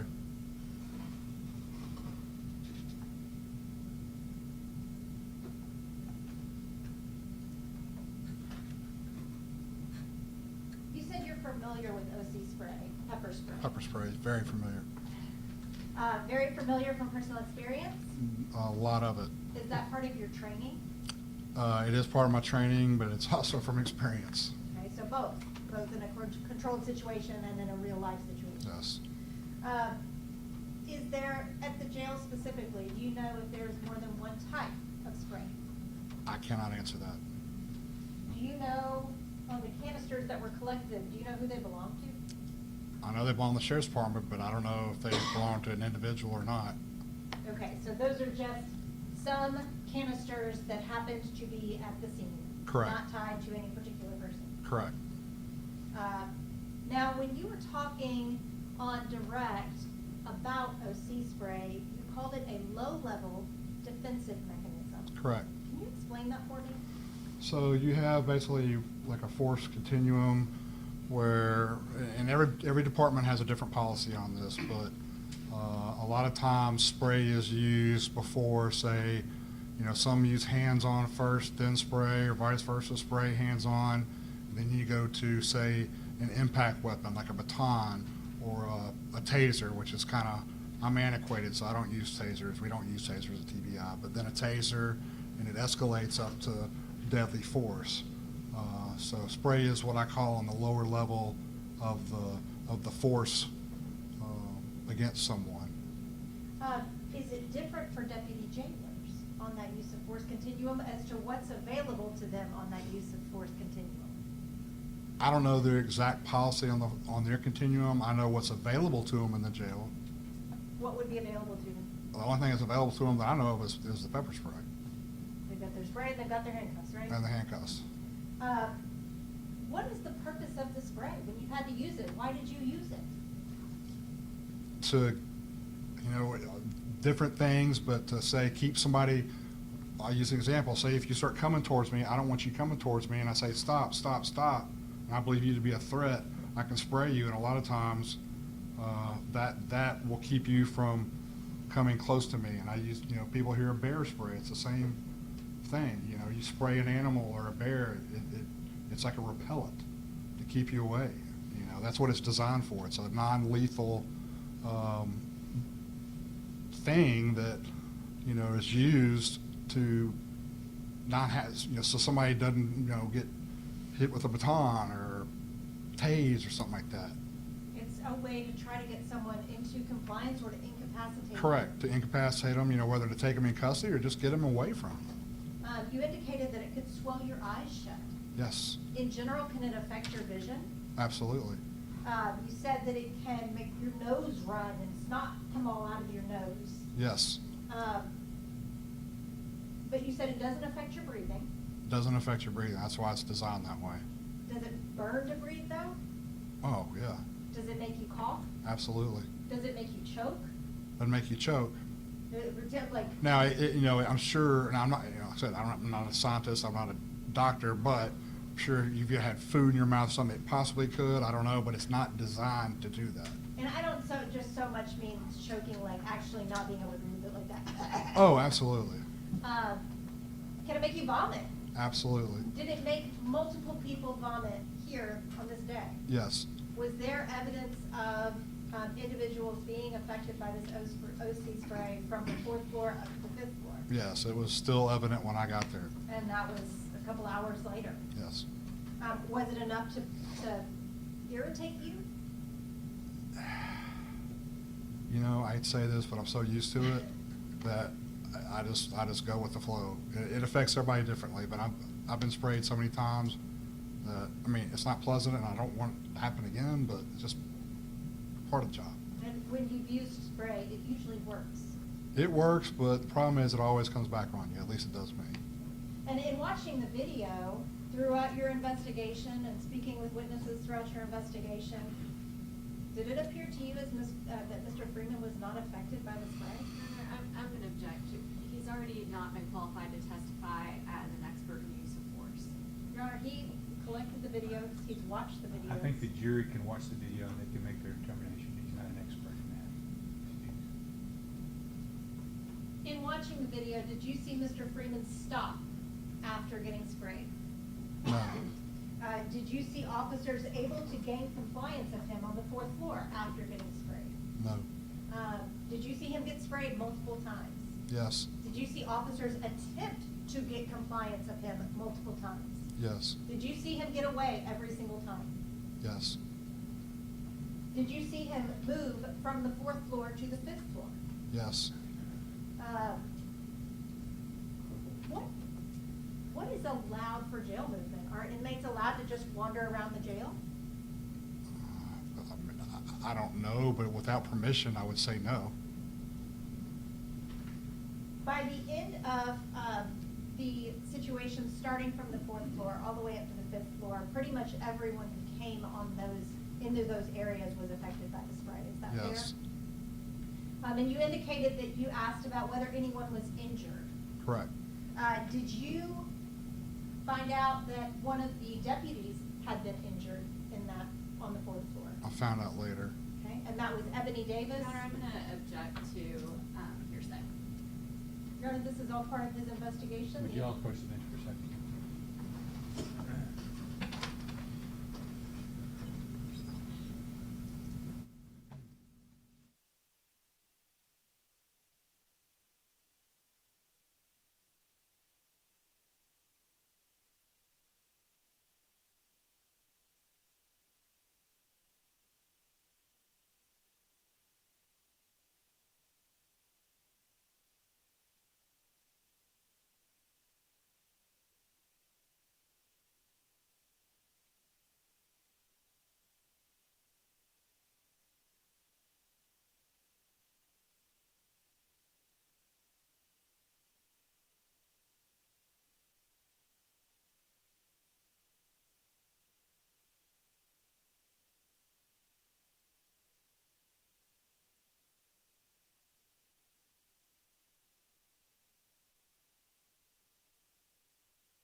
Your investigation, did you collect any hospital records from any of the deputies?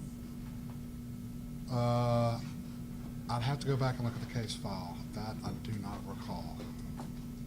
Do you recall any of the deputies having to be transported to the hospital?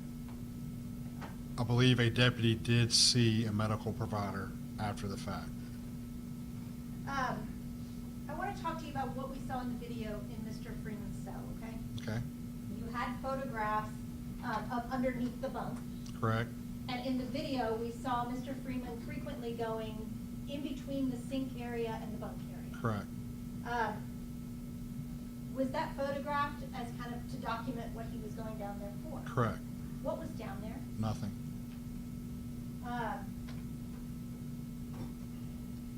In the video, when it starts at 16:41, you've seen it. Would you agree with me that Mr. Freeman at that point is already sweating? I mean, he is sweating. Yes. Yes. Now, the videos that were collected, you collected an enormous amount of video, right? Correct. And you were provided the video from when Mr. Freeman was actually brought to 4J. Correct. And that video continued on until 800 hours? Yes. Now, or to 10:38. Yes. Okay. The period of time prior to the video that we have watched here today, is that section of video available? No. Why? It was not provided to us. And so you've never seen what was happening with Mr. Freeman in that period of time? Without saying what it was, were you able to gather information about some of the things that were going on in his cell during that period of time? Of the time we don't have a video? Yes, from like Sergeant Porter. Again, Your Honor, she's asking a question to elicit hearsay. I specifically said without giving the information. Just, did you receive some? I'll let him answer that, because he observed whether or not he received it. I'd have to look at the statement. Do you recall this statement of Pam Reporter? There were so many statements taken, I'd have to, If I could have just a moment to grab that, Your Honor. Yes, ma'am.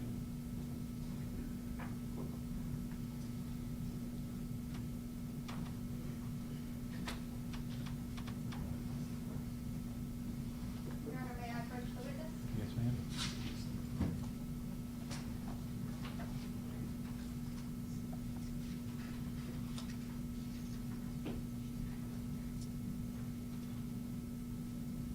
And again, I do not want you to say what the information was. I just want you to let me know if there was information that you gathered regarding what could have been shown in that section of video.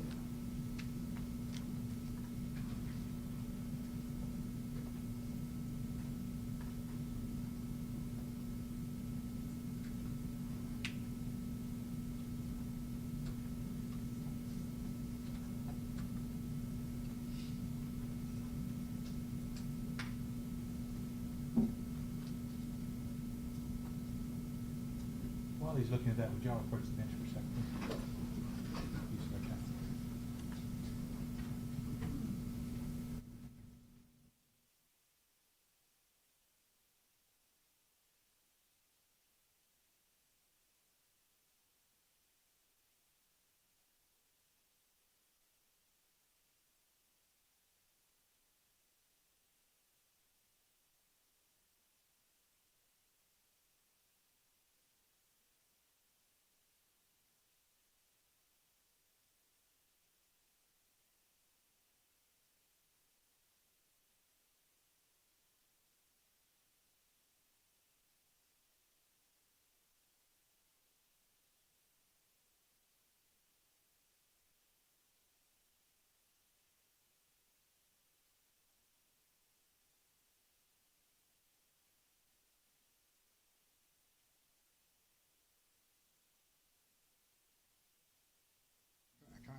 Can I ask you a question?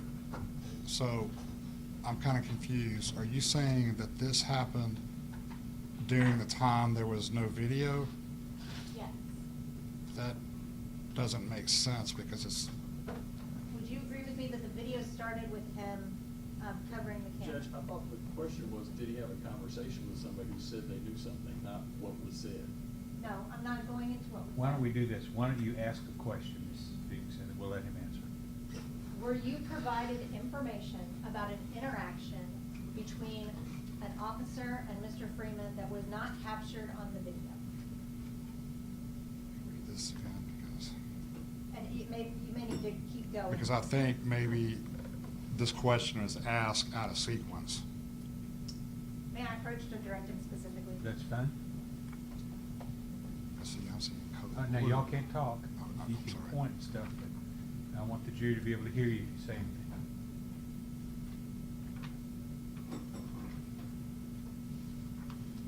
Or if you're gonna talk, you need to talk loud so everybody can hear.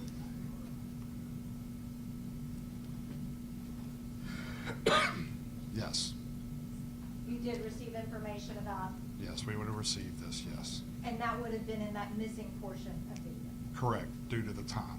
Okay. Thank you. If I may approach the witness to. Yes, you may retrieve your document. Thank you. Throughout this investigation, you interviewed medical staff. Yes, ma'am, I'm sorry. That's okay. The EMTs, I did, the medical examiner. I did, You actually also had an in-person meeting with the medical examiner and the prosecutors. I did, You received things called Garrity statements. I did, You conferred with the prosecutors throughout this process. I did. Were you involved in the interview of Captain Green? I was not. Were you informed that it would happen? I found out during a meeting with Dr. Ross with the prosecutors from Nashville. Were you included?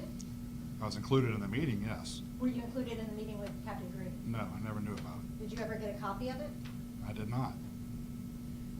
But you gave the prosecutors everything that you had. I did. when the case, when did your investigation, your end of things, when and how did that end? When and how did your investigation end? So when we finish an investigation, once we gather all our facts, the end of our case file will say, there's 3 things we have to end a case file. It's going to be a list of witnesses, a list of evidence, and a summation of the investigation. Once we do that, we contact the district attorney's office to say, this case is ready for you to view, and if you have any questions, call, email, whatever it takes. And that was that.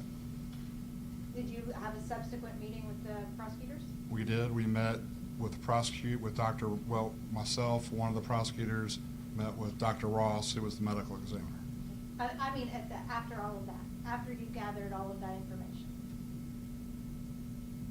Yes, after I gathered all the information, we had a final meeting with the 30th prosecutor, and then after that, That 30th means District 30. this It wasn't the district 30th prosecutor. under Steve Mulroy's office, and then after that meeting, didn't hear anything until a while later, where I found out that the General Funk's office had taken over the investigation. Okay, and was that when you found out about the indictment? No, I didn't find out about the indictment till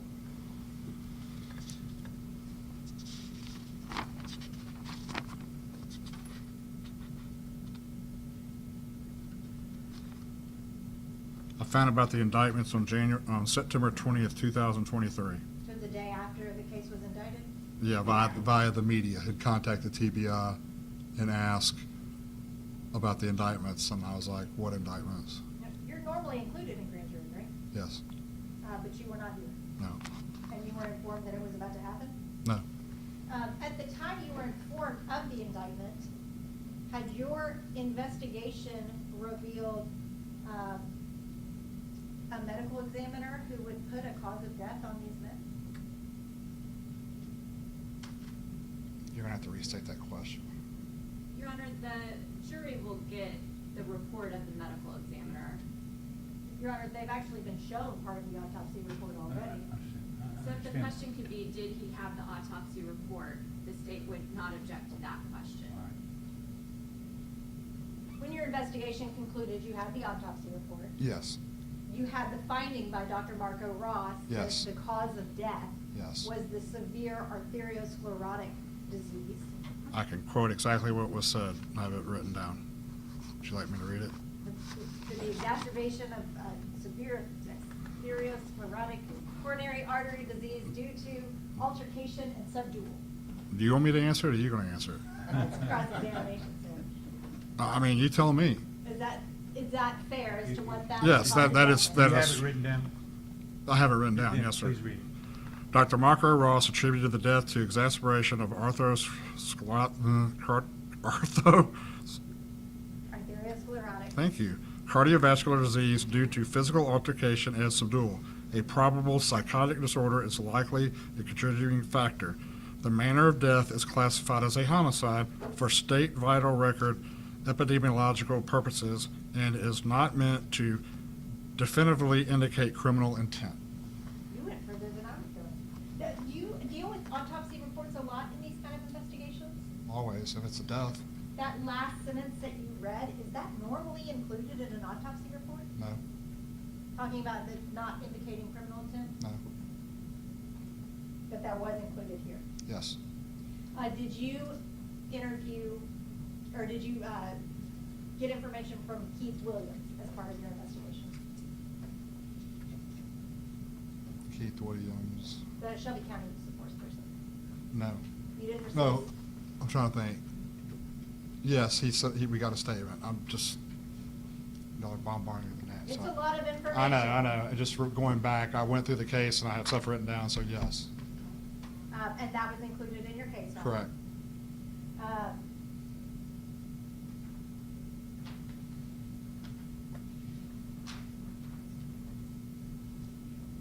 Ladies and gentlemen, while she's looking, I just shown that we have dinner reservations for you at 6:30. We forgot y'all are gonna have dinner, okay? Then we need to get y'all checked in tonight. We'll be back tomorrow around 10. you'll have to hear about that. Some little specific things from direct. The thing that you thought was a tuna can underneath the bunk that Ms. Hunter suggested was possibly a hospital bracelet. Right. At 201, do the inmates wear bracelets Yes. for identification? Yes. Okay, was that his inmate identification bracelet? I did not take it in evidence, so I cannot definitively tell you it was his bracelet. Okay, but it was an identification? Correct. Okay.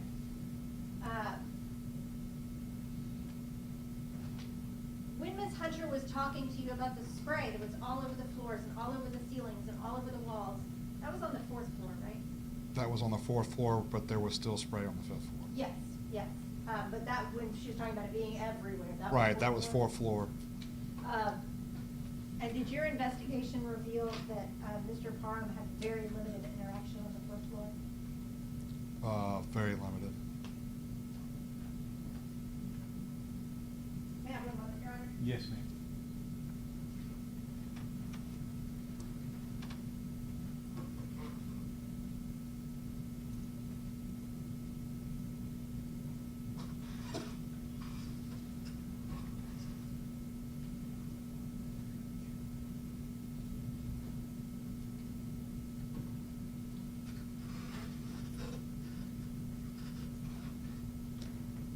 Did your investigation reveal why Mr. Freeman was in custody? Yes. What was that?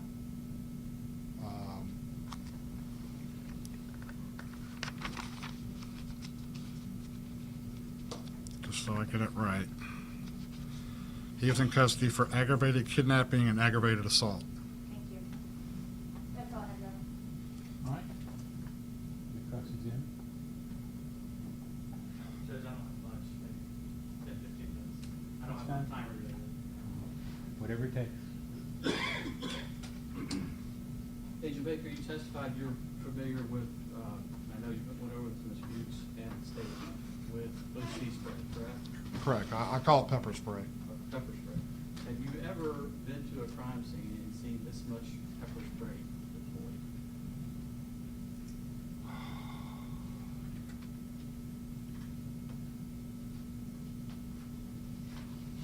Probably this was the most I've ever seen.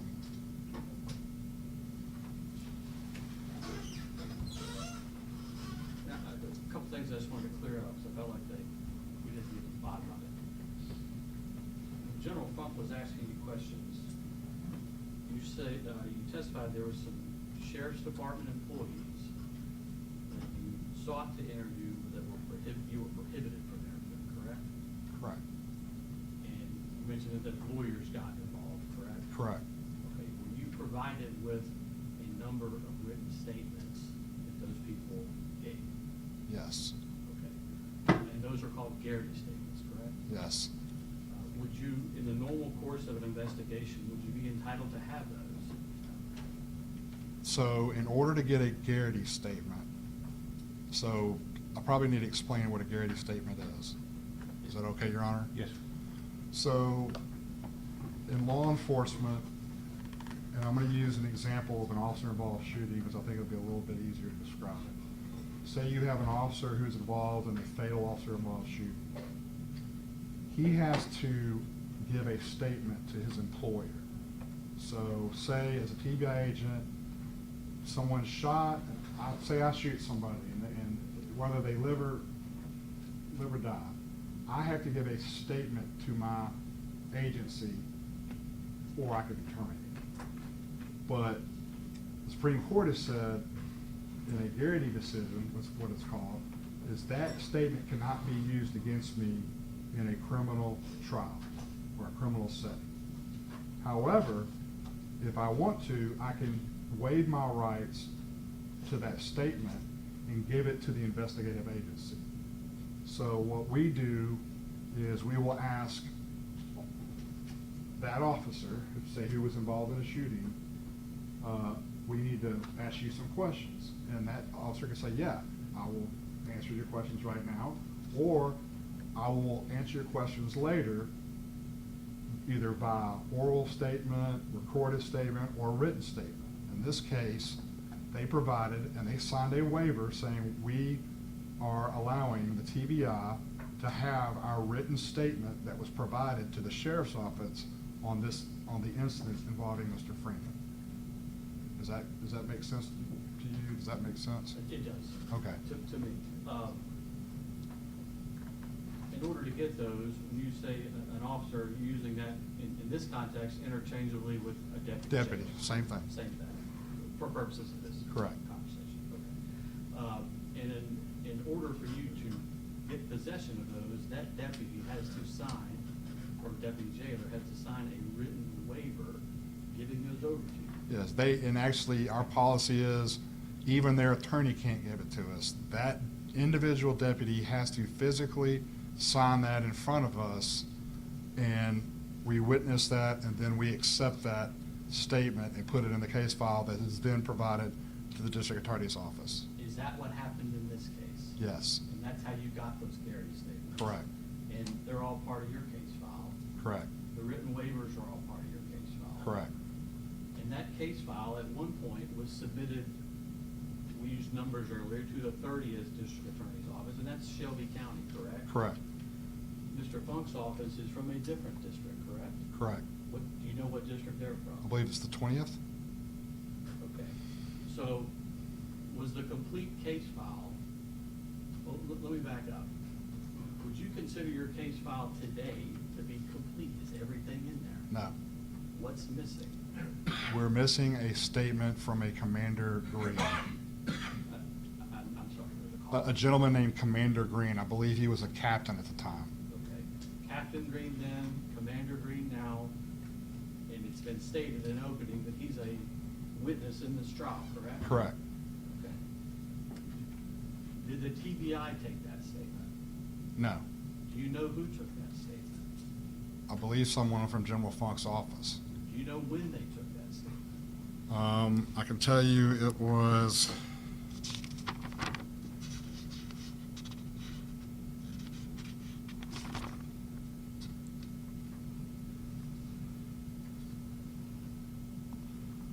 It would have been June 8th of 2023 because we met with them on June 9th, 2023, and that's when we learned of the statement. So it either happened on June 8th of 23 or early on June 9th of 2023. And I'm not asking you what anybody said. How did you learn that Commander Green had been interviewed and you were not included in that process?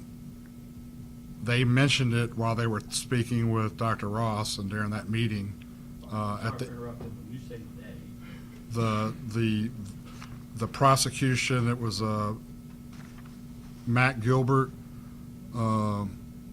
was there in person along with some investigators from the DA's office. I believe another, DDA's office.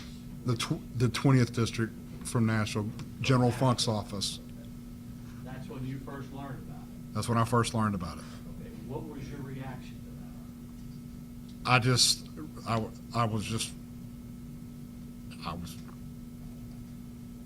I was kind of confused why we didn't know about it, number one, but then, I just figured that's just the course of normal business and, how they do things, because, every district attorney's office does things different, so we give them the benefit of the doubt. And I asked for a copy of it to put in the case file because you want a complete case file, and I was told we could not have a copy of it. Okay, you asked who for a copy? We asked Matt Gilbert then, but it appeared that Chicoya, I'm sorry, I can't remember the last name. I'm sorry? Gallman, I'm sorry, that's right. Chicoya Gallman, who was actually, I believe she was ill, but she was still on she was on a speakerphone. She appeared to be leading that meeting, and she said we could not have a copy of it due to Garrity issues. Yes, that's exactly what she said, due to Garrity issues. So it's your testimony, you requested it. and Yes. You told no, and the reason you were given by a lawyer was that there was a Garrity issue. Right. Okay. Has that ever happened to you before, either as a TBI officer, as a street officer, as a railroad officer, as a Department of Revenue officer? No, First time? first time. Why is it important that your case file is complete? Because you want to complete, the district attorney's office deserves to have a complete case file. Now, obviously, they had that, but that's the official case file of the case. I mean, that's used for the purposes we're here now. That would be used down the road if there was an appeal or something like that. I mean, for any civil issues, I mean, you want a complete case file. So with your testimony today, part of your job, part of your responsibilities as the case agent is that that case file needs to be complete. 100% complete. Because if it's not complete, it could cause problems at trial or down the road. Correct. Could it cause you problems with your employer? Absolutely.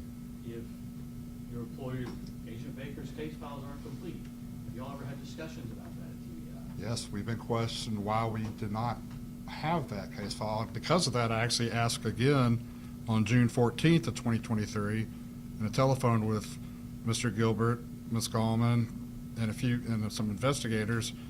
And Mr. Gilbert advised there could be a Garrity issue by sharing the Deputy Green interview. However, Green's, and I wrote this as a note to me, it was a proffer interview with his attorney, and so I didn't see any reason why Garrity would apply to that. But we still did not receive it. Well, we spoke of the waiver earlier, right? Garrity waiver? Right. Did you ever ask if he would consider signing a Garrity waiver? No, they just weren't going to provide it. Okay, And I didn't want to fight them. I mean, if they don't want to provide it, they don't want to provide it. that's fair. What is a closure letter? A closure letter, or what we call a declination letter, that is something that the district attorney will send us when we complete an investigation, or they complete their investigation. So hypothetically, there is a shooting in Memphis. We do an investigation. General Mulroy and his team reviews the investigation. They come to the conclusion that no charges are going to be filed, nothing's going to happen. They send us a declination letter, which basically the letter would be addressed by General Mulroy to Director Roush in Nashville, and would state his reasons, and General Mulroy will give a descriptive reason why he is closing a case file, or asking the TBI to close their case. It's usually several pages long, and he'll say, due to my findings, my office findings, and our review of the case, I wish the TBI close this case file. Did you ever have a face-to-face meeting? Or, let me ask another one. Did you ever have a meeting with a representative from the Shelby County District Attorney's Office? Yes, several. Who was that? The last meeting with the 30th Judicial District would have been with Lauren McCluskey and then Dr. Ross at his office. Judge, Yes.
questions. I had maybe 2 more questions. You testified on direct, at some point, you respond to your words, a crime scene, correct? Yes. Does that necessarily mean that a crime occurred? No. It just means you're there to investigate an alleged crime. Alleged crime. Okay, thank you. That's all I have. All right, State, have any redirect? Briefly, Your Honor. All right, I like the word briefly, Me too. but you're not bound. Thank Not bound you. by that word. Thank you. I've been caught on that before. Yes. Agent Baker, I apologize if somebody in our office, a young attorney in our office, was confused about the Garrity decision, and we will get you a copy of that before you leave today. And we've been down that road before with you, and that's water under the bridge. Right, I apologize if that You've caused you you've any already trouble. apologized a long time ago, and no worries, I promise. Okay. Just a couple of things on redirect that came up during your cross-examination. Ms. Fuchs was asking you questions about whether or not, from watching the video, you were able to see whether or not any of the sheriff's officers were able to get Mr. Freeman under compliance, and you said they were not able to on the 4th floor. Is that correct? Correct. Okay. From watching the video, and I'm not asking you this as an expert in use of force, just from somebody who watched the video, could much of that be attributed to the fact that so much chemical agent was sprayed and they got in their own way from being overcome by the pepper spray, so Well- that they were not able to get him in compliance due to what they did? 2 things. Yeah. Number one, was gonna be the spray itself, what it does to the body. That's number one. Secondly, and probably more important than that, is the fact that, like we talked about earlier, it's oil-based.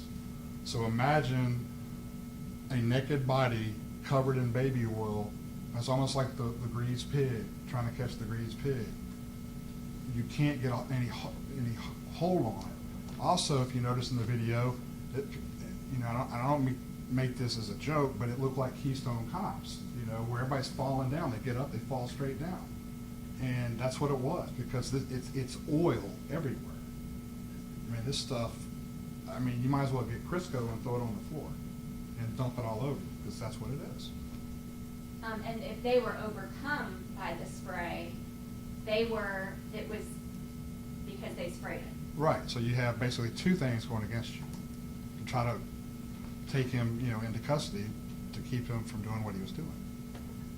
You said that you have investigated you've had numerous death investigations. Numerous. From the time when you were a police officer to a TBI agent. Correct. And every time that there's a death investigation, there is a medical examiner report, correct? Correct. And deleting? Please don't leave. I won't. On medical examiner reports, is there 2 different parts, a cause of death and a manner of death? Correct. What was the manner of death in this case? The manner of death in this case was homicide. And homicide means what? Objection, Your Honor, that's a medical term. If he We'll- knows. We'll let that expert testify. The cause of death was? Well, you want me to read it all over again? Well, I'm sorry, the manner of death was?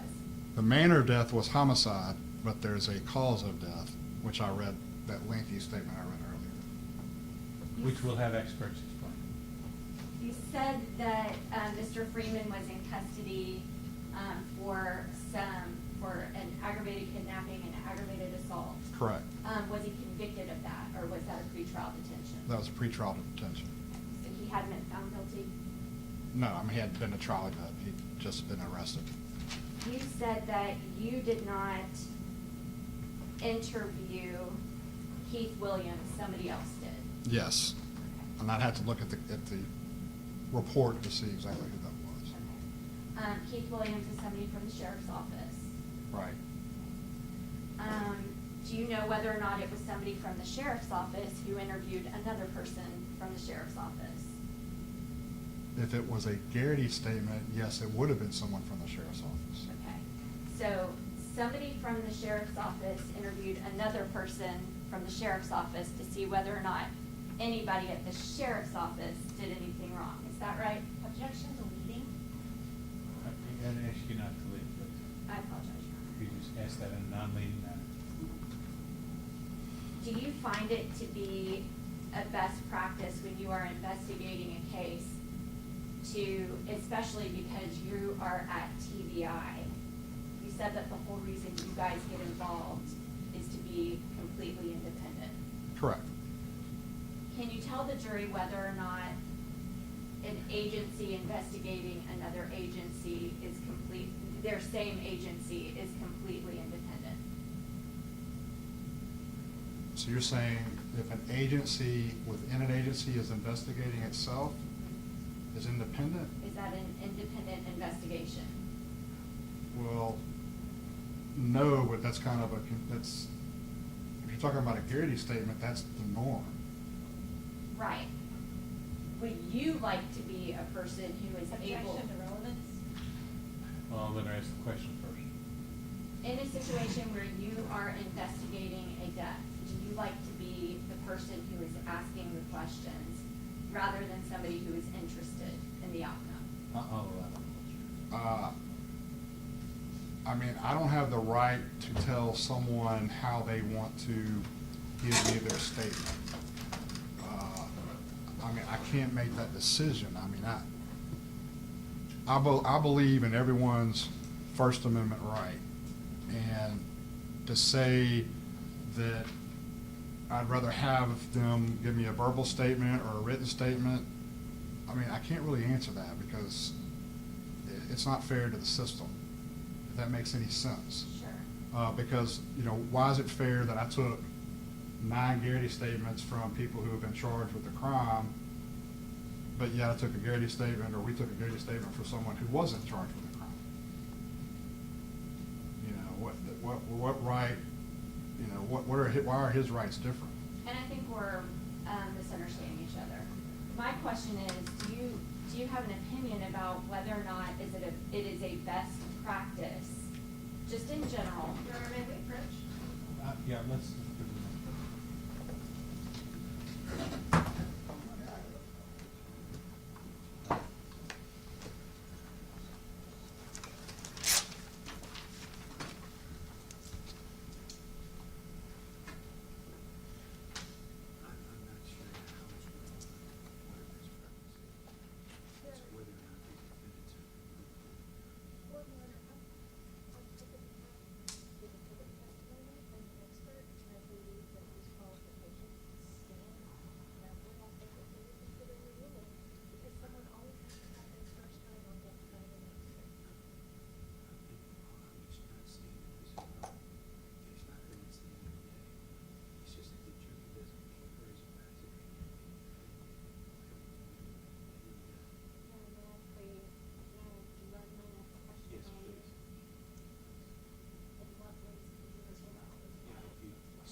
We were asked questions on cross-examination about video from the jail.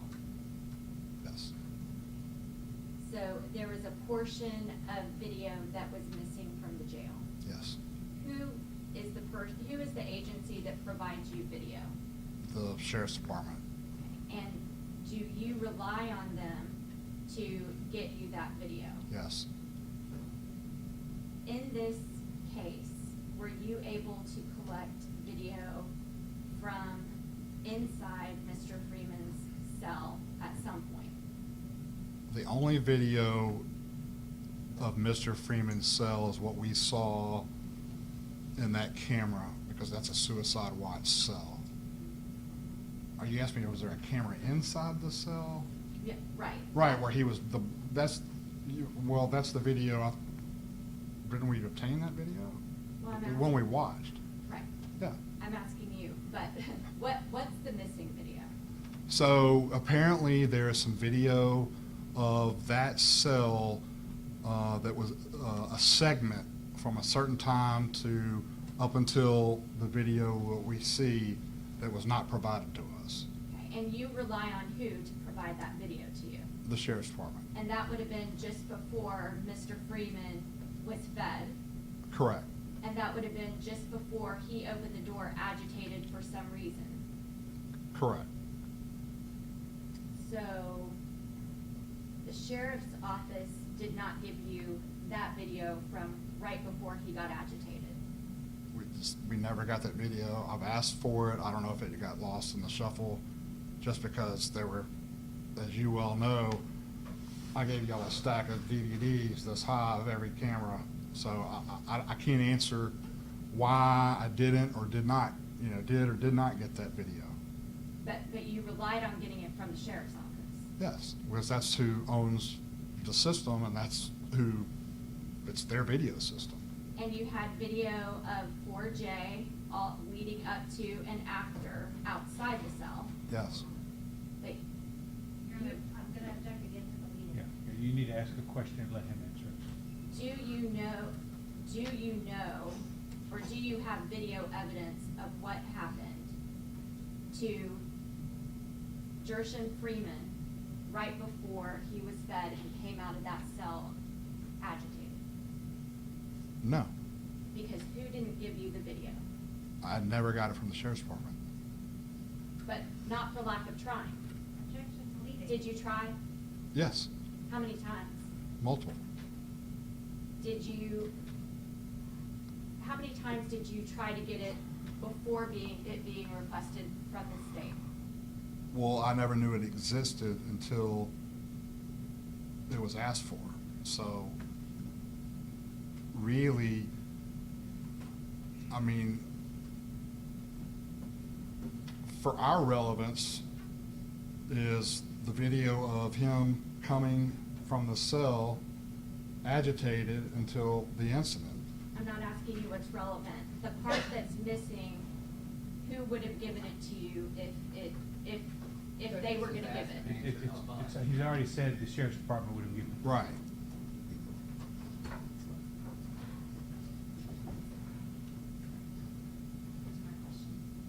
Ms. Fuchs, you have any recross? Yes, Your Honor.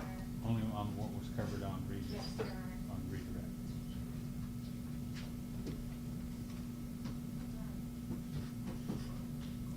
When you indicated on redirect that there was spray everywhere because they sprayed it, did you also in your investigation find that Mr. Freeman had sprayed spray from a can that he had taken from an officer? I believe he did, yes.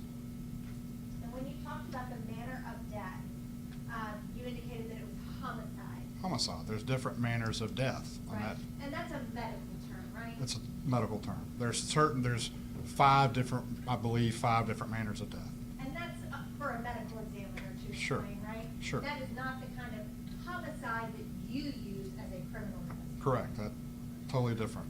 And the medical examiner here,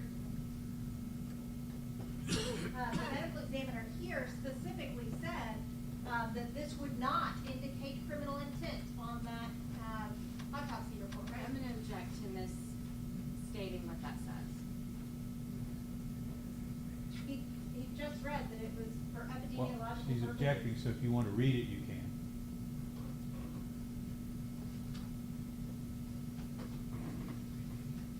Can you please read again what you had read out before? Yes, ma'am.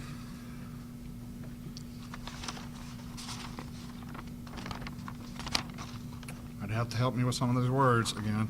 Just take your time. Dr. Marco Ross attributed the death to exasperation of arthroscopic cardiovascular disease due to physical altercation and subdual. A probable psychotic disorder is likely a contributing factor. The manner of death is classified as a homicide for state vital record epidemiological purposes and is not meant to definitively indicate criminal intent.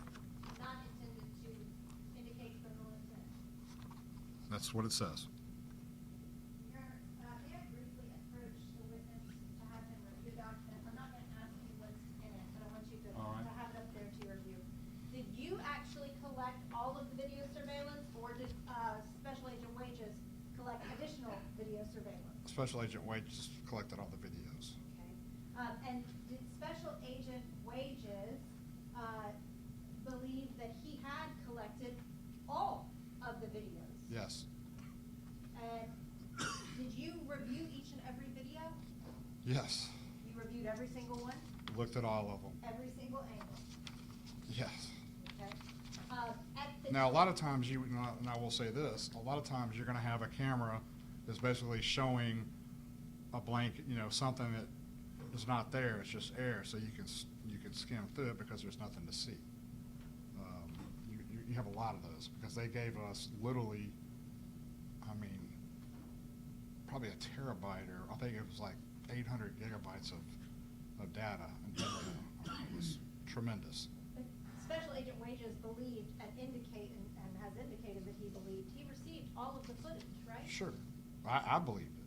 So he didn't indicate anywhere in the case file that there was a missing section, did he? No. May I approach? Yes. Thank you. That's all I have. Anything else? All right. You need redirect from the state.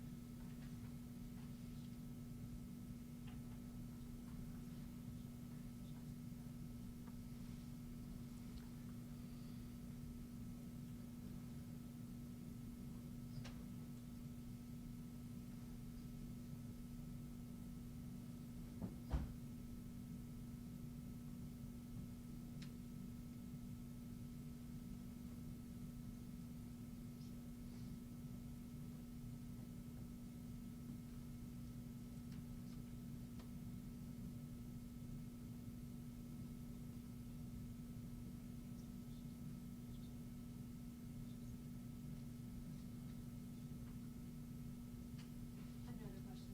Thank you. Thank you, sir. You're excused. Appreciate your testimony. Thank you, sir.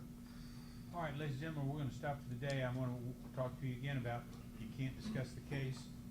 You all have notes. Some of you are taking notes, some of you aren't. But I will give you a special instruction at the end of the trial, I keep telling you that, on your notes. You cannot show your notes to each other. So when y'all are deliberating back there, when you say, well, I know the witness said this because I wrote it down in my notes, you're not allowed to do that, because your notes aren't exhibits. So I'm gonna ask you to write your name on the front page of your notes, because when we leave today, you're gonna leave your notes in the jury room, and when you come back in the morning, you're gonna pick those up, but I don't want you picking up someone else's notes. So it's gonna be for your use only. So put your name, you can step down, sir. I'm sorry. Yes, sir, no, that's fine. So I wanna make sure you have your name on the front page of your notes, and, don't discuss the case yourselves or anybody else. And now, a lot of times I have jurors that are sequestered, and they tend to party the first night. Sometimes they're worn out, but they tend to party and stay up because the state's paying for their rooms and their meals and stuff like that. But, by sheriff's regulations, one of our deputies has to be up all night, not particular one, but there's so many out there. Because they wanna make sure nobody's coming into your hall or checking on people, things like that, and checking. So if you can, when y'all can, just get to sleep as early as you can, get some rest, because you're gonna be sitting there all day tomorrow listening to proof again. And I want you to make sure you have plenty of rest, okay? Plus, they need their beauty sleep, the deputies need their beauty sleep. So we'll see y'all in the morning at 10 o'clock. Thank you very much for your service. Folks, bring your clipboards with you, please.